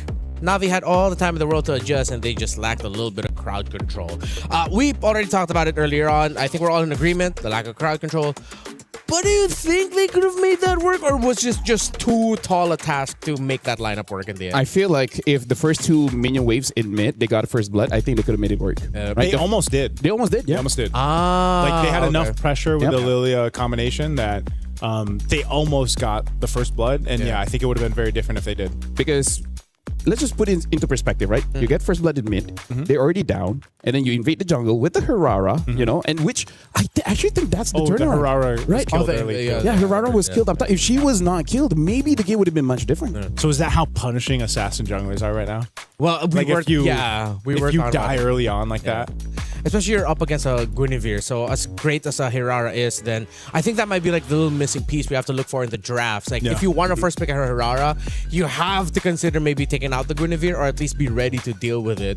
Because if not, then you'll just get what we saw in game number 1. Because gentlemen, I really feel like because of the changes of the jungle, two things. Number one, the amount of gold in the jungle, but more importantly, the retribution scaling just got much bigger in this patch, makes the first 2 minutes like one of the most vital pieces of the game. Like talking to multiple players, they all agree like you cannot mess up the first 2 minutes. We're okay with not winning as long as we're not losing. Yeah. Right? That's why in the wild card and after the adjustments, it became the tank meta again. Because it's the safest way to jungle. Yeah. And then for Herraras, if it's Herrera, then it's well protected. I think that's why when we saw the Herrera work the best in the hands of ZX Aura in the wild card, it was because he was able to snowball early on in those first couple minutes, and then the rest of the team meta as well. it. Yeah.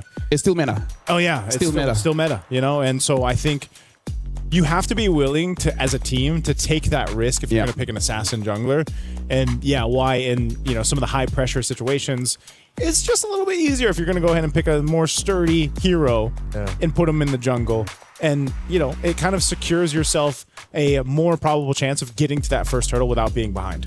I remember what we were talking about in the draft when you decided to bring out the Farsa, and then Farsa did get picked up here by Sophia, who is known for the burst style single target heroes, but this time it's a little bit more AoE focused. You get to rotate around the map fast.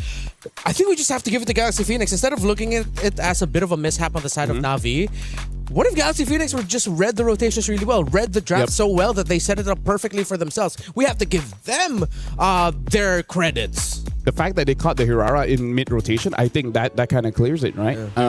The only change that I feel like they could have done in the draft, instead of Uranus, probably a Terizla. At least that's one source of crowd control. Yeah, that's one thing we thought would come into play when the Valir was banned out. Yeah. Because your Valir is pretty out there when it came to the ban. Yeah. Yeah, that looks so specific. That's why we were thought, okay, much tankier. Maybe they're already eyeing the glue in the roam. Yeah, maybe. But then you could have set it up even better with even more crowd control through the EXP laner. Or maybe, hey, Ayanami in 24 and... Okay, let's focus on 24.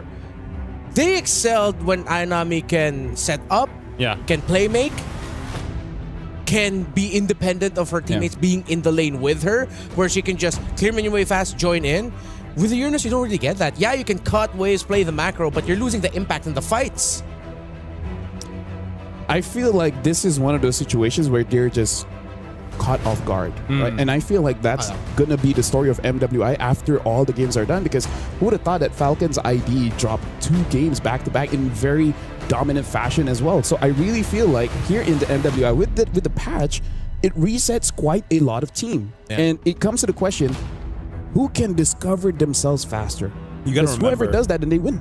Yeah, because like on our...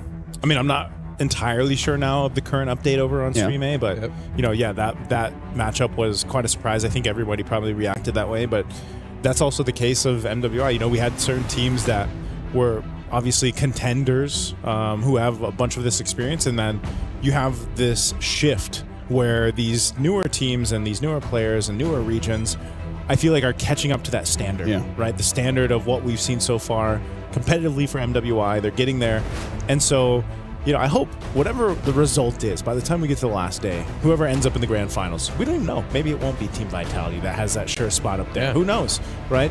But if they do, whoever's going to be matching against them, I think will give them, hopefully get a full series. It's a best of 7, right? For the MWI series. So, because yes, the meta and the patch has been ever changing, and also you have to sprinkle in the fact that MWI is different itself. Oh yeah, for sure.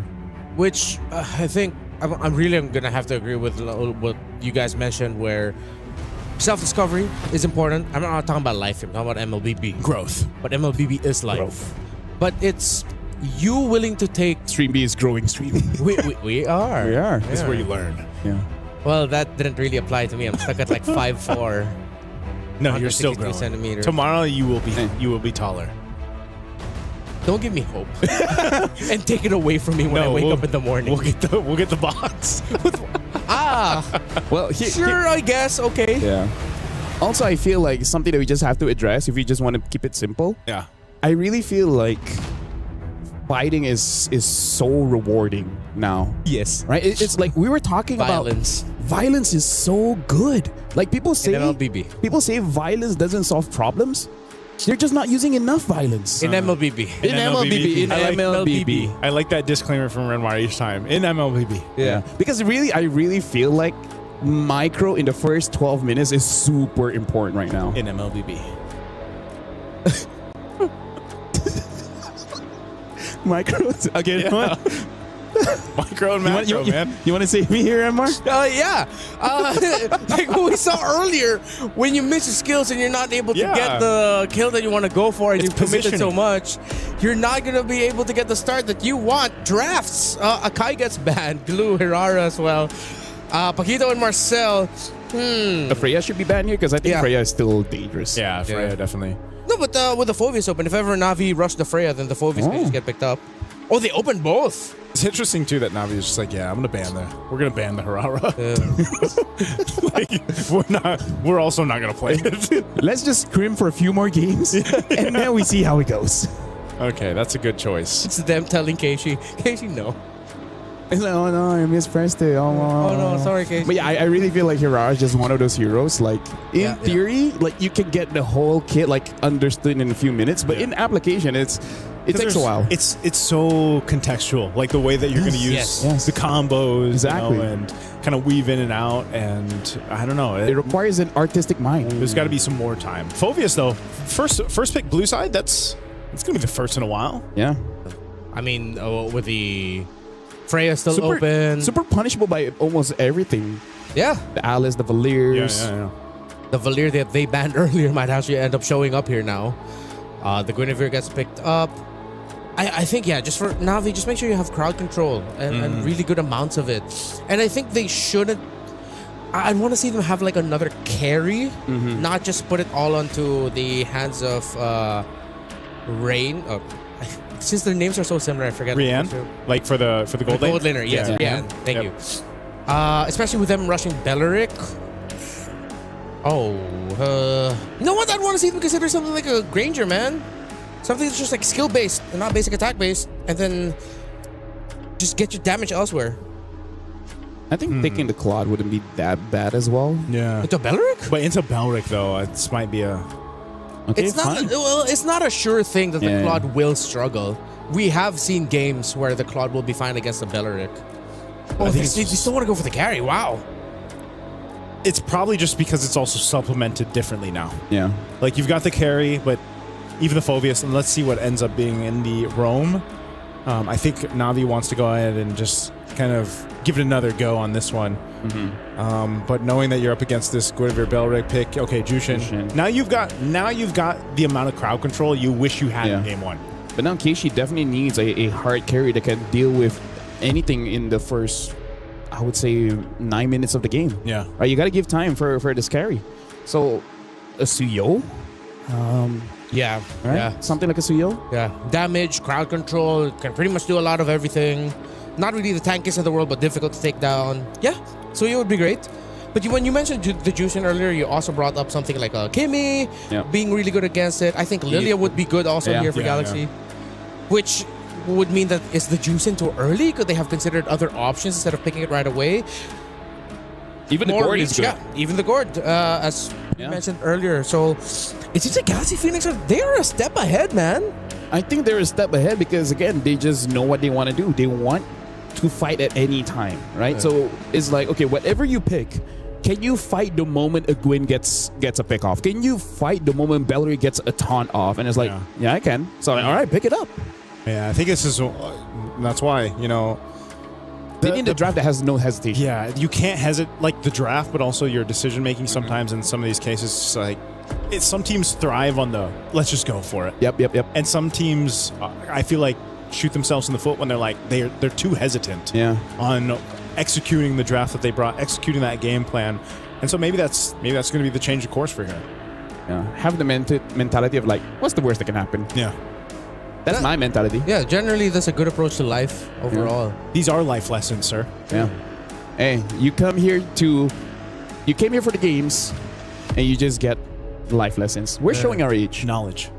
We're showing our experience. Our knowledge. And our knowledge. Yep. The stream is just memes and trends. 6-7. Stream A, man. They're different level. They're different. Let's put it that way. Stream A is... And we're the fun bunch. There's nothing wrong with being different. That's true. There's nothing wrong. We're all different here, right? Yeah. I want to say in MLBB.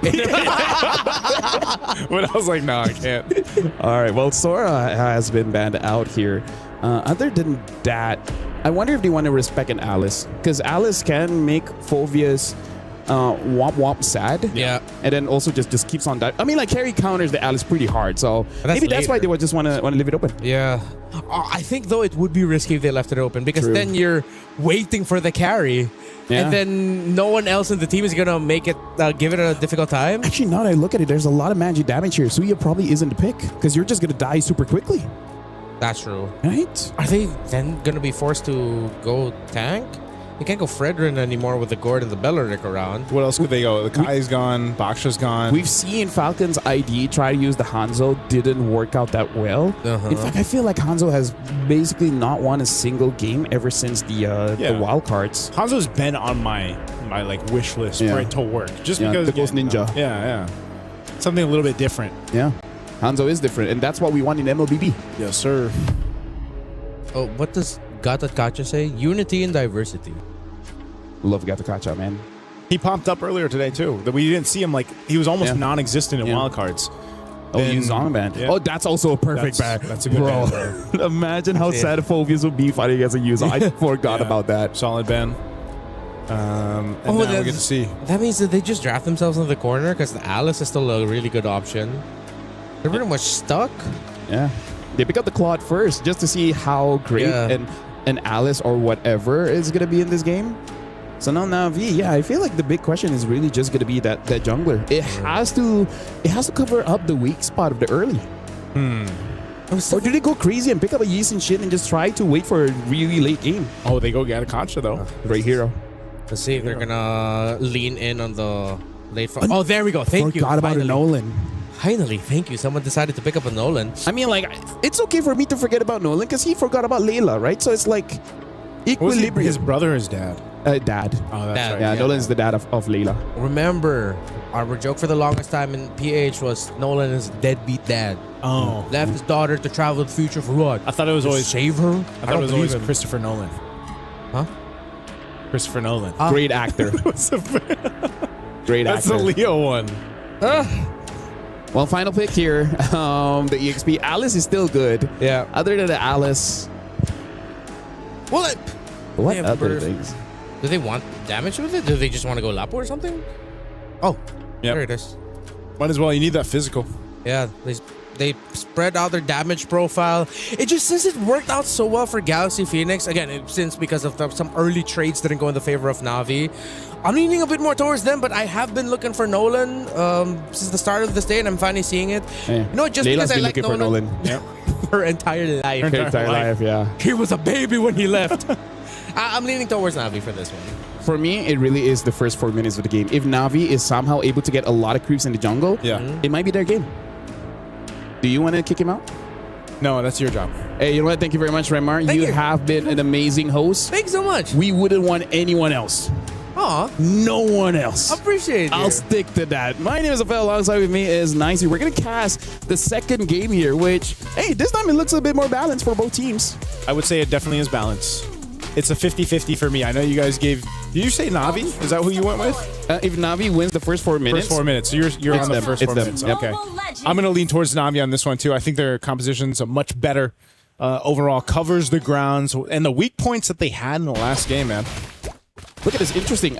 Looks like Ray is going for an Inspire in her emblem set, covering the shortage of the mana. Oh, hold on. Whoa, that mid-lane lockdown already happening. Sophia, this looks a lot like Game 1's initial fight off in the mid. So as long as Keishi doesn't die in the opposing jungle, then they should be good, right? Because I really feel like if you can't win, just don't lose. That's good enough, right? That's a simple way to look at it, man. Yeah. Oh, there's the setup once again.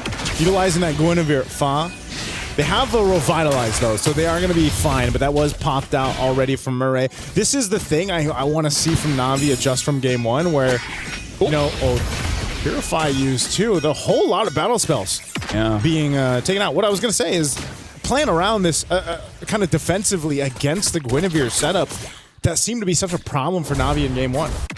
I gotta say, like, Gwyn is such a Fa hero. Because the moment she jumps out the song, it's like, Fa! Yeah, that's great.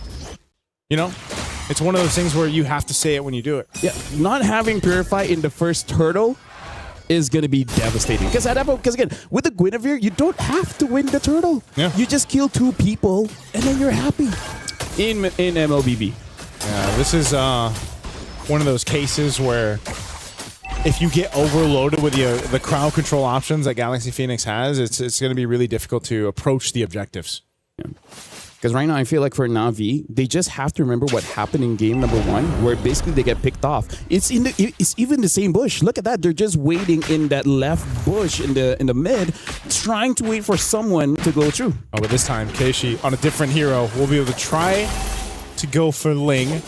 Not going to happen, though. Ling also, she's got her bravest fighter, so she's fine. A little projectile into the gush. They're going to look for this pick-off here with the Requiem, not Ayanami.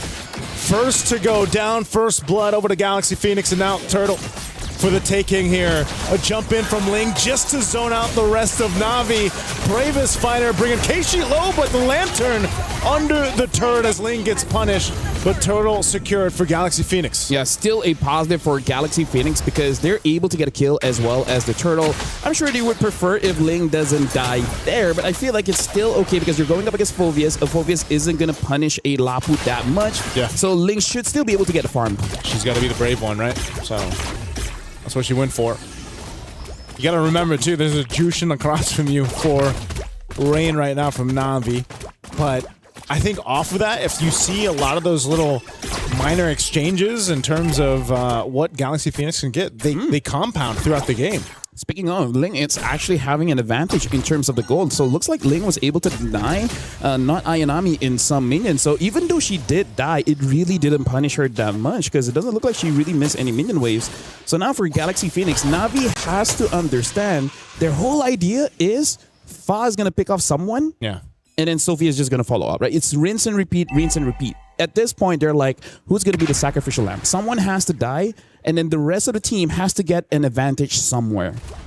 That's why you pointed this out previously, the fellow, that concentrated energy early item for Fa is just so valuable, man. For any of the Guinevere's that are picked up here. Na'Vi, at least, in a sense, Keishi got an early kill. She's able to go ahead and scale up on Nolan. I'm just wondering, is the Nolan scale going to be enough to contest what Galaxy Phoenix has? I feel like the skill is going to be good if you can get Sophia, right? Because I really feel like it's not what you have, it's about how you use it. Yeah. You got the damage. Yep. But if you can't kill Sophia, if you can't kill Winnie, then there's really no point to your hero. Yeah. Sophia's the key for Na'Vi to get to game 3, man. At this point. But Sophia, playing like the way that she did on the far side, now you don't have as much mobility to kind of get out of those dangerous situations. You're really just relying on either getting that little minor stun in with a projectile or just flickering, right? The athletic flicker, as I call it. But right now, the second turtle's up. Galaxy Phoenix, very minor lead. Nothing too crazy. This is something that Na'Vi can still take and bring in their favor. Fighting for this turtle. This is going to be a full-on fight, too. 5v5 for this one as everyone's around this. No setup there with spatial migration. This might be not Ayanami going for this. Dark Wave is already used, too. Here's the engagement, though, and Revitalized used. He's trying to get away. Winnie, once again, with the Blazing Dude on the backside, will be able to take her out. They go for the trade right now, ignoring the turtle. Rihanna joining the fight on Winnie. She's going to be pushed back, but here in the mid lane, a Lantern will take out Lima, bringing her back to the turret.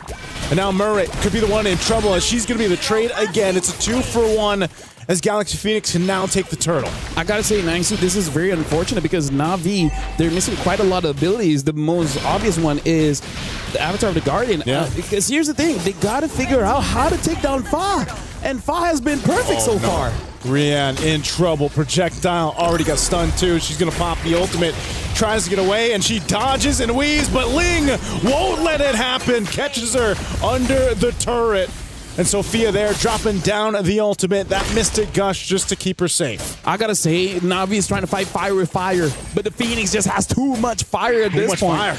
And Fa, looking for more. Fa found another. Not Ayanami trying to survive with the Infernal Pursuit, but Galaxy Phoenix picks up another. I feel like Fa was talking to her coach and be like, oh no, Frederick got nerfed, Akai got nerfed, Baxia got nerfed. We still got Gwyn though. Still got Gwyn.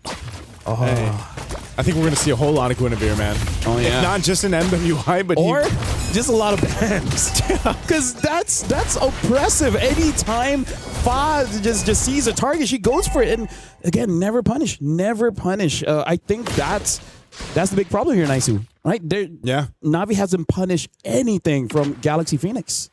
From game 1 to game 2, now Na'Vi trying to figure out how do we deal with this crowd control steamroll that Galaxy Phoenix's lineup has given them. And you're almost wondering, you know, what is that? What is that going to be?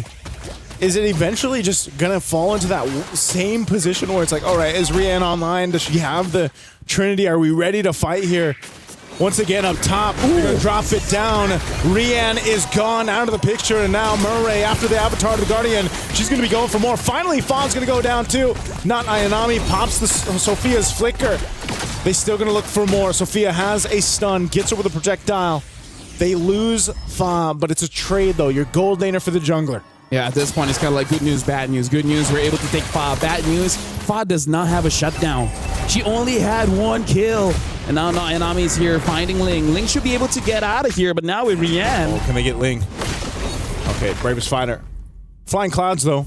Again, that is going to be something to consider. How fast they can bring themselves back to a base defense or into a defense of the fight if they have to with the Flying Clouds.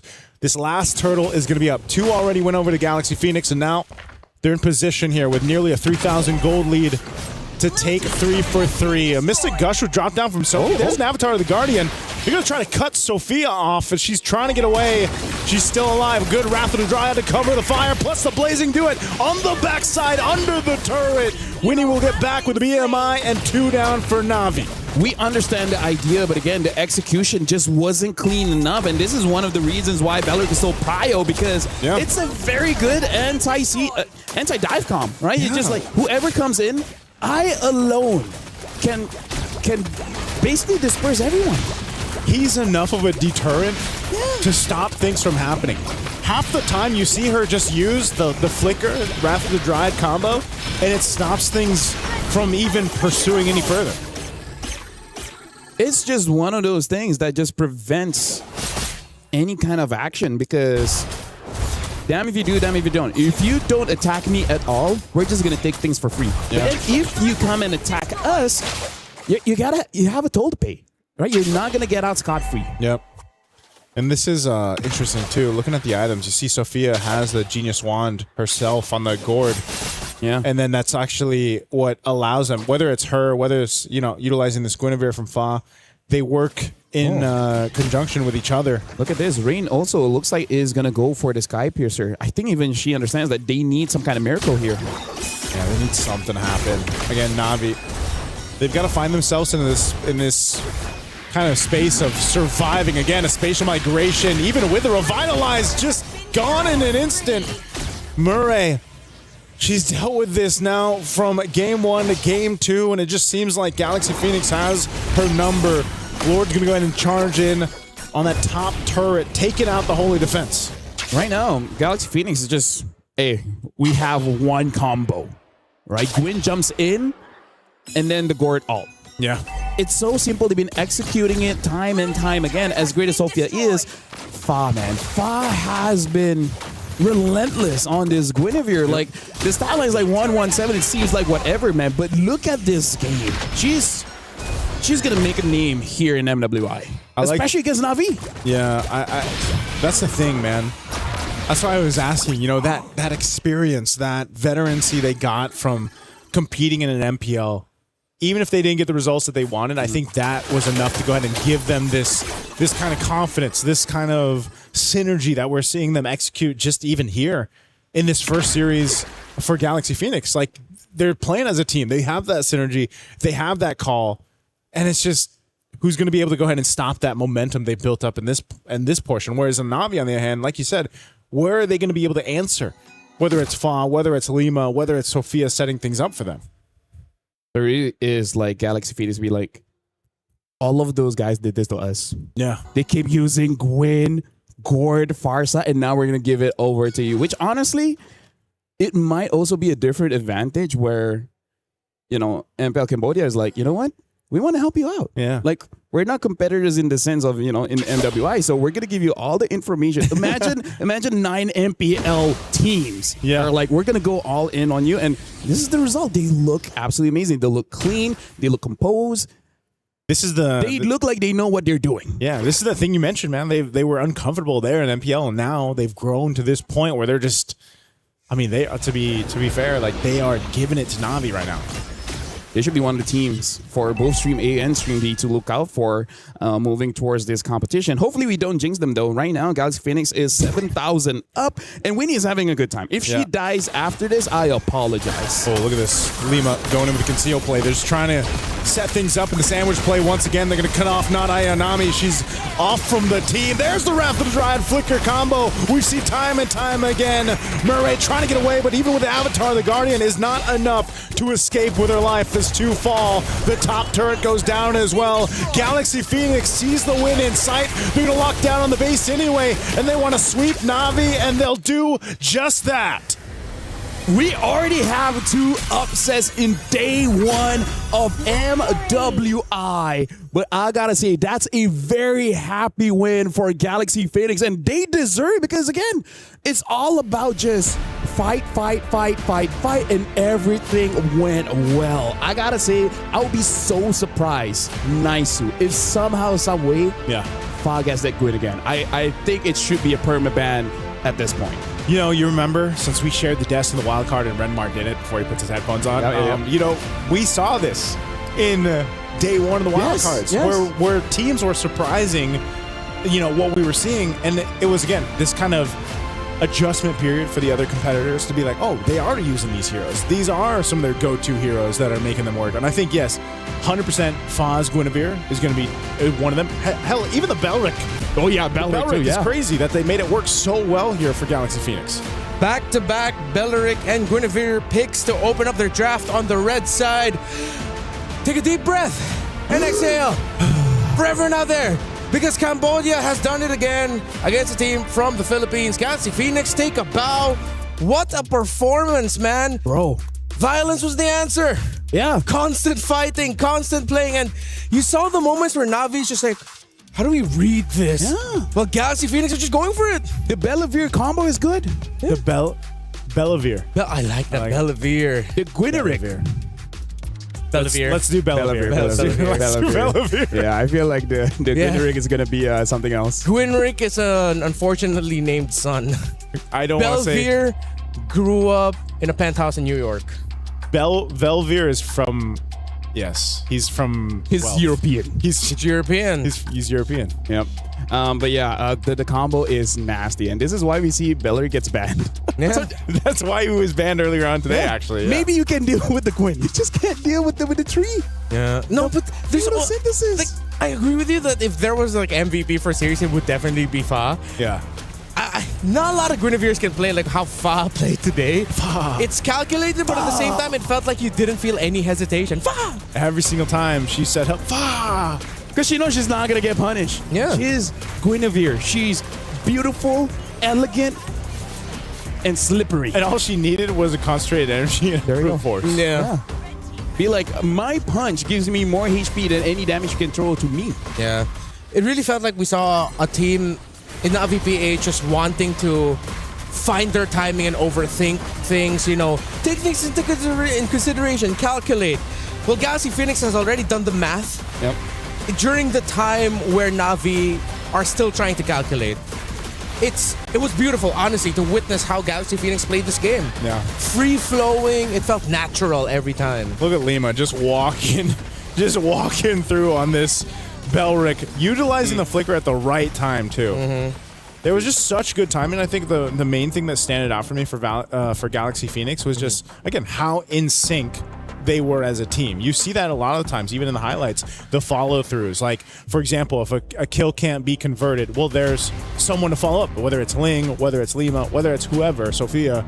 They're just really good at covering each other's, sixes and everything else, keeping things in pace. Even when you had to disengage in the early game, again, game 1 and game 2, where Sophia almost died, they protected her. And so I think they just played really well as a team. See, that's why I'm glad you guys are the experts, because the only thing I have here in my notes is out-executing and playing faster. That's literally all I have to say about Galaxy Phoenix. They played better, they played faster than Na'Vi PH did. No, and something that we can say is that our intro was accurate, Remar. We got the good games. We got it. Is that what you guys said? That's true, yeah. I wasn't here. It's okay. That's why we're here, is to let you know. You know, our intro is like, hey, we got the better games, and we definitely do. And why does it feel like we're fighting with the new bear? No, we're not fighting. For friendship. No, we're not. It's not fighting. You guys can share me. All right. Photosynthesis. Yeah. Stoicism. Stoicism. Yeah. Okay. No, yeah, I'm just trying to be stoic right now. Yeah, I really, if this is the meta that Moontown really wanted, which is just, is this what they all wanted? brawl, all fight? To be fair, I think they've been trying it for 2 years. I was gonna say, is this what they wanted? To an extent. Are you not entertained? Is that what they wanted? No, I mean like MLBB has always been like the most fun to like cast and watch if it's like fast paced. Like if there's not like a lot of slow moments. And I think the way that they were able to do it here was just really good overall. It was fast. It was a lot of fights, but you could see that they weren't just like throwing stuff into the whiteboard to see if like what will stick. No, it's like you could see the thought process. Yeah, but now I really feel like Navi, after suffering this loss, they gotta lock in, because we gotta talk about the format as well. This is double elimination. You lose one, it's fine. It's okay. Yeah. Losing twice.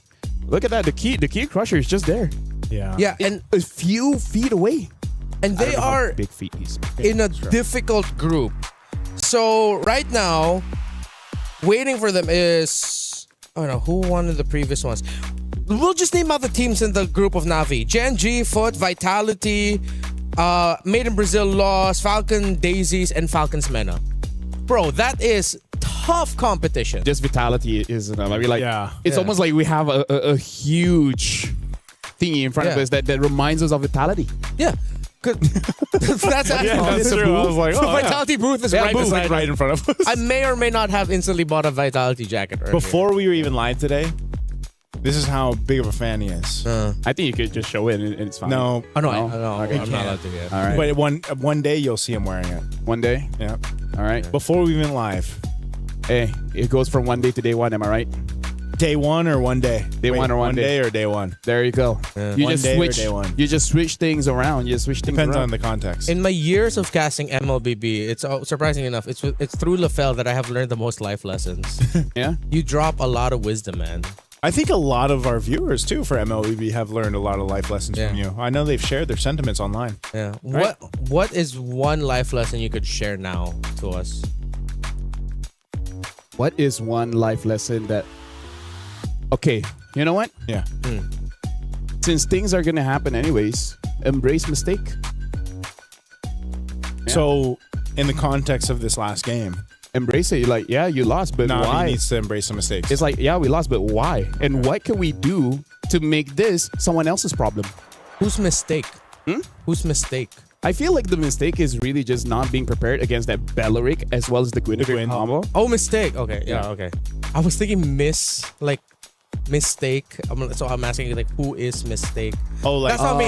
That's on me. That was my mistake. But no, I agree. Have you eaten yet? I have. I have. I haven't. No, but yeah, I'm agree. Although the thing is, it feels like it was just like the Matilda and Barretts from the Twisted Minds game. Yeah. Where it's like, try to react to it as much as you want. If there's a team that like has a very clear idea of what they want to do, it's like there's not much you can do to adjust to it in a best of 3. Oh yeah. Right? I guess it's all about the roam jungle combo now. Yeah. Is it just roam jungle? Like all the matches we've had today, roam jungle. Yeah, it was Matilda Barretts. Yeah, Matilda Barretts. Even ever since wildcards, actually. Yeah, Belleric Gwyn. Wait, was it also the same during the MSC wildcards? Yeah, I mean, so we always had a mid trio kind of thing, right? Yeah. Now it's gotten to the point where even just the duo, right? Yeah. Like the mid, you can just switch out with anything. We used to say that's true. We used to say mid trio all the time. I don't even think it matters. Yeah, I think it's just the duo. I think the mid's been cut out. All right, so that's like another thing to add in our list of ideas. Or mid, jungle, and then roam doesn't matter. It's kind of like you just need 2 out of 3, and then you're good enough. You don't need all 3. Yeah. You don't need to play for priority for all of the roles. It's just like 2 out of those is going to be enough. While we discuss about the mysteries of life and philosophies, just like as the ancient Greeks did, we're going to talk to a Spartan of a man in Leo on stage. Thank you, gentlemen. We are here at the stage with, of course, the roamer of Galaxy Phoenix. Congratulations, Lema. How do you feel about beating the 2024 MWI champions in Navi PH? Of course, we're so happy right now. Feel so happy because we didn't expect the result, but we just try our best. Yeah. You did very well on your Belleric, and the Thank rest you. of your team looked flawless. I'd like to ask, how did you prepare as a team for MWI 2026 for Paris? For the preparation, maybe we just keep on trainings and try to spend our time together. So the what we call the chemistry will go well. That's all. You have great chemistry, we can tell. Watching the games, you were rotating around the map very well. You swept Navi PH. Your next opponents in the next round of the group stage could be Falcons Mena or Falcon Daisies from MENA or for Myanmar. Who do you want to face? I would like to face Falcon Daisy because I have a friend there. Yes. Who's your Starsoy. friend? Starsoy. Starsoy. Jungler. Yes, the jungler one. Okay, if you have a message for Starsoy, if ever, for her next match, what do you want to say to Starsoy? Good luck, my friend. See you tomorrow. That's all. All right. Again, Lema, I'm sure there are a lot of fans from Cambodia watching right now. What's your message for all of the Cambodian fans and your new fans all around the world? First of all, I'd like to say my language, okay? Yes. អរគុណអ្នកទាំងអស់គ្នាដែលក្រុមតពួកខ្ញុំពីចម្ងាយពួកខ្ញុំនឹងខំប្រឹងធ្វើបានល្អជាងហ្នឹងហើយសង្ឃឹមថាអ្នកទាំងអស់គ្នានឹងបន្តការគាំទ្រ Yes. Akun Lema, once again, the roamer of Galaxy Phoenix, Lema, amazing Belleric. Congratulations on your sweep. You guys are watching MWI 2026. We're just opening up on the first day of the group stage. My name is Leo. When we come back, we'll have the boys back on decks to take care of the final match of the day on broadcast here on Stream B. We're going a quick break. Don't go anywhere. We'll be right back. You're watching Esports World Cup here live from Paris, France.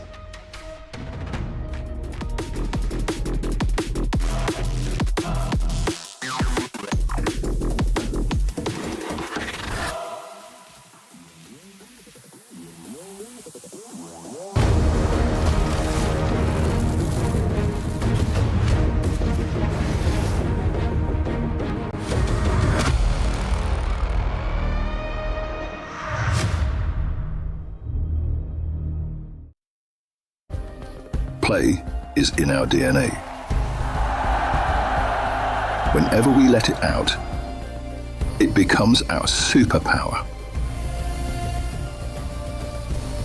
Now imagine an entire city being built to supercharge it. Kadir City, powered by play.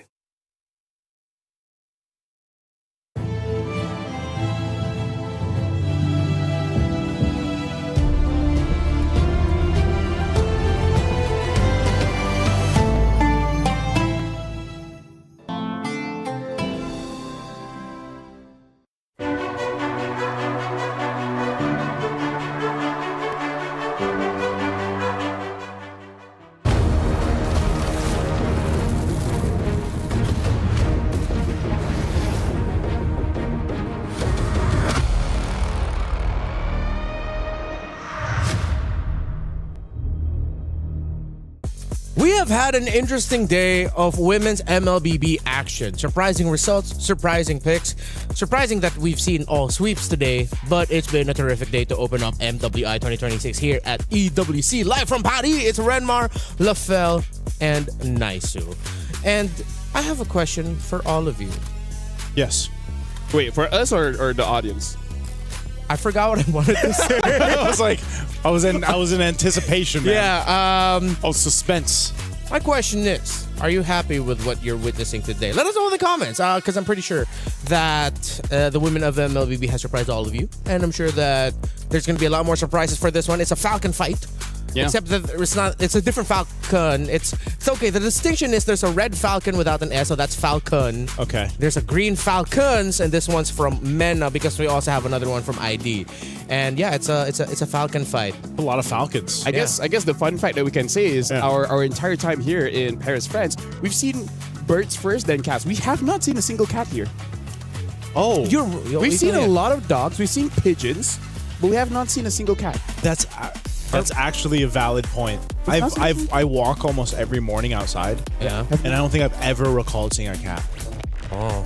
You know what? We're going to have to get at the bottom of why that is the case. Yeah. But right now on your screens are the members of Team Falcons, MENA, Nocturne, Nana, Searings, Noichi, and Names. I think are the two more familiar names for most of our viewers who have followed women's MLBB. Nocturne from Turkey, joining an Egyptian squad of Nana, Searings, Names, and Noichi. Some of these members are from the Egyptian national team. And of course, they qualified through the Africa qualifier.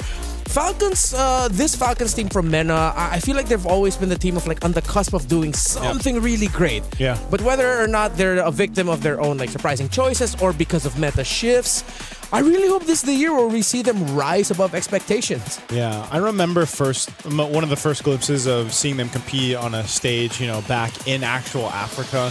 Of course, their qualifier leading to this point, I think they dominated the qualifier actually over too.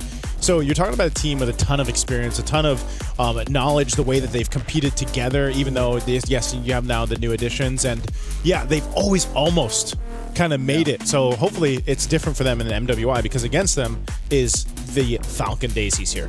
Yeah.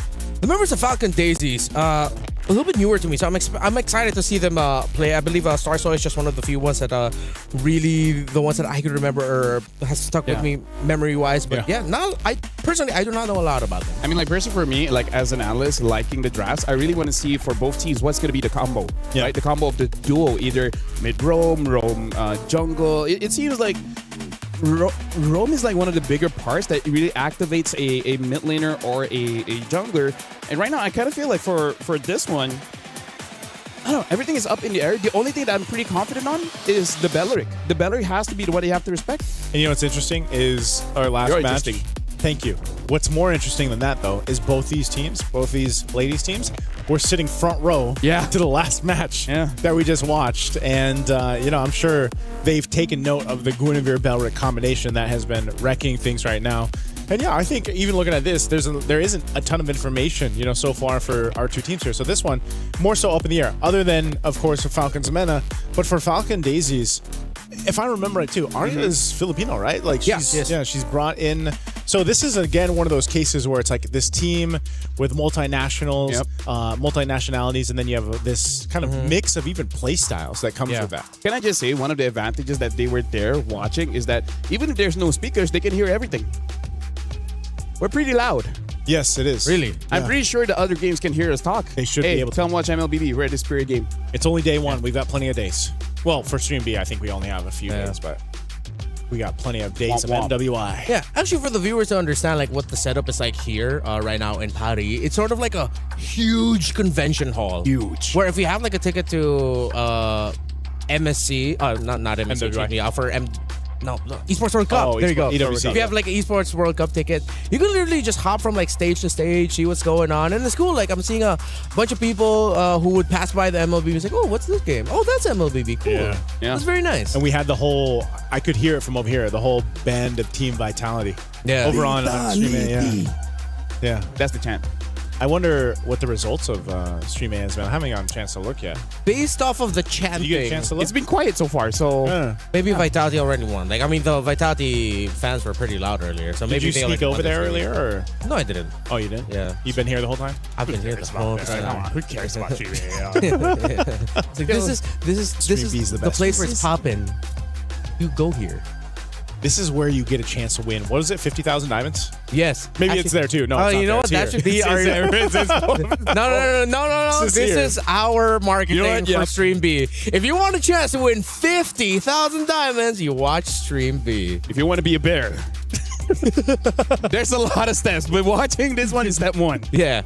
Hey, there's a lot of context that you can learn from Stream B. Yeah. If you just missed last match, a whole bunch of knowledge and wealth. I mean, like in terms of philosophy, there's actually a challenge to the philosophy of how competition is healthy. Because I think the eastern side of the world, they challenged that idea. What? Didn't Sun Tzu make Art of War? That's true. That's true. That's true. Yeah, but it was an Eastern philosopher that basically said that the inherent structure of a competition is inherently toxic. Where are you really doing it for self-improvement, or is it just you abusing your talents to make yourself feel good against inferior people? It's the reality of the world, like philosophers. It's been such a long time since the 1200s where. So I want you to wrap that and tie it to this matchup that we're about to watch. So between two falcons, right? Why are you fighting? Are you fighting? Yeah. So that you will eventually become a champion. Yeah. By going through all your different rivals to make yourself the strongest that you can ever be, the best version of yourself, or Are you doing it here simply for selfish reasons to show that you are the best?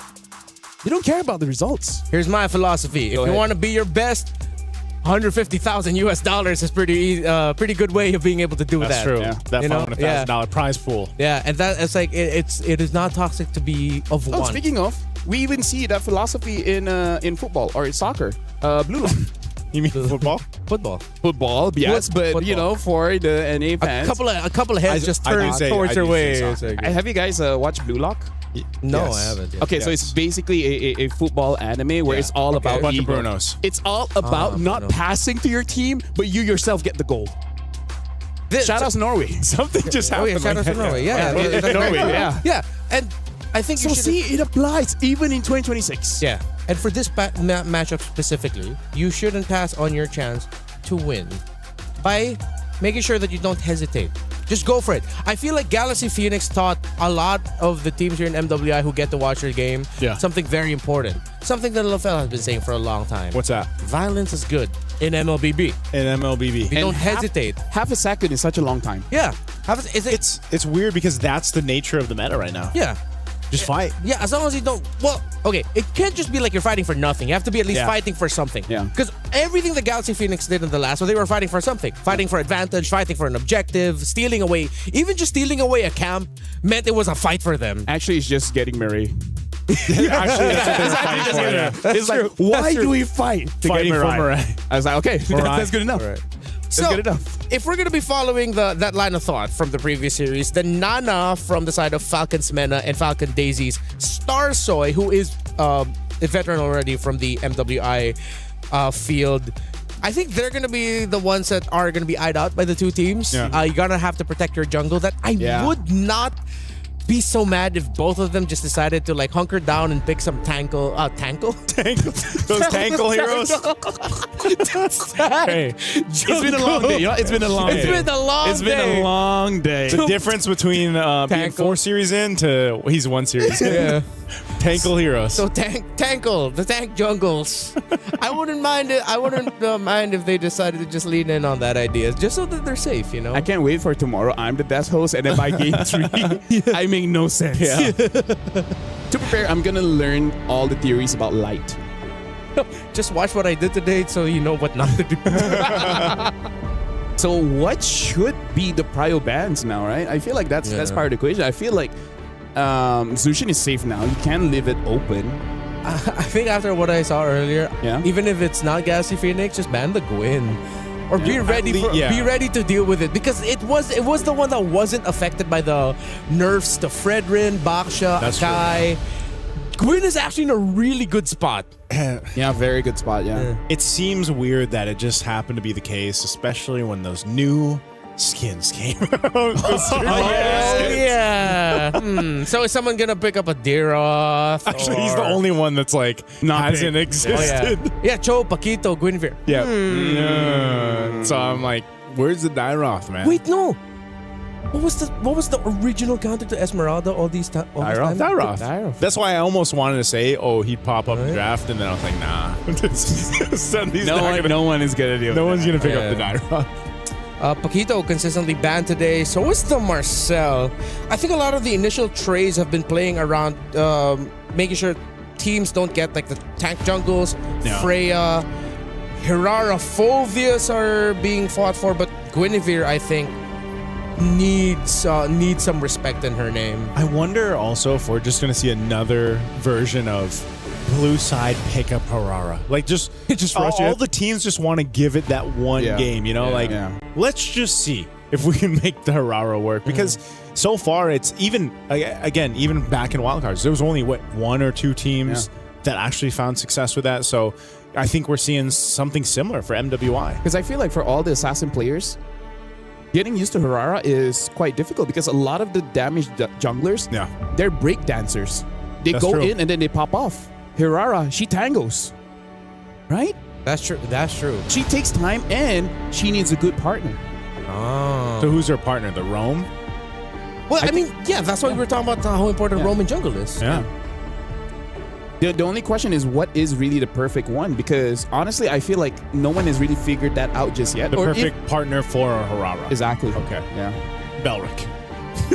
Belric is just everyone's friend. Because He's everyone's friend. Yeah. I miss the days when he was just a little crawling tree boy. I remember that. He was so cute back then. I remember that. He was a crawling tree. I'm trying to remember. Yeah, the one where he kind of old looked like a Belric? beetle. Yeah, like a beetle. Oh, yeah, that's yeah. so. Yeah, that's a showing our throwback. age. And his Yeah, for ultimate was sure. different, right? Yes. Or- That I actually can't remember his original ultimate anymore. I can't remember the original ultimate. Was it a heal? I think it's something like Uranus' current alt. I think it was like Seed of Life or something. Yeah, because I think actually now that I think about it, I think he healed himself and someone close to him, something like that. I could be wrong. Yeah, I could. Speaking of, I remember Uranus having a suppression alt. Did he? Oh, Yeah, he that's did. way back. That's way back. That's way That's back. That's a throwback right there. That's a throwback. I remember a time back in my day. Wait, I already said this to you. Lolita can stop turret shots with her shield. Yeah, that I remember. Yeah, when she first came on. So for this one, yeah, I don't know what is gonna be the perfect counter. All right, okay. Oh, look at that. Maybe controversial question. Is Hirara overrated? Is Harara overrated? I think she's misunderstood. Oh, wow, that is a good way to put it. I very would much. agree. I would agree with Thank that. you very much. Harara Is misunderstood. Wait, okay, for you, why is she misunderstood? I feel like everyone is at the door of understanding Hirara, where they have you have a split crowd where one says Hirara needs to be aggressive by level 3. And then you have another crowd that says Hirara only becomes active when like those neutral fights where your focus is on somewhere else, and then she just goes in and dances and kind of be like an EXP. You're just a disruptor. Yeah. Right? yeah. So we have two different schools of thoughts, yeah. Ooh, let's see if any of these two would want to pick up the Hirara, and we'll see what school of thought they subscribe to. So we head into the draft. Paquito is still taking out Phovius too. Freya is up in the air right now for Falcon Daisies if they want to pick it up, and it doesn't get banned out by Falcon's Men. Okay, there's the Matilda. I actually almost expected Falcons Men to pick up the Matilda. Yeah, like to be one of those teams that go through that because they have, just like we saw from the wild cards, the men's team over there, they made that Matilda, the Matilda Barretts work really well. No Atlas today, by the way, so that's pretty interesting. We've seen bans for sure, but we haven't really seen picks so far. I think Atlas picked up one and it just did not work. Yeah, which by the way, I talked about with Remar, something that teams are trying out in scrims is actually fight the Atlas with the Rafaela, where your speed up can run away from the engage, and then you have your first ability to slow him down. And if he conceals, you got the first ability to cancel that. Because then once he's like caught, then it's like he's like pretty much dead. Like, he's like you're just standing there waiting for your perfect match while you're taking free hits. And after you use that second skill, it's not like you can get away unless you burn the flicker. Yeah. Right? So as we expected, it's the Freya rushed. The Phovius and Akai really just felt like it was an obvious pick that they were just gonna go for the Freya to make sure it's safe. Most likely still going to go into the EXP, or is it going to be just an Esmeralda? Yeah, Esmeralda trade. And then, do they want to go for a tanked jungle here? Because we still have the Boxia. I'm not so sure how worth the Fredrin is right now. I'm actually quite surprised we don't see too much Eves. We see Eves, but not super prio. Yeah. Maybe just because they have the idea that Eve is perfect against tank jungle, so don't show it up too early, and there goes the Harara. Okay, so my theory of teams wanting to go ahead and give it a test, give it a whirl, is staying true, at least from series to series so far. This time we'll see it in the hands of Team Falcons Mena, trying to make it work, and also the Esmeralda over here. So I'm wondering, again, what do you pair up with it so that you have the best chance of success for the Harara to work? Because, right there, it's open. Belric and the Kimmy goes to Falcon Daisies. I'm kind of glad that we are at a point where we're kind of scared of Belric. Yeah. Right? Yeah. Because he's never truly been a part of the meta. Yeah, he's never been a threat. At most, a niche counter. Yeah. Niche counter or just very select teams who's like, okay, we're willing to play. And the last time I remembered that was the day when he was still a little beetle boy. Yeah. Before he grew up into the tree. So it's good to see. Oh, the Hylos pickup. This is very interesting. Interesting in the sense that I think there are other picks that you can prio, but you pick up the Hylos. Very interesting, no? It is. what are they trying to supplement? It seems like it's more they're trying to set up for something. Because if you're thinking that the stun is just to delay the Freya just a little bit, it's too much for one hero. You're gonna be taking a lot of damage in the mid from the Kimmy and the Belleric being there. So I think Falcon should not overlook a Lilia potentially getting picked up by Falcon's mana. Can we entertain the idea that maybe this is a pairing for Hirara where you need a front line that consistently slows the enemy so that Hirara can go in and out pretty safe? Yeah. And considering the S-Mess, maybe. We'll see, right? Maybe it doesn't work. Maybe it does work. At this point, I'm here as a fan. Yeah, but I think that's why it's so correct when you said, I feel like she's just kind of misunderstood because even teams, they're trying to get the reps in, trying to see what is the best way to make Hirara. Because I think once teams figure that out, and maybe we even see this more so once we get to also to MSC here at EWC, once that's figured out, it's going to be kind of crazy what you're actually the potential for Hirara is. Or maybe teams just kind of eventually just say, you know what, no more. We don't want to deal with it anymore. But there it is, Red 4, Lilia comes through. Yeah, and now adding your thought to the slows. Even the Lilia, once that picks up Ice Queen, that's good setup for the Hirara. There's a lot of slows here. Yeah. Even for Esme, right? Because Esme, she just really wants to stick onto someone, but some people are just too fast. Yeah. So does that mean that you want to... finally get to see a Link today. Okay. Oh, we can't even hear the cheers. Yeah, we like the Link too. Yes, sir. Oh, it's nice to have an audience. Yeah. Oh, wait. And our audience are all experts. A CC. Haven't seen the CC for a while. So, Chotomate. Yeah, I'm trying to think. Because of the Belleric, it makes... Which one is the gold? Is it the CC or the Freya? I think it... Well, that's the question, right? I think it's going to be. Unless they end up switching. Yeah, they both can be. I think in lane, Freya does a little bit better against Esmeralda. CC, sometimes you're just like stuck there like, oh, okay, you're shielded. I'll use my blitz. Oh, it's like you're just hitting at shields over and over again. While the Freya can constantly damage. I'm trying to think like, what can they pick in gold? This is always the tough part of Moskov? Oh wait, no, yeah, with the Ling, the knockback, that would be good. Yeah. That's a good pickup. And against the Freya as well. Yeah. Right? Unless they go for something really funny like an Obsidian, but no, with the Bella or Bruno. Just go Moskov. Clint. Huh. I see the idea, but it's not without its risk. Yeah. Right? You try to kill them first. Yeah. But if you don't kill them first, they're gonna kill you. That's the philosophy in life. Kill them first, if not in MLBB. In MLBB. In MLBB. Yeah. Sometimes the best defense is amazing offense.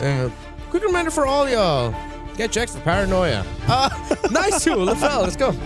So, thank you very much, Remar. Yes, my name is LaFell, alongside with Nice. I think the biggest question mark is really going to be on this Ling. The Ling. I feel like Ling, 2 items is going to be pretty strong. The only question is, what is that second item, right? I feel like Berserker will be the first. Yeah. And it's either the Windtalker or the Haas Claw. I've seen some people experiment with the Sky Piercer, but I think teams will try to stay off that. Like, was his buff good enough? I've gone up against some Lings when we flew back to our own countries. Yeah. It looked kind of nasty. But now, ladies and gentlemen, we are jumping into the game in the Land of Dawn. We got to see Starsoy on this Ling. Can she make it work against the Hirara being used by Nana? And then we go for a pause. All right. We're going to have to wait a little bit longer. You know? But yeah, I think, looking at the emblems too. Fatal for the Ling just to have more crits. A little more, the crit. Which honestly, it's less about the Ling buff and more about the Berserker Fury buff. Now that's nasty. Yeah. You have physical damage, you have crit chance, you have crit damage increase, and then you have true damage whenever you crit. That's quite a lot of on-hit bursts. So this is going to answer the question too.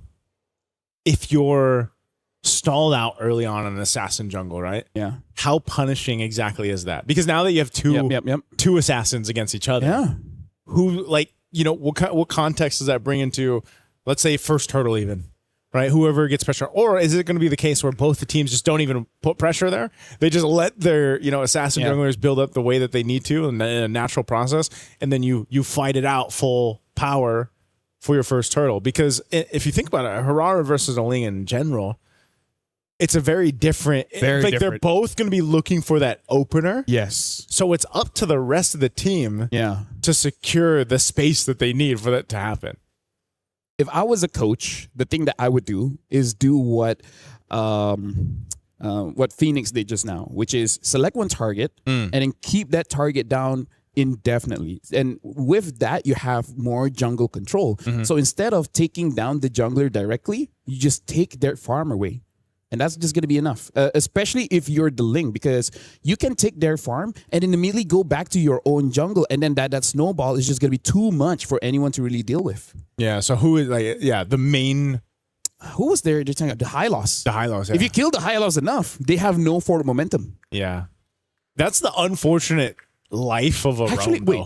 It's Ling against a Lilia. Lilia does not have a lot of HP. Yeah. The Ling needs no items to take down a Lilia. Yeah. As soon as you hit level 4, you're maybe even before. Yeah. You know how many times we've seen almost a first blood happen in the first minute? Yep. But let's jump back into the game. This is what we were talking about. We'll see exactly what happens here. But yeah, the Lilia with the Hylos. You have across from them the Belric and the Kimmy. So one thing's for sure, no one goes down in that first minute. They just go to the default, secure what they need to. It looks like that's going to be orange start for Starsoy. Yeah, let me just say, Naisu, as roamers, we can kind of tell how the team is going to play based on the boots that they buy. Because after the buff of Conceal, basically everyone went Conceal, right? Yeah. But look at the Hylos. He actually went for Encourage. So I feel like Falcon's Mena, they're going to be more reactive and kiting back instead of being super proactive in their fights. That's a very interesting choice. We haven't seen Encourage for a while. It's basically been all Conceal. It's funny because I just, I actually prefer Encourage. Yeah. But I just know Conceal is the way to go. Yeah. Especially because, at this level of play, that's exactly what you need to be able to do. You need to pop that Conceal, kind of surprise the enemy or opposing team with it. But yeah, this could be a change of pace anyway to go ahead and start into this game one. You can see exactly what we were talking about too, where both junglers are pretty much unbothered in the early minutes of the game. So this leads into that first turtle, right? First objective. They both got the level 4s that they needed. This is pretty much as easy as it gets for jungler pathing into your first objective take. Looks like it's a ladies' tree where they're just like, you don't bother me, I don't bother you. We'll just get whatever's free. Ladies' agreement. So, gentlemen's agreement, ladies' treaty. Ladies' treaty. I like that. First turtle, fight for the space here. Nucci holding up that front side. She's still got the revitalize, so they've got plenty of time to go ahead and deal with this. Half health on the turtle right now. Kiko joining the fight too. I think they just want to fight it out. Valkyrie's set going to be used. She jumps on in. They're crashing down. Nucci going to be first. Double for Kiko. Name's now joining the fight. She's going to go for it too, but she gets catered down on here right under the turtle. And Names goes down. 3 kills for Falcon Daisies here, plus the turtle. It's unfortunate because Names had her flicker. Yeah. And I really don't think Names should have been there in the first place. Maybe just stayed in the gold lane. Exactly. You're a Clint, and it's against a Freya. So I really feel like Falcon's Mena, they dropped the ball there. Like they try to fight fire with fire, but your fire is like a... It's not there yet. It's an ember at this point. It's from a lighter. Yeah, it's an ember. It's just this. Exactly. It's not a flame yet. Not a full force flame. It's a Charmander against a Charizard. Oh, that's what it feels like. At this point too, in this kind of composition that Team Falcons Mena has, it's one of those ones, like I said, if you are to delay this Harara, you might be in a bad position, and you can see them. They're staying bunched up together. I think they just want to try to get a kill and convert. Wrath of the Dragon to be used. Oh, Attraction Pulse too in there. Starsoy joining the fight. Tempest Blaze already going to be used. Looking to pick up a kill on Nucci, but they will be able to escape. But you're already seeing the potential here. Yep, you can see how Ling just, I think 2 hits almost took down Syrinx, but yeah, it's a good thing that she was able to get out of there with the black shoes. And now looking at the goal difference here, it's not much just yet, but look at Freya being almost like 800 gold ahead of Names. That's trouble for everyone from Falcon's Mena. Yeah, this is one of those things again where, right now it doesn't look like too much, a bit of a lead for Falcon Daisies, but this has started the momentum that they need. With this kind of lineup that's built to snowball, especially with Ling. Remember, when Ling was a menace, before he completely fell off the face of the world. I remember MSC 24. Yeah. Like, the snowball potential for him is what's so scary. Now, after the bit of a buff that he's had, we're going to see if it actually works out. There's Berserker's Fury, like you mentioned. The go-to item, especially rushing it in for Star Soy. Yeah, if you really want to be fast, you pick up a Wind Talker. If you want to be able to sustain, you pick up a Haskell. At this point, I feel like Wind Talker, man. Oh, they're going to find it again. Wrath of the Dryad going to be able to lock down Syrinx. She can't even get away. Nucci could potentially be next. A jump in from Nocturne. They're going to go for it. Afu gone. They're fighting back here. Team Falcons in the mid lane. Nucci falls to get the turtle. They want the kills. And now after 2, Falcons Daisies will go for the turtle. And look at how nasty that was between Era as well as Jay. Multiple ways to lock down the opponents. The moment the curtain call hits onto anyone from Falcons Meta, you can see that they have no idea how to respond to that. It's been a while since we've seen CC, and you just can't get used to it. Oh, Kiko just threaded the needle so close. Burns the flicker. Names goes in with a shield. Oh. Will keep Kiko alive. What a play to stay alive in that one. Turtle still for the taking here. Neither team wants to commit just yet. You hear cheers, you hear groaning, so you know which side favors which. But yeah, I feel like Names, if she reacted just a little bit earlier, that was a little bit earlier. 100% a kill. Man, that shielding coming in clutch there too. Kiko would have been a great kill to take down. Now that she's got a couple kills for her, but they're going to fight for it anyway. A lockdown coming through, and now Nocturne jumping on forward. They're going to fight for it anyway. Traction Pulse going to bring Nucci back, and now Kiko once again. Tempest Blaze going to be used, and he'll chase down Nana. Starsoy picking up a kill, looking for another as she finds Nucci. And now Syrinx cut off from the team. Kiko just unleashing hit after hit with nowhere to go. Kiko's on a killing spree. Whoever gets the early game 9, so it becomes so unfair so fast. Like, even though it's a 2,000 gold lead, the fact that Starsoy got her Berserker Fury super fast, she don't care if you're tanky. I have 2 damage. That's not something you can say before. The Berserker Fury buff, it's life-changing for all the crit heroes. And Starsoy just having a hell of a game. She's on fire right now alongside Kiko. And this is just so much that you can utilize. I mean, even the traction pulses, man, have done a great job at either counter-engaging or engaging. Look at how crazy this is. Sky Piercer and Haskell. It's kind of like, how much do we want to extend our lead? Yeah. It's like, Yes. There that you much. go. I like that Starsoy, like, going for the Wind Talker is going to be cheaper, but at this point she's like, I don't care. Yeah. I just need to stay alive.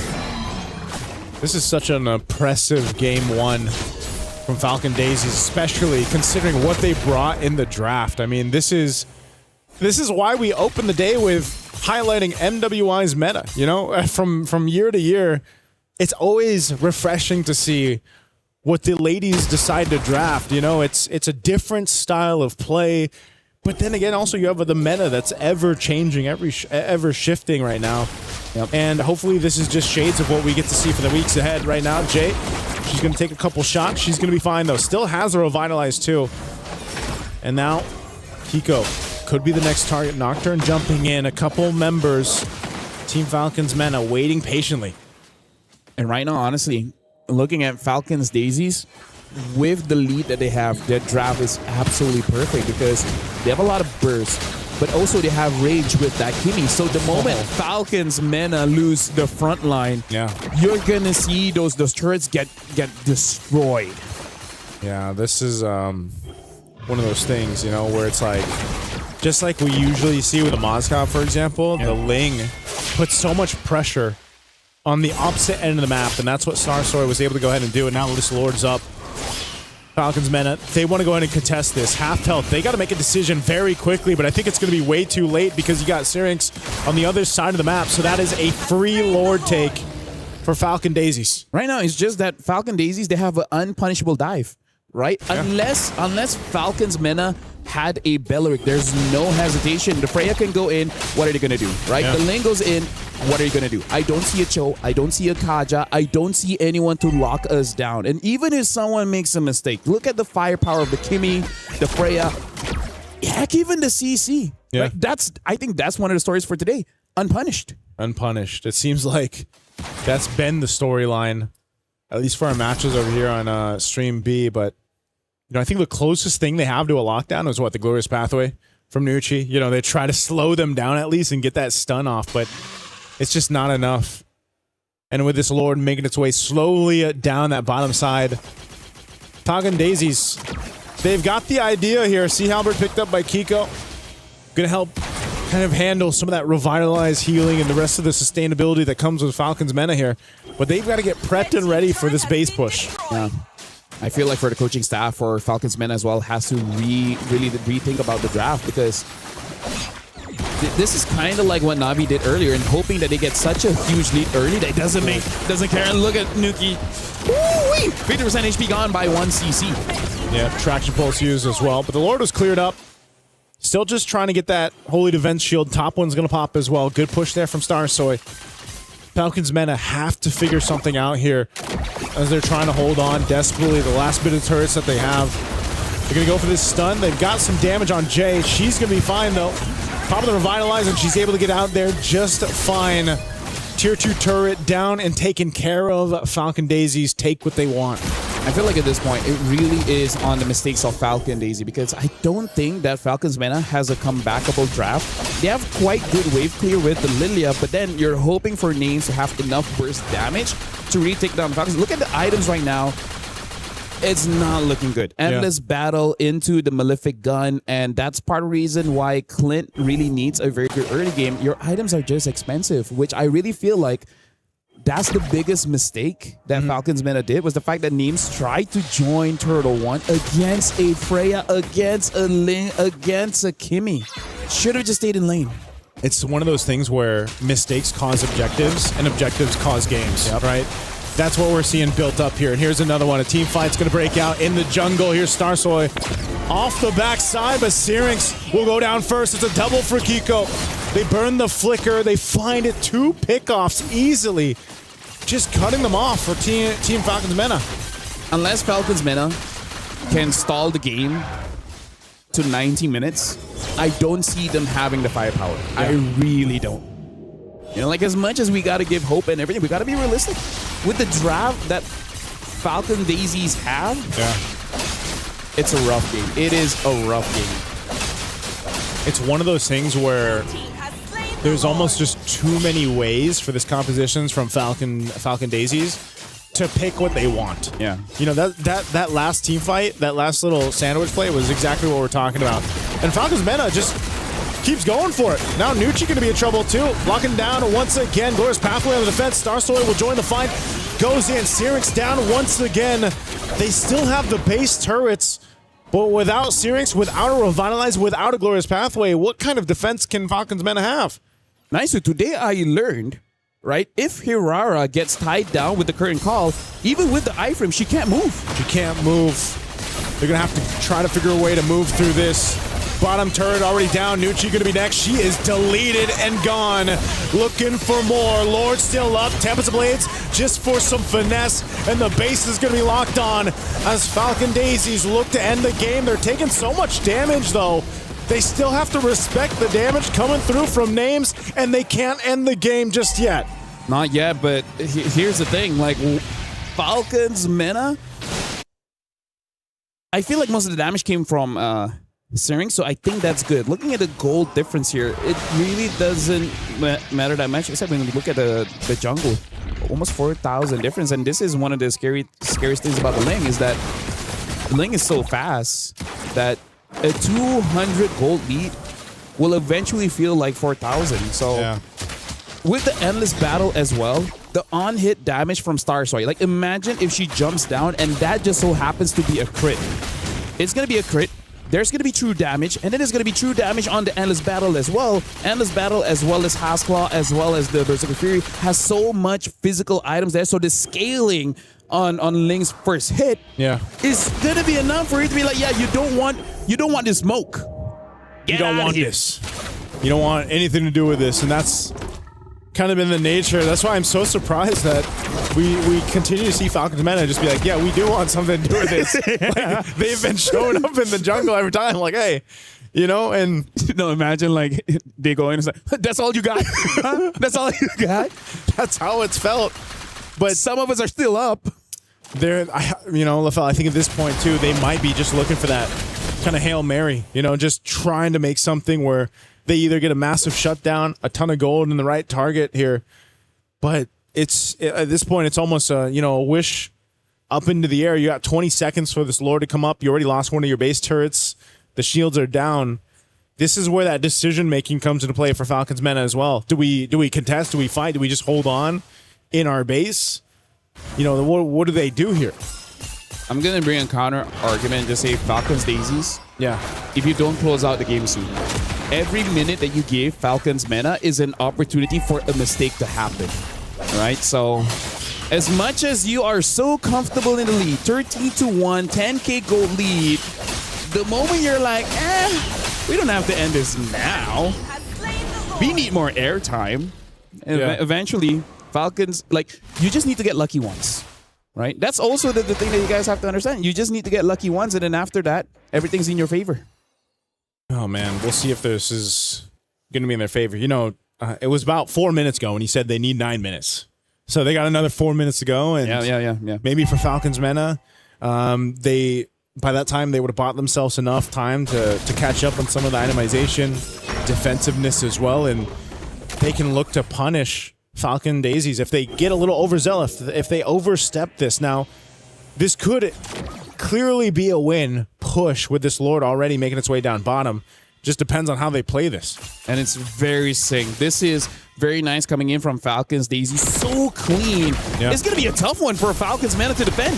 Yeah, Names is going to clear out that top wave at least. Going to work on this mid too. They have to deal with the Lord. Trying to buy some time here, Kiko, but still, this is a great defense so far from Falcons Mena. Lord's got to be worked on unless they push this a little bit further. Gore's pathway to slow things down, but so far, so good for Falcons Mena. Clearing out the waves. They've bought themselves more time. Let's talk about what will happen if this game goes long enough. Nana on this Herrera will have very low cooldowns, making it so that she can fight. Oh, hold on, someone got caught. They're going to go for Nucci, Wrath of Dry, and everything else. The team has to show up for her, and they will be enough, but Starsoy will take out Syrinx. So Nucci will survive, but the trade for the mid lane for Falcons Mena. That's the advantage when you have a crit hero. Yeah. Syrinx didn't have time for the black shoes or the flicker. The burst is just too much. She couldn't expect it. Oh, whoa. Traction pulse again. Starsoy waiting on the wings here. They just want to clear out the waves. That's all they have to do. But I'll tell you what, man. Falcons Mena doing a phenomenal job at defending. Again, they're down thousands and thousands of gold. But they've essentially brought them up to this point in about 7 minutes from the last time that Falcon Daisies were knocking on the base turrets. Eventually, Nana will be so good in a long team fight, and Names will be so good in a short team fight. Look at it, even with the BOD, right? Look at Names. Names is just one item away. Either you go for a win of nature just to make sure you don't die instantly to Starsoy, or actually, I think that is going to be the item. The other item I would consider is perhaps a rose gold. Yeah. But looks like it's going to be the win of nature route. Looking at Herrera as well. Cooldown reduction. I think at this point, there's going to be enough cooldown for Herrera to actually have a good tango in a fight around the Lord. So even though the gold lead for Falcons Daisies is 12,000, it's becoming less and less important. Yeah. At that point, it's almost just the ability to go ahead and switch out defensive items. Yep. It's like now we're in the territory where it's item juggling. Yep. Immortal, Winter. Yeah, going for that. They do have full control around this Lord right now, and this is going to be, it's just going to go in their favor. So they'll be able to go ahead and grab this. Now this is where, because you're past that 18-minute mark too, and the game has dragged on to this point. Now you got to deal with defending against an evolved Lord. Now you got to be able to go ahead and juggle this out better. Now, I will say, Falcons Mena has bought themselves the time where they're actually capable of making that happen. I think they had a short discussion where they said they're the strongest inside their own base. Yeah. Right? There's just no way where Falcons Daisies can go in without taking damage. So I think they took a calculated risk and say that this is going to be a tough Lord to defend against. But if we can defend it, we win. Force pathway, drop down mid lane. They want to hold out as long as they can. That's a lot of damage on Jay. She's going to be careful here too. Nana goes back to heal up. Mid turret finally goes down. Lord's at half health. They're going to be able to clear this out. Jay, though, isn't a part of the fight. She already popped the Revitalize, too. So once again, Falcons Mena will successfully defend against an Evolved Lord nearing that 20-minute mark. If you can defend that Lord, you can win. You can win. You can. I feel like they can now because even Nocturne has scaled up to the point where she's becoming nigh unkillable. Yeah. So Falcons Daisies, this could be one of the biggest upsets of being like 13,000 ahead and then still losing. Yeah, there's a potential for this to completely flip on the heads of Falcon Daisies here if they're not careful enough. Even taking out 2 base turrets. Again, we're talking about the threat of now the late game composition and itemization from Falcons Mena. You can see that Wind of Nature was picked up there. 4 names. Harara as well. Nearly there. You know, just sometimes enough damage, but it's the Nocturne, there's the BOD. And even for Syrinx has died multiple times, but her damage throughput on the Lilia is stopping Falcon Daisies in their tracks half the time. They're just taking a lot of damage here. Jay's going to go for it. Goes in with the Wrath Dryad off the conceal. Kiko looking for an angle on the backside too alongside Starsoy. She's going to jump in. Tempest Blade is going to be used. Crash Chin down. Looking to pick up a kill. They find a names. That's a big pickup. Nucci falls. The 1-for-2 trade. Chasing them down to the jungle they go. You can't escape Starsoy though. She's looking for another. Takes them down. Arya will get the kill. 1 left. It's only Syrinx. As Falcon Daisies, they don't have a wave pushing in just yet. Mid lane will be able to follow. And Syrinx, she wants to clear this out and delay it, but she's pushed off. Black Shoes already, and that's game 1 in 21 minutes going over to Falcon Daisies. Congratulations to Falcon Daisies. But I gotta say, I gotta bring it up instantly. For Falcons Mena to win, names, you can't make that kind of play. I don't know why she dashed in the middle of the team fight. She should have dashed away, but she dashed in. That's your only dash. So, yeah, I mean, like, here's the thing. Everyone makes those mistakes. Yeah. Right? Everyone makes those mistakes, but not a 500,000 USD tournament. This is where the point is like one small mistake costs you thousands. Yeah. You know, it's one of those things, too, where once again, I don't know. Harara is just not working for teams. But I do want to say props to Falcons Mena being down as much as they were and staying in for as long as they did. Agreed. You called it out. They needed about 9 minutes. They got about 10, into that game. And they extended it. They fought hard. But yes, some of those mistakes, like I said, mistakes lead to objectives. Objectives lead to games. And that was the case throughout this game 1 for them. And now I'm bringing in... So now, honestly, want to bring in Remar because even you were like, why did she dash in? Because if the Clint stayed alive long enough, maybe, right? Maybe. Yeah, I was already quite miffed about it since, well, you pointed it out as well, Turtle number 1. What was the Clint doing there? You're up against a Freya. You're up against a Ling. And you are the guy who's supposed to be popping off at around 8-9 minutes with your damage that when the Freya and the Ling goes in, you're realizing it's not easy to survive up against a burst damage of a Clint. It seems like for a moment, just for the very first Turtle, Falcons Mena forgot what kind of composition they were up against, what heroes they were up against. They fought into it, then they were harshly reminded the heroes that you're up against early game, they love that. Oh, yeah. And that's what set them so far back early on. I mean, as we take a look at the highlights here, this is that fight. This is that first fight for the Turtle. And you can just see that just his names, like LaFell mentioned, traveled all the way down here and then just got targeted on. Like, when they see the Clint, and she couldn't even flicker, So that is just a big setback overall as a team off that first Turtle fight. I do got to say, though, shout out to all the Beleric fans. Because at this point, I think they're going to make a petition and be like, hey, another skin. We need a Beleric skin, Some kind of a MWI skin exclusive. Because Beleric has been popping as much as Urara hasn't been able to work. Beleric is having the time of his life today. But I just feel like we don't want to target any of the players, but Names really got to make sure that she plays Clint perfectly because the team needed that. Honestly, it's times like these where I'm really starting to miss Joe, man. Are you? I'm really starting to miss Joe. You know, those fast rotating, has the damage, the constant vision. Should open things up a little bit more. I think it was warranted that we hyped up the potential combo that they had to help set up for the Hirara. But at the end, it was like when you're up against an actual wrecking ball of a composition. It's like, what can a poor lowly high loss do against a Freya and the Ling, who's just gonna tear through everything? And even not just those two, CC did their job. We mentioned the Ling, Kimmy. It seems like it was just perfect all throughout for Falcon Daisies. Yeah. You know what I would call this draft? What would you call this draft? The debt collector. The debt? Debt collector, yeah. Debt collector? They're relentless. They keep on chasing it, and it's like, what are you going to do about it, right? Yeah. The Freya and the Ling, that's it. And it's just like, there's no way for you to run. It's nice to see the Ling work. Yeah, the way that Starsoy was able to make it work, because she just did a great job. But yeah, Kiko, I mean, all of them. I think, again, as a team, Falcon Daisies made this work, and it was great to see in game one.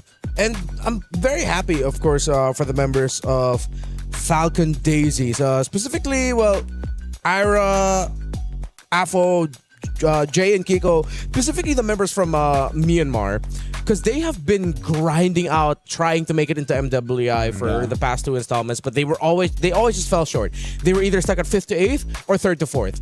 This is them finally making it to the stage, and it's so good to see that they started off their campaign this year with a dominant win against an experienced team, against a team like Falcons Mena, who has danced in this hall for multiple years. Hasn't that been the case today so far? Yeah, that's true. And then day one, where it's like, you know, you have these teams with this amount of experience, this veterancy, and then you have some surprises too of where teams are taking them down. Can I just say, experience can be your biggest enemy. That's true. When you have to unlearn and learn new things. Yeah. Right?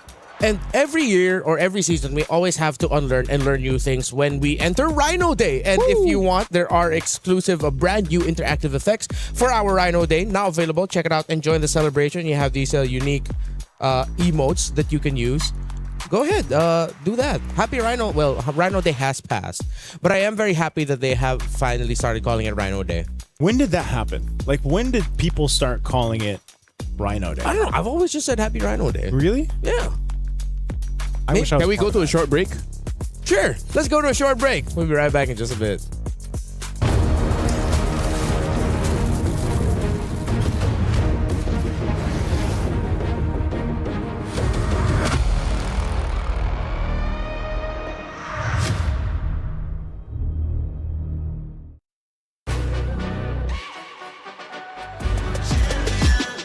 This ain't no regular thing. I came for the ring, you know what I mean.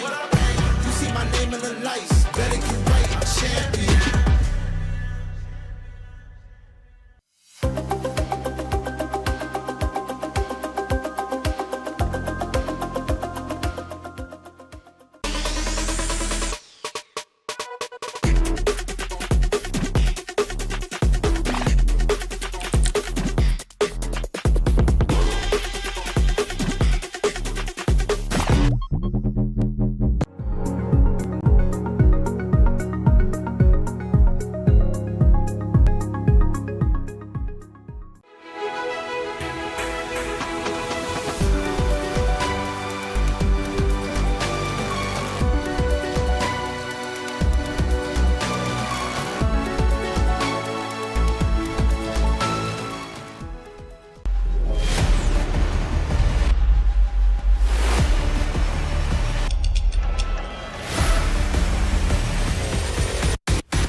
The human body was built to move. Not trapped at a desk in one singular posture for 12 hours a day. It's time your chair evolved. This is Secret Lab Titan Evo. Ergonomically engineered for you, gamers, hybrid workers, artists, backing your every move.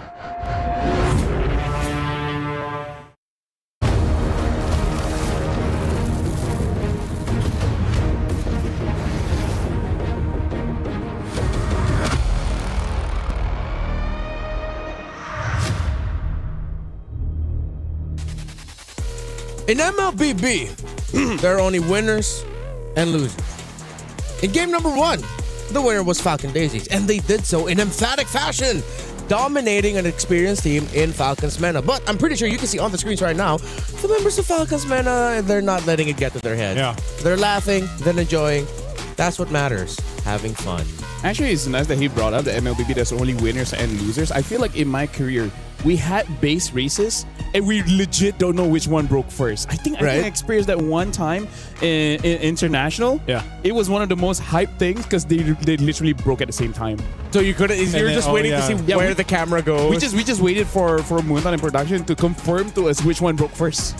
Cool. That's like one of those things where it's like you got to take a timeout and like, got to review the gameplay. Yeah. You know, timeout. I mean, I guess the screen would tell you who won, but no, not even. Like you'd have to wait, and I'm pretty sure it's like back end, like which camera do we cut through to show the victor? Because like hard to tell. Well, imagine how crazy it would be if you brought up that story and game number 2 ends like that. No, God, if that happens, there's no. That's the caster's either curse or bless. Caster's manifestation. Caster's scripting. Yeah. Yeah.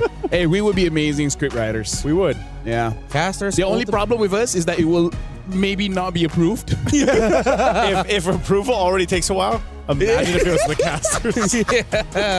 Really? This is why we're in front of the camera and not the people thinking the more important things behind the scenes. That's why we don't ask for approval. Yeah. If we know it's gonna get rejected, why ask for it? What's that saying? It's better to ask for forgiveness than permission. There you go. There it is. Another life lesson. Hey, you guys are learning quite a lot. You guys want to send some gifts over? But I feel like the life lessons I'm sharing are not that great. Yeah, I don't know. I mean, it depends. Depends on how you look at it. I learned a lot from you watching MLBH. Really? Yeah. Oh, I appreciate that, man. Thank you. I learned a lot from you when you're on the BM broadcast and MPL.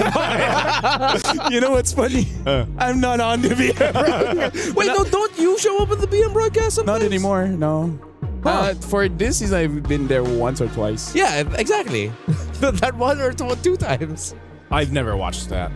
And you know what? I appreciate the honesty. Damn it up. I'm like, I'm going to see him eventually. Well, Falcons Mena is going to be the first pick, as well as Falcon Daisy will be the second one. Belleric gets banned. The respect, well deserved. Respect. I think we've set a precedence now of like, Belleric, no thank you. Maybe Belleric's a counter to Hirara. Did we ever consider that? He could be. Because it helps with the, like, even if she iframes, technically, I think she's still in the Wrath of the Dryad, depending on where she goes through. Or when she comes out, she's like immediately taunted. Yeah. And it might be just a blue side ban now, man. Oh, this is such a 2021 pick. Esmeralda Rush blue side first pick. Where you just know, okay, that's going to be a Uranus in the XP lane. Yeah. It's one of those things. Crazy the thing, not a lot of the players have been here since 2021. One of the only ones here is Jin Chao. Yeah. Yeah. She started her career in 2021. She's still here in 2026. Good for her. Actually, majority of like not all of the Vitality players. Yeah. A lot of them are very experienced, but like not going back as far back as that. Look whose turn it is to run the Hirara. Hey, no Belleric, am I right? Yeah. Oh, yeah. If they lose. If they win, the theory is solved. That Belleric is the counter. Belleric is the counter. Yeah. Wait, but are they really going to pick Hirara with Guinevere still open? Oh, that's right. Well, what if they just don't pick it up? That could be a Because maybe Gwyn is just, like it depends on the player. You like it or you don't. I think Dive would be good. I wouldn't mind the Claude, seeing that Gord on the other side. You don't have to worry about the Belleric. I kind of wish we see more early Yuzongs. Yeah. There's not too much counter to him. And even if there is, you can just find a way to play right. I did not expect this, Remar. I gotta say, I did not expect an early Hylos and a Moskov. What are they? It's like, what are they trying to solve here? Early Hylos and Moskov. Yeah, this is very different than the patterns that we've seen. Are they gonna open up the map, or What are they fighting for? This could be the Hylos could be a supplement to. Well, maybe. Oh no, yeah, they can't pick up the Claude anymore. Is it a supplement to whatever they're picking in the jungle? Man. I haven't seen that in a while. Yeah, Fanny Man. Totally forgot about that one. So, yeah, I really. We were talking about how there was a team, was it Twisted Mind, that draft very honestly? Yeah. So now we have the opposite of that. Yeah. This is a very deceiving draft. For Falcons meta? Yeah. It's funny that it's a very deceptive draft with very honest picks. Yep. Actually, yeah. It's like, it's like now you're overthinking, and I can't help but overthink. For me, like if I was a coach, I'm like, you're setting something up, aren't you? Yeah, Like Like there's something here. there must be something I'm not seeing here. Like what? Somehow I lost EXP and then it's me jungle? This is like a trust issues thing, like a trust issues draft, where you're not 100% sure. That's another theme for today. Trust issues. Trust issues, yeah, trust issues. That Suyo ban, so really honing in on the jungle options here, yeah. Why? What's up? Are they just gonna front the back? Is it just then gonna be a Fred Kimmy here for mana? But then they're up against a Gordon. You don't see the gold, and carry is still open. I'm just gonna say with this kind of opener, I don't know how to finish the draft. Yeah, actually now with the carry ban out, I'm leaning towards the Fred Kimmy. The Fred Kimmy? Yeah. Yeah, I can see the Fred Kimmy working. But then you're really relying on either just your durability in the team fights and then playing for the Mozgov. Yeah. Actually, maybe it's better to go for Boxia Kimmy so that you don't have to rush the glowing one and go straight for Sky Piercer. Or what about the Juice? Actually, yeah.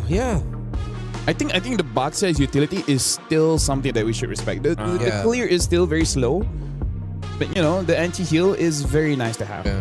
To be fair to Falcon Daisies, they're reading into the potential of a utility jungle with a CC pick. Yeah. What about Juice and Fred? I'm worried not enough damage. Yeah. Unless they somehow miraculously rush Sky Piercer on that Juice after Which I you guess get the can. gem. Yeah. But that's like that's such a demanding. Yeah, that's very demanding. Yeah, I'm with you on that one. It's like you're just telling Cyrix, hey Cyrix, can you get like 3-4 kills early on? Yeah. Could you like do everything? You could do everything for us. Crowd control, damage, and looking good while doing it. Yeah. I like the discussion that we saw there, a glimpse of it from Team Falcons Meta, because I think the last 2 picks are so. Wait, hold on. This is here. Rome, right? Yeah. It registered in my head. It does a Harara. Okay, Yisung is picked up as well. Kadena. Dude, that's a flavor, nice. I thought they'd go like. And Hanabi. Then the Hanabi? So we saw Hanabi 1 earlier today. Yeah. I've never thought I would ever hear someone say Hanabi 1 with the split push. Yeah. Yep. With the back door. Quinn with the moves. Yeah. That is only something that would happen to us in our ranked games. But hey, I'm glad that we got to see something as crazy as that. Okay, one thing last thing I'll say here, Kadita, funnily enough, when she has items, can completely negate all of the shields of the Hanabi, leaving her wide open. Even if you don't land your combo to crowd control her, you can just burn through her shields. That's it. I'm gonna pass it back to you guys. Thank you very much, Remar. This is Lafel as well as Naisu. He just dropped his pen. I'm pretty sure you guys can hear that. He's been dropping a lot of things today, by the way, man. I mean, not just today. Remember the ride here? The moment we all decide to go bear. Hope you have that insurance. Well, going into this game. Sorry, it's called care. Hope you have the care. Going into this game, ladies and gentlemen, we're jumping into the land of now. We gotta see whether Falcons Meta with this very interesting draft, will it really work? I love Kadita, but you know. I love Kadita too, but I think this is a revenge game for Syrinx too. I think she really wants to burst down Falcon Daisies here because she had a heck of a time. Nice little flicker out there. She had a heck of a time in the Lilia in the previous game. So already a battle spell down? No, that's going to actually be a trade. Nocturne had to burn hers, so some battle spells going out. Something to note here is that Nocturne does not have any movement speed in her emblem setup, so maybe sticking onto targets won't be the easiest. And we're looking at Syrinx here. Oh, hold on. Hirara. Oh, little iframe utilization there. Star Soy will actually be all right, though. But she's going to work on her purple. I'm wondering if, I don't know if they're going to be able to continue to put pressure on her, so she'll be able to secure her buff. Meanwhile, mid lane's still going to be the focus. Yeah, as I was saying, Syrinx has the pull yourself together as well as the rupture. So the moment she gets four either kills or assists combined, it should be pretty scary because that Petrify is such a game-changing spell. One of the reasons why Yuzog is so terrifying. Right. I think the decision is because, like Renmar was saying, you know, just as a little side note, you can get rid of the shield from the Hanabi there for the hands of Kiko, but it's like you could also just delete the gourd. You know, and if you honestly anyone, anyone. That's the power of the Kadita, right? But there's very few teams and professional players that will pick up the Kadita. Even over in the men's league, there, it's one of those heroes. Like, you know your job, you know your assignment. Once it's done. If you haven't killed someone, you're kind of just waiting. Because the window is quite small. Yeah. Right? If you're able to do it, perfect. Then you're all good. But the moment you keep missing your opportunities, you're kind of a sitting duck, especially because her wave clear isn't really the best. Yeah. So once you lose, you're kind of not helping a team out that much. See what happens here. That's exactly what we're talking about. Vengeance going to be used. A good usage of the Mystic Gush. And now the engagement. They're still going to pull off here, though. Revitalize, keeping them healthy for Falcons Mena. They're going to be able to take out Jay. First blood going in the hands of Nocturne. Yeah, that was good. The extended team fight. Well, honestly, for both teams, the extended team fight is going to be pretty tricky because both mids really rely on their cooldown. So if they've used everything and no one dies, they're like, oh, basic attacks. Yep.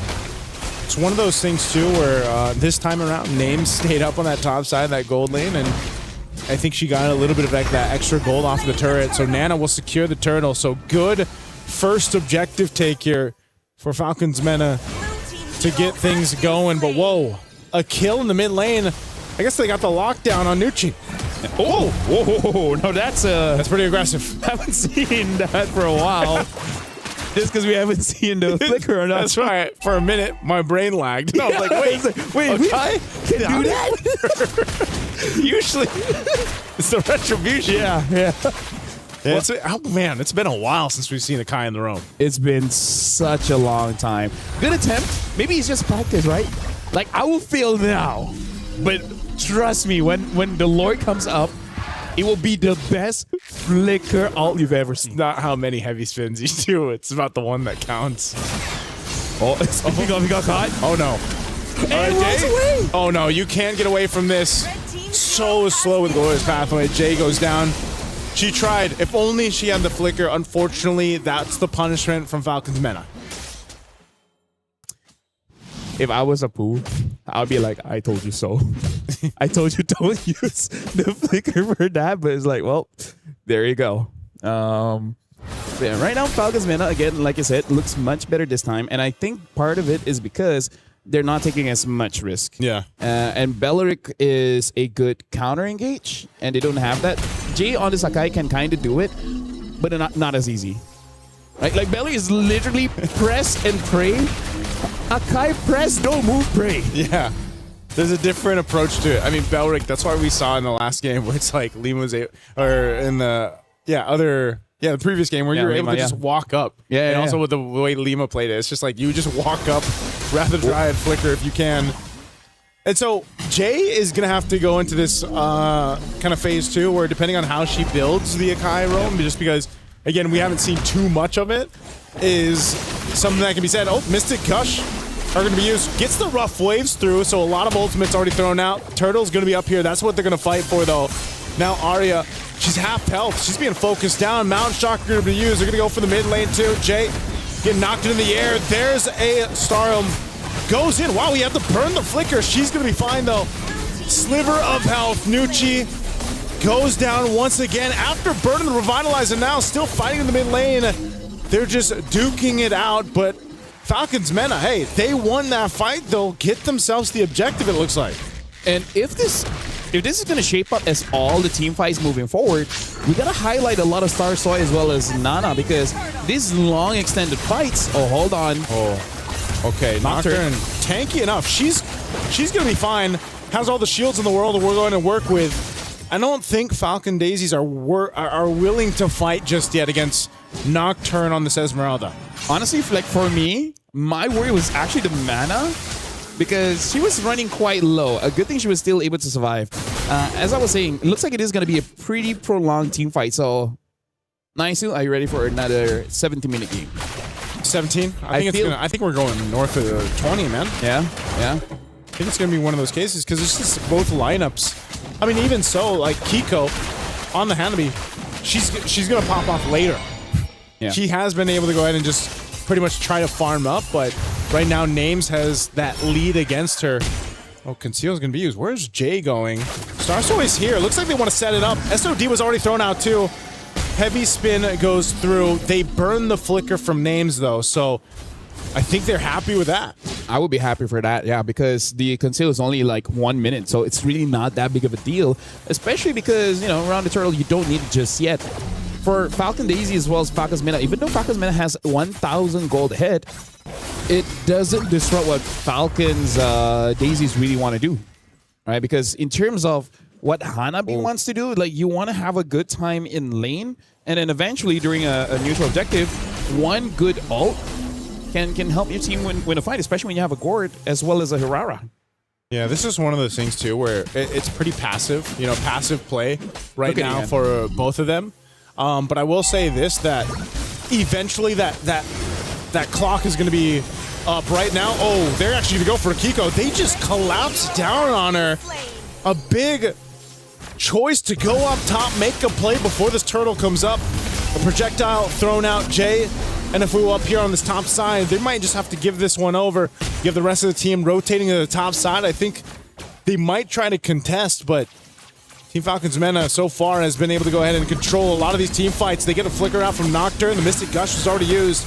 A Revitalize to heal her back up. Nocturne's got the shields. She's not at a threat of dying here, so right now she'll reset. And they go up top. Heavy spin used on Names. Turret's already down. They're going to collapse down on Names. Names trying to get away, trying to get the space she needs. Glorious Pathway dropped down too, but Names will be taken out. Afu joining the fight up top. They're going to go for it. Nucci going to be next as she falls to Star Soy. They're looking for Syrinx. Nana trying to help out the team, but Syrinx can't get away either. Nice, so I gotta say, it has been a while for today, but this game, we see punishes, right? Yeah. You can't overextend. You can't get greedy. The moment you are at a position where you're gankable, you're gonna get ganked, and then you're just eventually gonna die. Right now, Falcons, Starsoy is there, so they should still be able to get this. Oh, SOD. Oh, the SOD comes through. In. Names is joining the fight. Mystic Gush already gonna be used. She flickers forward, and Afu also tries to survive, but what a falling Star Moon coming through from Nocturne. A big setup. Falcon Daisies. I didn't know if they wanted to commit to the Lord, and they just made a mistake. And now a Lord will go over to Falcon's Mena off of a great play in the in and out. Starsoy pushed off the turret. I gotta tell you, Naisu, that looked like it was planned because a 4-woman falling Star Moon looked amazing, but at the same time, I think that's the best case of like a bunch of friends and just like, we'll wing it. Yeah. You throw the SODs like, do I go in? Just do it, and then we'll figure it out on the go. Oh man, look at this replay. Yeah, because Names push away. I think even she was like, wait, I didn't notice that the Gord was there. But then again, they just position in a way where Nocturne just jumps on a 4. Oh, man. Oh, conceal from Jay. I don't know. Jay spotted out. She's not going to be able to follow through with that. Gonna get stunned here by Nucci. Starsoy is there. Bit of poking, but man, you can just see the damage currently isn't where it needs to be. I mean, even there's a lot left to see from Kiko here on the Hanabi, man. I think that's a bit of a mistake because looking at Afu on the Gord, went for the Ice Queen 1. It's not a bad item, but not what you need right now. I actually feel like getting a damage item would be much better. Even the Lightning Tension would be able to deal more damage than Ice Queen. Yeah, that is a burst right there on Starsoy. This could already be the push into the base. Kiko trying to hold down that Lord pushing through. Mystic Gush going to be used. The Holy Defense Shield will pop. Nucci goes down, and they will disengage. It was a 1-for-1 trade. Shield goes down, but they maintain the base turrets for Falcon Daisies. Yeah, right now they really need another item on Afu because they just don't really have a draft that has a lot of damage, honestly. Like, I understand Ice Queen 1 is great, but Nana's hearings as well as names, they have a lot of dash. Yeah. Right? Slow doesn't really affect the dash. It can affect high loss. It can kind of affect Nocturne, but only kind of. So, yeah, we'll see how the game progresses. It goes long enough, it wouldn't matter. I think they're really going for these fights here. Falcon Daisies now, Fu's going to be in trouble. Iron already taken care of. And they're trying to disengage once again. SOD's not going to land, but Nocturne has all the moves in the world to work for. And now Kiko in trouble. Double kill.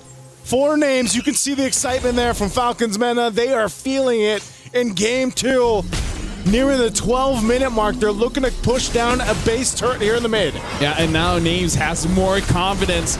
Look at Starsoy trying to clear the waves. Could not.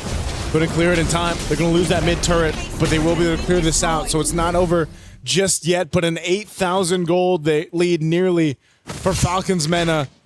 This is such a contrast from what we saw in game 1. Yeah, look at the gold lead now. 3,000 gold difference. Nana on this Yi Sin Shin against Starsoy again with the Hirara. I think I will make this joke again, but I'm just going to say it now. Naisu, if Hirara has social media, maybe deactivate it for a day. A day or two. It's not going good. Mystic Gush. They'll find Nucci. Oh, they might even be able to get another here. Lord already secured, though. Starsoy, half health. Has to be careful on the engage. And SOD thrown out. Oh, Names is going to follow it through. Just keep them on their toes, is what she said. You sound. I'm just keeping them on the toes, guys. Like, relax. Just relax. I mean, like, what are you gonna do? Punish me? Please. She doesn't even have flicker. She doesn't even have flicker. You know what? That's the best showing of self-trust I've ever seen. And how much of a lead you have. Yeah. Because that's what they have. This Lord is going to be worked on really quickly, though. Nocturne charging up. Falling Star Moon. She's going to go for Arya. Arya's going to be fine, though. She'll work on the Lord. Lord's going to be cleared out. Minions still pushing down to the bottom side, but so far, so good. Falcon Daisies on a successful defense. Now Falcons Mena, they might have just had to go ahead and reset. What this is ultimately doing, though, is buying some of that time that they needed to get the items over here to Falcon Daisies. Divine Glaive, though, for Syrinx is going to be great. If she can find the right target, burst someone down, that's a big advantage. Mount Chakra going to be used. They're going for Jay. She's trying to hold up on that front side. Falling Star Moon on the back. Kiko is gone. Jay as well. 2 down. And now Falcon Daisies looking at a full force of Falcons Mena. They don't have a wave just yet lined up. They'll wait for the mid wave. And it's going to be 5 versus 3. Falcon Daisies, they got to clear this out. They still have a Mystic Gush. They could throw it down in that mid to clear the wave. And Arya popping the Vengeance. There's the Mystic Gush. They're going to focus on the base anyway. Starsoy trying to help them out. Here's another wave. This should be it as Falcons Mena take us to our first game 3 of the day. Isn't that crazy? The final game to close out group, Stream B. Stream B. Goes to 3 games. Like, this is an amazing day. The only way, nice, I gotta say, for this day to be not so great is if you have like a media day after this, like some kind of interview or something. Like, imagine, right? Like, imagine if you do 4 best of 3s and then after that you just have to like do some kind of content. Yeah, that's gonna be rough for whoever goes through that. They're really, really rough. But hey, Who's that? I don't know, man. I don't know. At least we're getting some quality. Very quality MLBB action today. You know who's not getting quality? Hirara. Yeah, I think at this point I feel vindicated and very heard. Yeah. Hirara, I'm done with you. I don't want to blame you anymore. But it hasn't looked too good, Hirara. Yeah, again, if she has social media, she'd be like, you know what, guys? Yeah, I'm going through a rough patch. Yeah, please support me. I'll see you all next week. The typical what if I deactivate? Yeah. I'll see you guys later deactivating. I am seeing all your comments and I just want you all to know that you are being heard. I am understanding of all of your sentiments. But what if I deactivate? Or there's trick number 2. What? You don't deactivate. You just have a black DP. That's true. Especially on WhatsApp. Yeah, that's true. All right. But you know what's sad about that? Isn't it the default one though? Like but you know what's sad? When you do that and no one still texts you. So it's just like, hey guys, I'm back from my media break. You just get a haha react. Yeah. You come back a day later, you're like, no, actually, I'm back. If anyone cared. Oh, you were gone? Latest MLBB hero, by the way. First one won. Yeah, that's true. Yeah, it did. But then I think throughout the day, I feel like we've seen teams who have now put Herrera at the top of their list of, all right, how do we make sure that we stop this hero from doing what it wants to do? Yeah. And then whether it's a specific pick, whether it's you play a specific way, I think Herrera has been shut down for at least for today. Because maybe the Herrera mains are suddenly going to come back tomorrow and say, hey, this is how to play her so that it's not so hard on you. But it's been a really tough time for Herrera. Yeah. Very tough time because, again, her playstyle is just something that might take a while to get used to, you know? Yeah. I feel like it's just one of those things where it's like, if you can't get that entry that you're looking for and then you're slowed down too much, it's almost like you can't do what you need to do as an assassin jungler. It also felt like there were some weird times and angles. That was a really funny interaction with the Flicker and the Mystic Gush, but I think Nocturne is my personal dark horse. Nana clearly is the MVP for Falcons Mena here, but Nocturne with the Falling Star moves had some really good timings. Yeah, I really feel like Esmeralda won quite a lot in this patch. You know, more HP, more shields, really make her super viable, especially because apparently some of the EXP laners here, they actually really do like using Esme. The only reason they don't is just because she's not part of the meta. Now that she is, they're having quite a good time. But also, let's talk about how Falcons Mena, the way that they just came back. Like, yeah, we had a pretty rough game one, but now we just bring the heat. Yeah. Again, when we came back from the little break that we had after game number one, when we saw the little nice shot of the players over there, the members of Falcons Mena, they were laughing. They were still having a good time. It didn't look like that the loss from game number one got to them. It seems like they already knew what they needed to fix, what they needed to adjust, and then just like, let's just apply it. Let's just have fun. And then even the way Name celebrated, that was like, Her and Nucci both. I mean, you saw the celebrations on there because I think that's what's important too. You know, if you have a rough game, you go back into game two, you kind of have to reset mentally. This is something we always talk about too on these international tournaments. You got to be able to reset really quickly, and you know, to see them have their smile on the face is good to see. Yeah, these are players that have been very uncomfortable when they lost. And now they've slowly gotten comfortable with it so that it doesn't bother them anymore. That's probably the best thing about experience, right? Because if you're inexperienced, you lose one and you feel like it's the end of the world. Yeah. But if you step away, it's like, no, it isn't. You still have chances. Yeah. That is another life lesson for you. If you fail, don't be afraid to fail again. Because if you fail 5 more times, you're not a failure. You're just a loser. But every loser eventually becomes a winner. There's a whole lot of life lessons today alone. Yeah. If you can do something about it tomorrow. What? Yeah? Oh, no, that's it. Oh. Okay. Well, I was ready for the second part. Nah, just wanted the awkward time. With great responsibility. Yeah, with great responsibility comes unlimited power. I think that's the quote. Yeah, honestly, like if you can do something about it tomorrow, then rest today and do it tomorrow. I think if you can do it today, do it. Which, by the way, one life lesson my dad taught me very early on. Okay. If you can do it in 5 minutes, do it now. If you can do it in 5 minutes, just might as well do it now. Yeah. That's actually pretty good. Meaning like if you can complete it. Yeah. If you can like complete for the task. example, is like the reason he asked me to do is to throw away the trash. You know, like take it out and put it at the trash. Like if you can do this in 5 minutes, you might as well do it now. Because during that time I was like, I'll do it later. I was like, and honestly, that really changed a lot of my mindset doing things. Because at that point, I'm like, actually, I can just do it now. Yeah. Makes sense. Makes you very productive. So does that mean you never procrastinate? If it takes longer than 5 minutes, then I'll procrastinate. If it's like 5 minutes and like 5 seconds, like, nah. It's like way too long. That's over the 5 minute threshold. I look at the dishes and there's like 20 plates. So you calculate each plate. 6 minutes, I'll do it tomorrow. Yeah. And then the next day it's just more. Yeah. I'll do it at night. But then the kids piling up. So now let's talk about this game right now. Falcons, man, and they're like, you dealt with us at 20% of our strength. Yeah. Now we put 25. I think it was more than 25. That was a pretty dominating That was a pretty dominating game. They looked pretty sure. Although there were some moments where you could see it was like a little bit of a coin flip when it came to the very specific fights. There were some sequences definitely where it looks like Falcon Daisies could have won it. But then eventually they were just able to eke it out and just survive longer. Which I hope this time around, game number 3 isn't a sweep stomp. Isn't a stomp? I hope it's like a back and forth. A swamp. I like swamps. Swamps are nice. A steep. The what? Yes, a steep. The one with the STE double PE.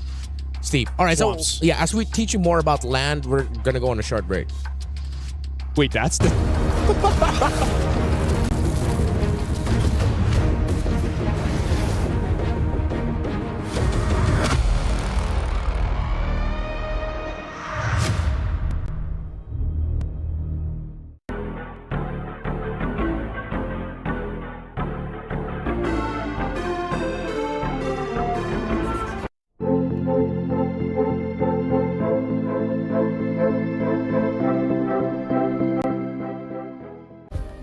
Play is in our DNA.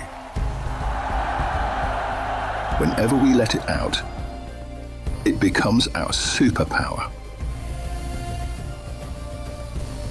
Now imagine an entire city being built to supercharge it. Kadir City, powered by play.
First impressions last. If there is that little haunting memory in your brain where you're reminded and you're thinking, hey, did I make a bad impression?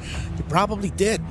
But the women of MLBB today definitely made a great impression to everyone here with the unique picks, the unique action, and now we're going to be closing out what has been a fantastic day here on Stream B for MWI 2026 with our very first third game. I didn't expect this. Well, Hirara made a bad impression. Yeah, she definitely... Wait, no, funny enough, she made a good impression. She started it off with a win today. But then it's like... She catfished us. She catfished. That's the best way you can describe it. She catfished us. Hirara's like, look at me, I'm such a great hero pick. Look at me excel. Nope. Well, now we're jumping in the draft here pretty fast. Looks like Falcon Daisies will be the first pick. Expanding Rivers, by the way, Falcon's Mena is on the second one. Banning out the EXPs here. Looks like Falcon Daisies just want to make sure that Aira has a good time in the EXP. And we find ourselves in a similar scenario as game number 1. Falcon Daisies on the blue side, Falcon's Mena on the red side, and we're in Rivers, as you pointed out. So in that time, it was Paquito, Phovius, Akai as the bans of Falcon Daisies. It seems like they're going to be going a little bit of a different route. They'll open up the Akai and ban the Esmeralda instead, which I feel like was warranted. That was a great Esmeralda game earlier by Falcon's Menace Nocturne. Belleric is open. I wonder if it's first pickable. I would. I wonder, are we in that age, in that era? Oh. Huh. I mean, Alice is a very good hero for sure. I feel like it's because it's one of those picks where they know that there's a lot you can trade out. Yeah. So they just pick a really stable one and just build around what's left. So I wonder if eventually Falcon's meta will still go for the Belleric just to make sure that if Falcon Daisies wants a dive-heavy hero, well, dive-heavy comp, then it could use Song early play. This is what I've been asking for. Finally, like you just said it earlier. Yeah. Like, yeah, okay, good. They rewatched the series like, oh yeah. There's not a lot of heroes, honestly, that could match it. Although Alice did go back as an old classic counter to the Yu Zhong. Some Lapu-Lapu players can play it, but it's a little bit up in the air. Because for me, really, like, Yu Zhong doesn't have... Like, he has winning matchups, but he doesn't really have losing matchups. Everything else is kind of like skill-based. If you're good enough, you're definitely going to win. And if you're not good enough, then you just lose the trades. Hanabi this early, though, is it... Too honest. It's... I don't know how to feel about this. I mean, like, I'm not super against Hanabi, which, by the way, who made the Joakim Moonton to be like, you know what would be funny? We create a ninja hero that can't dash. Yeah. Somehow she makes shields for herself. Oh, or here's is it the Belleric. wrong headset? No, it's that one? All right. Belleric's here. Belleric Yu Zhong Gourd. Pretty interesting Ling ban. I can see it, but at the same time, it's like, I don't know how the synergy works. What's up, Naisu? What's up? Yeah. Wait, why would they ban the link? Did they think the producer wanted to have a cam follow you just to make sure that you're safe? Yeah. Yeah. Good thing I'm safe. It is a good thing you're safe. We were so worried.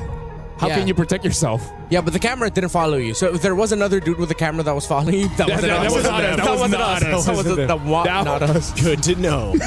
Well, Haru gets banned out here. Yeah. Crazy about that guy. Be like, you know what's funny? We created ninja here that can't dash. Yeah. That can't dash. Wait, why are they thinking they're gonna go Harris? You already have a Lilia, you have an Atlas. Even the Hanabi's okay. It's like, why would you ban it out?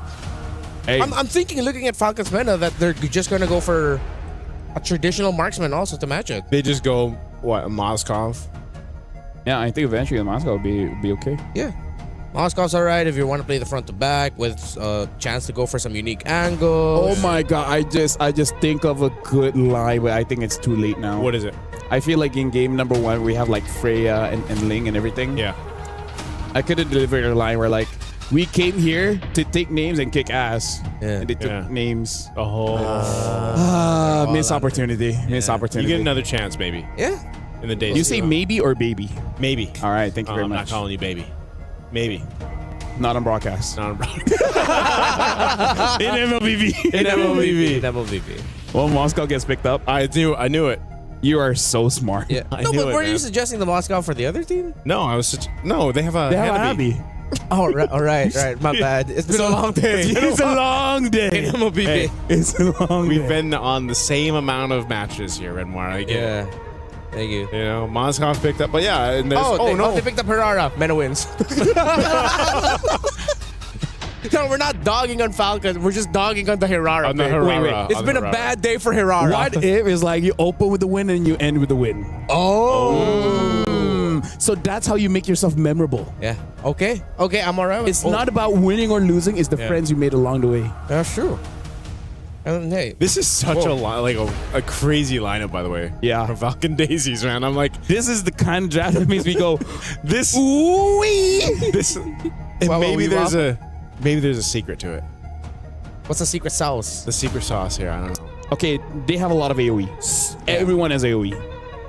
I think the one that threw me off is the sequence. If the Hanabi sequence, and Alice yeah. later, the Hirara first. Oh, and a Carmilla? Oh no! Yo, Speaking of AoE, speaking of AoE, am I right? Not gonna lie, that's such a good pick. Dude, we have 2 Blood Team's heroes. Carmilla. Alice and Carmilla. Are they somehow related in the lore? No, Pretty sure not. Because Alice is just evil. Carmilla is just flirting with Sicilians. They're both just like undead. Yeah. And then Alice just takes Farsa's eyes and turn her husband into a bird. Wait, that's a jungle Carmilla. That's a jungle Carmilla. Oh wait, Yeah, it's a jungle Carmilla. The last time I saw this was in Asia Games by Yazuki. He didn't win, by the way, but he didn't win. But Huh? maybe this is how Hirara can win. Because you're up against the Carmilla jungle. What do you think of Remar? What do I think of Remar? What if she's just the one solo casting? Don't do that. I think at one point we've all solo casted at some point. Yeah, that's true. All right, you guys do your job. Welcome to Hey, we get to do our jobs here in Atlanta. Don is Milafel as well as Nizo. Yes, Nana is going to be using the Carmilla in the jungle. So the Curse of Blood should help out everyone. Yeah. It's... Gosh, I don't even remember. I mean, whoa. They're going in right there. This is every single game, Every by the single way. game. Level 1, We've someone's seen going to it. be almost dying. Sup, Zorn. Shout out to Zorn. Hello. All right, well, you know what? C'est la vie. C'est la vie. Now Nuche is the one taking a lot of hits, but Jay as well. Wait, how does a Carmilla jungle work in this context? Just, we've got a Wrath of Dryad, we drop down the Curse of Blood. Your Mystic Gush is going to just... I think it's more on the Mystic Gush, yeah, because you want to triple your damage. That's a fun way to use the Carmilla. Oh man, that's quite deadly. I mean, look at this. Whoa, Flicker burned already. Jade, she's gonna burn that. Oh, they're gonna hunt down Nucci though. Nucci able to scoot on away. So, no, I almost thought that was gonna be a first blood on either side, really weaving through things. But yeah, burning some battle spells. Good projectile by Syrinx to make sure that Starsoy doesn't get through. But yeah, I feel like it's good for both teams just to fight fair around the turtle and then see how it goes. And I can definitely see either team win because both teams have a lot of crowd control. So this is really like almost honest MLBB where it's all about team fighting, right? It's not about, you know, split pushing and etc. And the amount of speed that they get too between having a Belric, you know, and the Carmilla is they can kind of take some surprises here to Falcon Daisies. This turtle's going to be up here. See how the position favors right now. Jay, she's up there. Fighting for control. Looks like they want to make a move down here in the mid lane. Anyway, Syrinx, she's going to hold on. Doesn't have a flicker, so she's going to rely on the projectile. There it is. First blood going over to Nucci. They get the knock up too. Jay goes down. That's 2 kills for Falcon's Mena, and this is going to be a turtle going over to them as well. Falcon Daisy still staying around it, though. They might want to just go ahead and get out of here. They don't have a jungler to contest this, but they want to go for Syrinx. The Throne of Ruin, at least for Arya. She'll pick up one. They're trying to delay it as much as they can, but Turtle secured for Falcon's Mena. There's a SOD. Names, I don't think, follows that one. There's no one to pick up. Yeah, honestly, right now, it looks like we got to look at the EXPs here because just now, Nana made a very good play by throwing the Curse of Blood so that Nocturne was able to hit both members of Falcon Daisies. And yeah, I feel like the dive coming in from the EXP is the one that we really got to look out for. And yeah, that's kind of how a Carmilla jungle works. You just create the opportunity for other people to pop out. Oh, Nocturne, and she's actually gotten enough of the Shaw Essence to go ahead and heal her up, so she's fine. Will survive that. She's feeling pretty good about that too. Saw the emotes there. She's going to reset, but yeah, Falcon's Mena holding on to this bit of a lead they built up at this point. Oh no, Jay. I don't know if she's going to get spotted out. Okay, Nucci's there. Mystic Gush going to be used. We're going for a foo here. Not even Black Shoes. There's the Fatal Links, though, in the response. Flicker going to be burned by Syrinx. They're going for Jay. They're locking it down in the mid lane. Names throwing the SOD. They pick up another kill, though, for Falcon's Mena. I think Names really took to heart about not joining the fight until you get, like, maybe after 5 minutes, then you can really join the fight, right? So right now for Falcon's Mena, 1,000 gold lead. That's a substantial gold lead that they have, especially because unless Afu just joins the rotation with Starsoy, I don't think they really can get a kill because Hirara already doesn't have burst damage, but now you're dealing with heal as well. So without that anti-heal, I really don't see Falcon's Daisies getting a lot of kills. Nice. It's just going to be a lot of poking, I guess. Yeah. I don't know, man. It's one of those things again around that. Actually, both teams. Pick. Yeah, both teams. But I think the threat is there. It's scarier for if you're Falcon's Mena to be able to utilize the setup that they have, especially around the Mystic Gush combo that we're talking about with the Carmilla, the Wrath of the Dryad. It's scarier for Falcon Daisies to deal with, at least for now, until they're able to go ahead and compete in some of these team fights. And like we've seen from the Hanabi from the previous game, it might take a while for Kiko to hit that point, hit that point of contention. This turtle's up, second one of the game. They're going to have to fight for it anyway, just scoping things out. Black Dragon form going to be used. The turtle's reset, though. Falcon Mena, he let the turtle go, so that's also a crucial ultimate. That's down now. Names is going to go ahead and push down that bottom turret. Fighting for the objective. Throwing a ruin. Not going to land on the targets they're looking for. They're going to fight for it anyway. Fatal Links Names, though, picks up the kill on Jay with the SOD. She'll join the fight. She's going to be looking for more. Starsoy trying to get out. Arya trying to get away next with the Gleam, but it won't be enough as the Shaw Essence picks up the kill. And Falcon's Mena just took a whole lot of that team fight. I gotta say, Falcon Daisy's right idea, wrong execution, because they were trying to play around the Black Dragon form. But the thing is, you were able to dodge the Black Dragon, but he was still in the Black Dragon form. But then that was the moment that Jay tried to engage. I'm like, no, you gotta wait for that to expire, and then you guys can really go in, because in the ultimate form, then larger AoE, more damage, easier for you to get the shot essence. So the idea was there to play around the ult, just badly executed. Yeah, and you're already seeing too, Syrinx really pumping out the damage of the Mystic Gush here, able to get the Black Shoes out from LeFou. So they're holding down in this mid lane. They want to start knocking down this tier 1 mid turret before the next objective. I mean, they already took care of a couple turrets here. Falcons Mena looking for their next target. Look at it. This is very interesting. Era understands that they really need anti-heal. So instead of going for the Oracle, went for Dominance Ice. I actually feel like that's the correct play, because they don't have enough damage, and then the opponent has a lot of heals. Yeah. That's not a good combination if you want to win fights. Yeah, a lot of that. Plus that Revitalize that they're working against. It's just, it's weird. It's one of those cases again, just because you haven't really been able to see Starsoy utilize this Harara just yet. She's kind of weaving in and out of the fights, but there just isn't enough damage. And at some point, as you can see, even Kiko, when she attacks Nucci, it's just like a sliver of HP that goes away. So it's one of those things where it's a lineup, a composition that needs some time to build up. Well, nicely, let's talk about this, right? All right, let's talk about it. Herrera, what she wants to do is she wants to get maybe Syrinx, maybe Names, correct? Yeah. How are you going to do that going up against a Yuzong, Carmilla, and a Belleric? You're just going to be locked down. Right? So I kind of feel like she wants to do something, but there's just so many ways to deny it. They want to go for Names right now. She's got the Fatal Link. She's popping the Purify. She's going to be fine. They wanted this turret, and they got it. Falcon Daisies will get an objective now. In the mid, Arya goes down.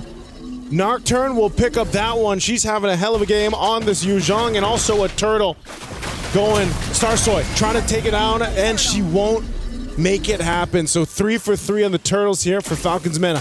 Yeah, it's just unfortunate. I just feel like the synergy of the draft of Falcon Daisies really isn't there in ISU. Yeah, we talked about it in the draft, and you can see it. It's so apparent here. Now in the mid lane, the taunt for the Wrath of the Dryad, bringing Jay back. She's gone. Kiko's gone as well. Falcons Mena picks up 2 in the mid lane. They can't get the turret just yet, though. There's a sliver of health left. Yeah, right now, Falcons Mena, they're in such a dominating position because Nocturne is having the time of her life right now. Starsoy trying to get a kill. Oh, Starsoy. Oh, Nocturne. No. Oh, and she knows it too, man. 4-0-2. Confident as hell on this Yuzhong. With the Mena emote as well. What do you call it? Like exclusive? Region exclusive emotes. Yeah, so I do gotta say I would do the same thing too. Like, I'm almost dead and you still didn't have enough damage to take me down. Like, that's a bro. Yeah, she is massive right now in the Yuzhong. There's just, whether it's Black Dragon form or not, she's able to provide so much value. Mystic Gush dropped down. They get the flicker out from Jay early on. That's not available now, so that's a big battle spell out of the picture. They're going to continue to stay on this side of the jungle. Look at that. That's very interesting. Nocturne went for first item Queen's Wings. So not even going for the War Axe, and then she's still such a menace, non-damage, just surviving. She wanted those wings, man. Dragon wings weren't enough. Against Alice, like, I will take your wings. I need my own. Technically, that's her. That is her item. That is her item. Those are her wings. It's like the War Axe to the Alice. Yeah, that's true. Yeah. Look at that. Look at the build, too, from Nocturne. Yeah, like, again, just focusing on the defense, because Queen's Wings is still a very good first item just because it has a lot of stats and it makes it so that, say, the first 8 minutes of the game, you're very difficult to take down because during that time, there's not a lot of ways to reduce your heal. Yeah, right now, too, they're looking for another pick in the mid lane. A Mystic Gush dropped down. That's actually a big ultimate not available for Syrinx. But still, the Fatal Links are there. There's no flicker for Jay. Falcon Daisies. How do they want to approach this? Do they actually want to fight? Jay might have to be the one to look for a potential pick, but you have a Purify on names. They're relatively safe. Half health from the Lord. It's going to go for a reset. I got to say, Aira and Starsoy, they need to team up. Be like, let's dive and kill someone. There to use the Black Dragon form, too. Now they're going to be sticking on Starsoy. Nocturne's cut off from the team. They're going to try to blitz this Lord, and Nocturne holding on. 1v3! Fatal Link's going to be used, but not before she takes someone out with her. Lord's still going to be worked on. Jay's gone. The trade is 2 for 1. Nocturne knew the assignment, and she got the team the Lord. So I'm going to be looking at Naisu as well as Remar. You guys just give a thumbs up or thumbs down. If we had an MVP, Nocturne. Yep, there you go. Thought so. So now, Aira does have the Oracle, but at this point, you kind of need a Chastise Pauldron. Right? So losing by 6,000 gold at this point, looking at the items that, oh my god, that's even a Sky Piercer from Starsoy. She's really trying to create some kind of miracle, hoping that she gets one. And then another, maybe like 3 stacks with Hirara should be enough. It's just, you're seeing it in the team fights, man. I think this composition from Team Falcon's Mena just doesn't even give them the opportunity. You know, the opportunity to get in range. Even if they see Starsoy get in range or someone from Falcon Daisy's get in range, you have so many tools to deal with it. Wrath of the Dryad alone has been devastating. Nucci has pretty much just been able to post up, drop it down, revitalize as well. Lord's going to go ahead and get this charge up on the top side. Pop in this last shield up. There it is, top turret. They still have that bottom one. It goes down as well as it's pushed down by Names. She's going to work on this turret too. She has no fear right now. Names trying to get some distance, pushing back Jay. There's the projectile. They want to fight under the turret anyway. A Mystic Gush used as well. They'll clear out the turret. Nocturne will get away with 1 HP. And right now, Falcon's Mena will go ahead and take down 1 base turret. Yeah, Falcons right now, they're struggling to make their heroes work together, right? Yeah. Because again, that's what it means when there's no synergy. It's not that the heroes are bad, it's just that as friends, they don't cover any of the downfalls of the other heroes, or they don't even complement the advantages that other heroes really have. Like for example, Jay can get a big setup, but then the follow-up isn't going to be that great. And then for Starsoy, you want to go in and then you want to assassinate someone, but then I don't know, there's no one there to help you, right? So the draft just not that synergistic. Yeah. That's why. Yeah. Oh, Arya's going to get dragged back. Tries to get away here. Black Dragon form 2. They're just going to force it under the turret. I mean, they don't have minion waves here to push through with. So I think they just want to go and potentially force a fight. So Falcon the Mena won't be able to get anything off of that. 30 seconds for this Lord to come up. What I was going to say is, it just feels like at this point for Falcon Daisies, if they want to turn this game over, they need a whole lot to happen. A lot of that has to be Kiko too. She has the trinity of items. Yep. She needs a bit of defense, but maybe... I think she's going for a Malefic Gun. Yeah, she needs that range. That's what I'm saying. It's so difficult for them to actually get into a team fight and get through that kind of wall that's set up by Falcon's Mena. I would say in a prolonged team fight, maybe Falcon Daisies has an opportunity. Apu, I saw that she has the Enchanted Talisman. Yeah. Right, cooldown as well as, more importantly, the mana regeneration. So in an extended team fight, maybe they can do it well. I feel like they gotta force a mistake from Nocturne. If they're able to do that, they have a chance. Well, she Black Dragon formed. Malefic Gun was picked up by Kiko too. Goes in with a Petrify, trying to lock down the target. Names thrown out the SOD, but Nocturne's gone. A quarter of the health on the Lord here. It's going to be secured up by Names. Flicker forward with the Fatal Links. They want to win the team fight. Mystic Gush is going to be used. Starsoy locking down Syrinx. She's trying to hunt her down. Meanwhile, another fight, but Names is still alive. Names is going against Arya, trying to gain distance, pushing her back. Names has all the space in the world. She picks up the kills. What a move from Names. 3-0-4 on the Moskov, and that is what we wanted to look out for. Falcons Mena looking to punch in the win here. I feel like Names heard us talk about Nocturne and she took that personally. She took that a bit too personally, but yeah, that was, I feel like Falcons, they had the right idea, right? But Hirara just didn't have enough. Although I do have to say, I feel like that was a skill issue. Yeah, Black Shoe's going to be used. They're going to clear it out. Mystic Gush, that's just overloading with damage. Falcons Mena with a massive lead at the 15-minute mark of this game. They'll win the series against Falcons Daisies. And again, I feel like maybe that's why they were in such a good mood, because they immediately understand after game number 1, it's like, yes, we lost, but it was our fault. We made one mistake and never again. And hey, this just shows that the veterancy that they have, calm under pressure, and then execute when it's really needed. That was a really good series to go through. From game 1 to game 2, and then that last one, that game 3, where it just seems like they had made the adjustments they needed. Now for Falcon Daisies, they'll have another opportunity. Again, they are, they lose this match, they get another chance down there. Again, it's the teams that need to go forward. They need that 2-0 to go to the knockouts.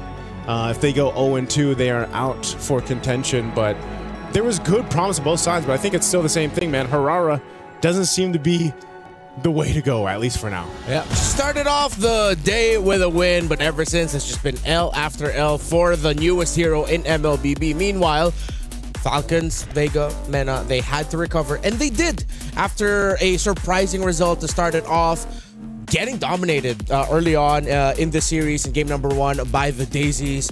But then you mentioned the veterancy. I feel like they all stepped up. Syrinx, Names, and Noiji had to lead Nocturne, had to lead Nana in their first international tournament appearance, major international tournament appearance. They led the way, and they did so really well.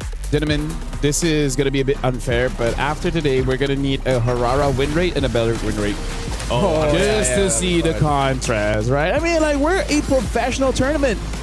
Doesn't the fans deserve this kind of knowledge? We can request memes, right? I would want to see a meme of Belleric's head on Hirara's body. Yes. What? The real Hirara is Belleric. I have a wild imagination, but I can't see that. I cannot. All right, what about... No, it has to be Belleric's face on Hirara. I'm okay. I'm not saying it's a bad idea. I'm just saying it's a long day for me. Okay, for you? Hey. It's been a long day for him too, man. Oh, that's true. For all I of had us. to cast 2 best of 3s, okay? For all of us. And he was all. It's a long day for all of us. That's true. That's true. Yeah, but it's been a long. For some, it's longer than others. That's true. That's true. That's true. It's been a great day of MLBB action, and just when we thought we'd be seeing another surprise to end out the day, sometimes you just gotta go with like what's the usual results that we're used to, and it's Falcons Mena being able to get the win over a relatively younger team, and I want to say inexperienced, but a team that is, of course, here on their very first. They're going through growing pains right now. Yeah, growing pains. Yeah, both of them. Yeah, for sure. But it seems like Falcons Mena got to recover a little bit faster. While for the Daisies, at least it's happened. Yeah. At least you got to get a win, so you could at least go into the lower bracket portion and at least have a lot of things to be proud of, because you were able to get that win. You know that you can play really well with a dominating lineup that likes to bully. So why consider Hirara? No more Hirara. I'm good with Hirara. I want to see them with like snowball, aggression, fast pace. So like, right now it's like good news, bad news. Good news, you're not eliminated. Yeah. Bad news, you can never lose again. Yeah. That's true. That's true. That's a way to look at it. And maybe, I think maybe, I don't know, bring out the Ling, bring out something else. Yeah, their Ling was great. The Ling was great.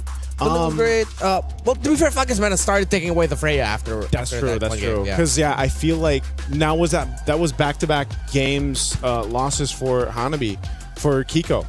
Yes, there was. Yes, so there was. and I just feel like Hanabi, even when it was played by Quinn earlier today, it's like it was doing okay, but they won because it was a split push, right? And it was a decision for a team fight that happened before that. But Hanabi just hasn't been working in terms of like how long it takes for the Hanami to build up to that power spike to actually be utilized in some of the team fights. And also, yes, Belric just seems to be the little thorn in the side of a lot of these heroes right now that have been tested in MWI so far. Because I feel like Hanabi wins, but they didn't win because of Hanabi. Yeah, right. That's It just so exactly, happened to be there. Yeah, it just so happened to be there, and I really feel like Hanabi's strength isn't actually the late game. Her strength is really just the laning phase because you just get good trades, and then maybe in pushing. But again, that's the kind of gimmick that will eventually phase out. And the thing is, other heroes can do the same, but sometimes better. Yeah, you really have to build around the Hanabi, and then you make sure that it has a strong front line, which is what Team Rayong was able to do earlier. They paired it up with the glue in the roam, and they were able to hold down a strong front for it so that the Hanabi can just freely hit, which is why Quinn ended up with a really good KDA. I think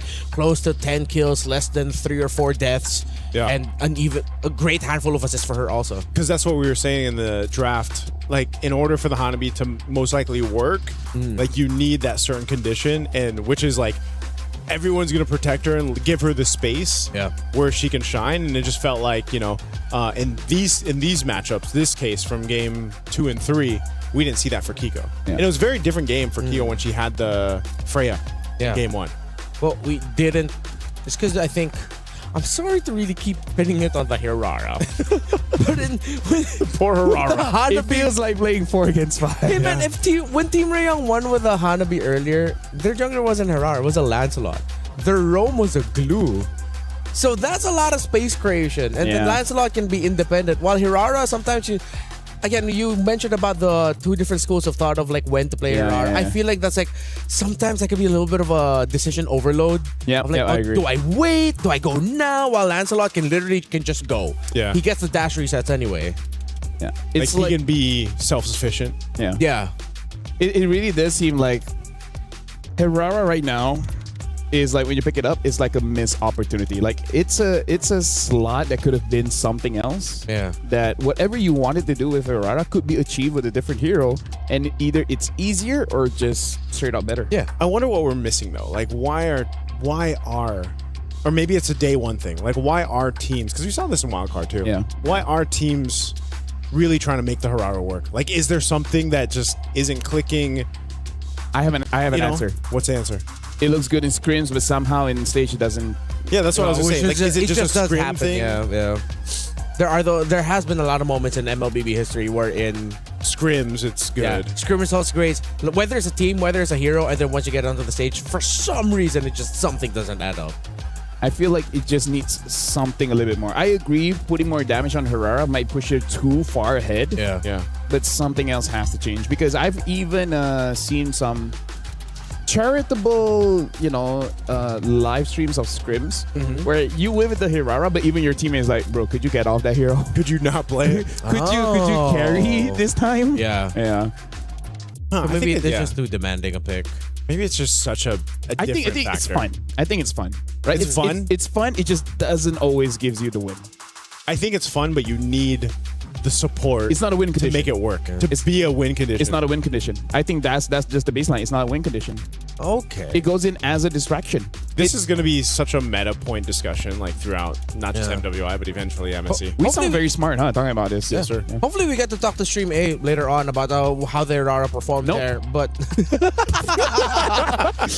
before we move on, let's go on over to the stage with Leo for an interview with the winning team. Merci, gentlemen. We have here on stage one of the newer members of Team Falcons Vega Mena, their gold laner, Nocturne. Nocturne, congratulations. A 2-1 victory over Falcon Daisies. Very well deserved. It was a long match. The only 2-1 on Stream B. Your thoughts on the match? How was it? I think the game wasn't hard. It was easy for me. But I need to say something about first match. Of course. We didn't expect it, by the way. So we lost, but we know we will come back stronger. So we won. You reverse swept it. 1 game 2, 1 game 3. Yes, you mentioned we didn't lose our hope, Yep. You mentioned something to me. This is your very first offline tournament. Yes. Playing on stage with your new team. What was it like? Were you nervous when you first played? I was very exciting, but when I sit here, I was feeling very comfortable. Very it good. was good for me. Yeah, especially I saw that in Game 3 when you played the Moscow. Flawless, perfect game. Now, question. Tomorrow, you'll be facing off against the winner of the match before you earlier, Galaxy Phoenix from Cambodia. You saw how they played. What do you think of your next match? I think they are good, but we are better. No? Good to hear. Your teammates are very excited. You got Yes. fans. Yes. Speaking of, would you like to say something to fans of Nocturne watching from home in Turkey, or even fans of the newest XP laner from Falcons Vega? Okay, first of all, I want to say we told you in interview better Falcons wins, so we won this game. And I want to say something from my fans, actually my friends, like Turkish, okay? Okay. Beni Türkiye'de destekleyen herkese çok teşekkür ediyorum öncelikle. Gitarist ve hoca, abi, sunucular onlar. Onların da desteklerini gerçekten hissediyorum. Onlara buradan kucak dolusu sevgiler gönderiyorum. Ayrıca her zaman beni destekleyen erkek arkadaşıma da buradan çok teşekkür ediyorum. That's all.